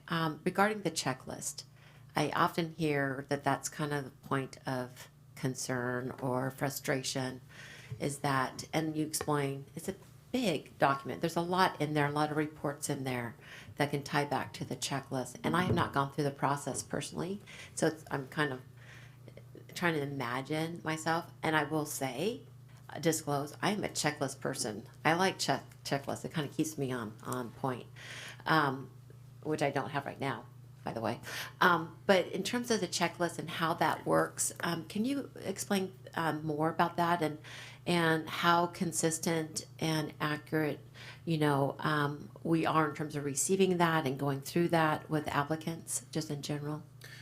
Yes, absolutely. The checklist is intended to inform the applicant and staff as to what's required to constitute a complete application. So things such as a USGS map. That helps staff and the public understand where the project's located. That checklist probably has not been updated in 20 years. We don't use USGS maps for that purpose anymore, and therefore we don't ask necessarily the applicants to include them.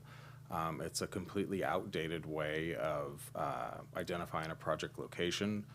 We utilize the county's GIS system, which includes a layer that has the USGS maps on it. And there's a whole host of other layers that staff uses to inform their review. We are in the process of updating that checklist. You're reading my mind. Thank you. And hope to have that complete in the next few weeks. We are not only removing a couple of things that have become obsolete, such as the USGS map, but we are also adding further details on some important aspects of the checklist, and that pertains to the technical studies that are required for applications, and how those technical studies need to be prepared in a way that comport with the county's guidelines to ensure that when studies are provided, they are prepared in a way, prepared in an adequate way in accordance with our guidelines, so we can minimize any back and forth with applicants regarding the adequacy of the technical report. So to say it another way, if you submit a technical report that meets our guidelines, you're good to go. If you don't, you're going to get a comment letter saying you've mixed X, Y, and Z on the technical report. Can you please make some corrections? Okay, very good. So the checklist is used by the applicant, it's used by the staff, and maybe somebody who's looking into the application process, correct? Is that checklist available to the public for viewing? Yes, the checklist is a component of the application, and it is available for viewing. It is used during our pre-app meetings where we meet with applicants to go over their proposal before they submit, where the staff will run through the checklist of items that are required to be submitted. So it's used to inform that. So ultimately, when somebody submits an application, they include all the items on the checklist. Again, going back to the USGS map, that's not something we've used for quite some time, Right. and it does need to be removed. But I struggle to find out how that generates confusion and somehow gets in the way of, somebody's review of the actual technical merits of a project. Yeah, I think it's a nice at a glance for somebody that may not be familiar. I'm just kind of assuming, since I've not seen the checklist, I've not gone through the process. But I do think, I'm glad to hear that the checklist is getting updated. And maybe in a way that too, that it could be a little bit more user-friendly for the layperson such as myself, and taking at a glance look at where somebody is in the process of going through that list. And then does it require staff and the applicant to sign the checklist that it's completed, or is it really just kind of a? No. No, there's nothing. No Okay. attestation Okay. signature required that they submitted a complete application, although might not be a bad idea. Yeah, I mean, again, just in different areas of my life, past life, because I like checklists, that's what we did. We made sure that everything was checked off and that everybody signed the checklist and that's in agreement that these things are been completed. So that would be my only kind of feedback, and thank you for working on that. Thank you. Thank you, Supervisor Lesio. I had one question that has to do with the groundwater use, and to me, one of the real positives about this project is it's actually coming in with a decrease in groundwater use due to the dry farming practices. And I know there is a monitoring condition of approval baked in that the Planning Commission approved. And then you as PBES director can request those monitoring reports as you see fit. A question for me is that there's the groundwater recharge level, which I believe is like 2.2. 2.3. 2.23. 2.23. Thank you for the specificity. So that is the, I'm trying to understand. So that's the maximum that this parcel that is able to be used by groundwater use here. That's the parcel's contribution by way of infiltration. So based on that, they have to stay under so that more water's not coming out than what's going in. Okay, So it stays so in balance. it's as long as you stay under that. The fact that they're able to save even more means that's terrific. And if there's any cap, it's that stay under 2.23. Yeah, it's your bank account. Got it. Okay. Thank you. And it's good to see that there's that built-in condition of approval too. So, All right. Okay. If there are no other questions or comments, I will. Sure. Yeah. May I address Supervisor Manfree's earlier question about the bio? Certainly. Thank you. So the county's, it's attachment B, the county's guidelines for preparing biological resource reconnaissance surveys. For report contents that we require, it reads that a biological resource survey report submitted to Napa County should at a minimum contain the following information. A project description, including a detailed map of the project location and study area. B, a written description of the biological setting of the site and the biological resources evaluation area, an area that includes all lands within 1 mile of the boundaries of the parcel's project parcel.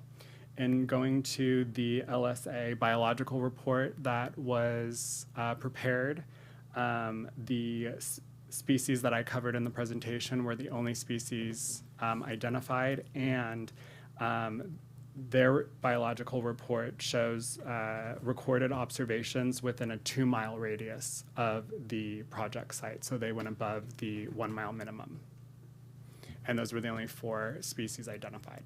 Okay, thank you for coming back around to that. And I realize that's not actually one of the items being listed on the appeal. So it's just a question I had as a follow-up, learning about the project more.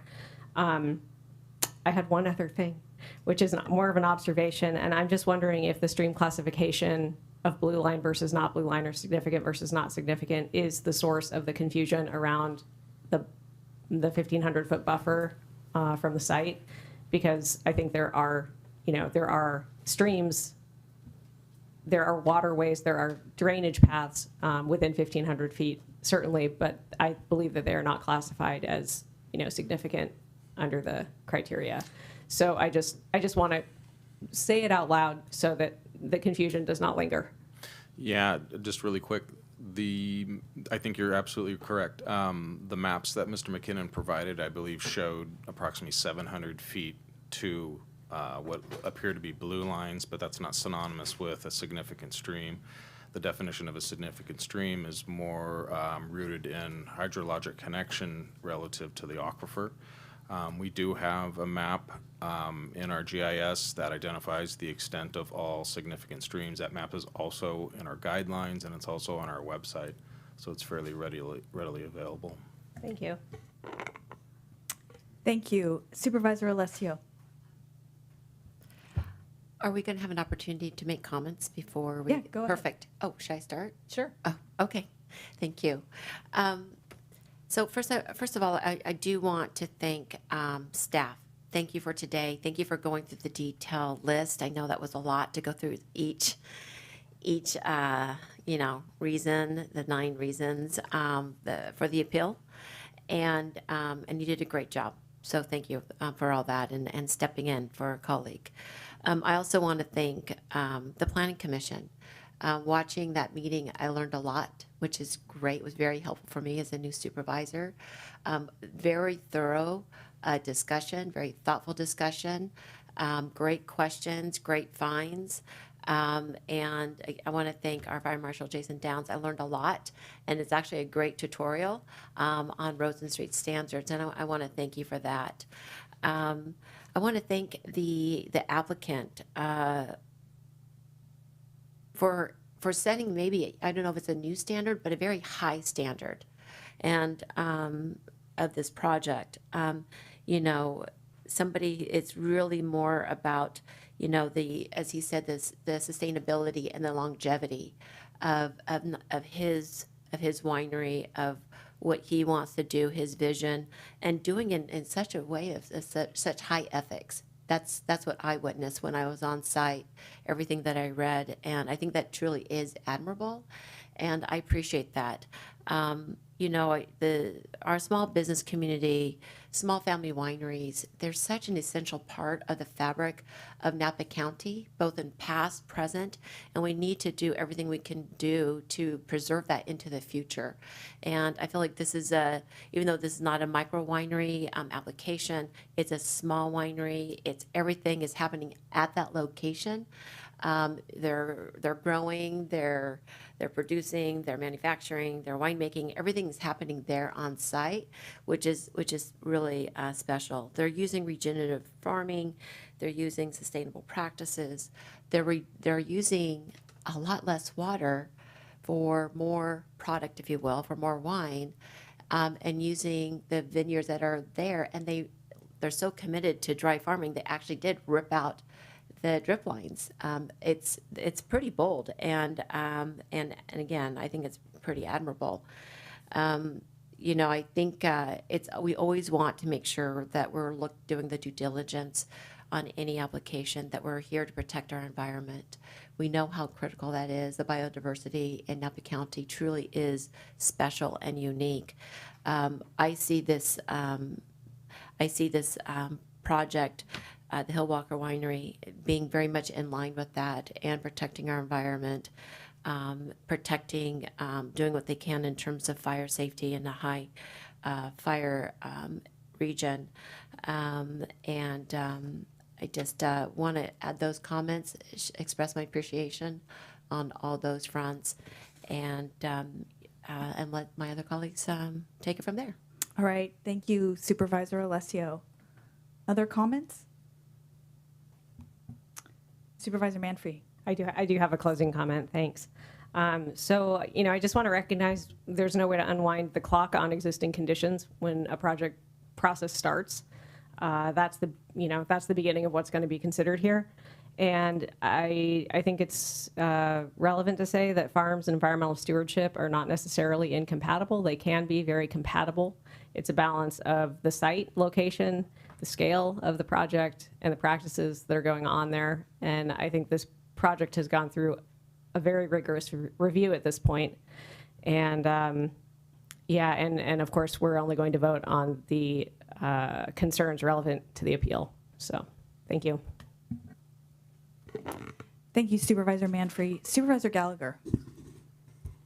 Yes, thank you. I don't want to repeat what my colleagues have said. I agree with all of the staff responses to the grounds of appeal.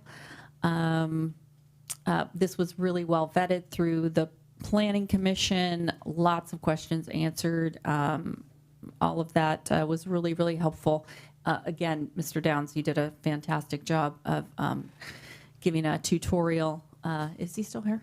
There he is. So I would recommend everybody watch that portion of the hearing to get a great tutorial on road and street standards and from fire perspective, and the same overall practical effect. That was really well done. So I am supportive. I also want to thank the applicant for the tour, for the commitment to the biodynamic farming and the way that you make wine. It's a small and tidy project, and I'm supportive of it continuing. Thank you. Okay, well, I will go ahead and add my voice of support to this project. It's a really positive addition. It's a very small, incredibly small scale project, just 2,000 gallons above the micro winery project or limit. And the project here, very limited existing structures, no new construction. I agree with the staff's responses to the grounds of appeal. And I also want to say thank you to the Planning Commission for their thoughtful consideration. And I think their two additional conditions of approval, no marketing during red flag and shuttles for marketing events, make a lot of sense. And I appreciate the applicant's willingness to move forward with those. So I am also supportive of the project, and I'm happy to see more diversity in the range of wineries that we have in the valley. So with that, I will invite a motion. And it's a motion of intent, if anyone would like to make that. Oh, I have to go to that page. Or you know what? I've got it right here in front of me. I'll go ahead and make Okay. a motion of intent to deny the appeal in its entirety, uphold the Planning Commission's approval of the project, and to direct staff to come back with appropriate findings and decisions on appeal on April 8th. I'll second. With revisions to the conditions of approval as noted. Yes. Okay. I'll second. Okay, so we have a motion by Supervisor Ramos, a second by Supervisor Alessio. All those in favor, say aye. Aye. Motion passes unanimously. Thank you. All right, I have one more piece of information to read here, thanks to Mr. Apollos. I would like to remind the Board of Supervisors, the public, the parties, and everyone else that this is a public hearing that is now closed. Any additional ex parte contacts, site visits, emails, or conversations should be avoided while the formal hearings are being prepared. If a board member is contacted by voicemail, email, or otherwise reached out to, politely remind the speaker that this is a quasi-adjudicative matter that is under submission. Emphasis on the polite, I think. So with that, I will go ahead and move on from that item. Thanks, everyone. Thank you, staff, for all your work on this. And that brings us to item 15, adjournment. So I'll adjourn this meeting to the Board of Supervisors regular meeting Tuesday, March 11th at 9 a.m.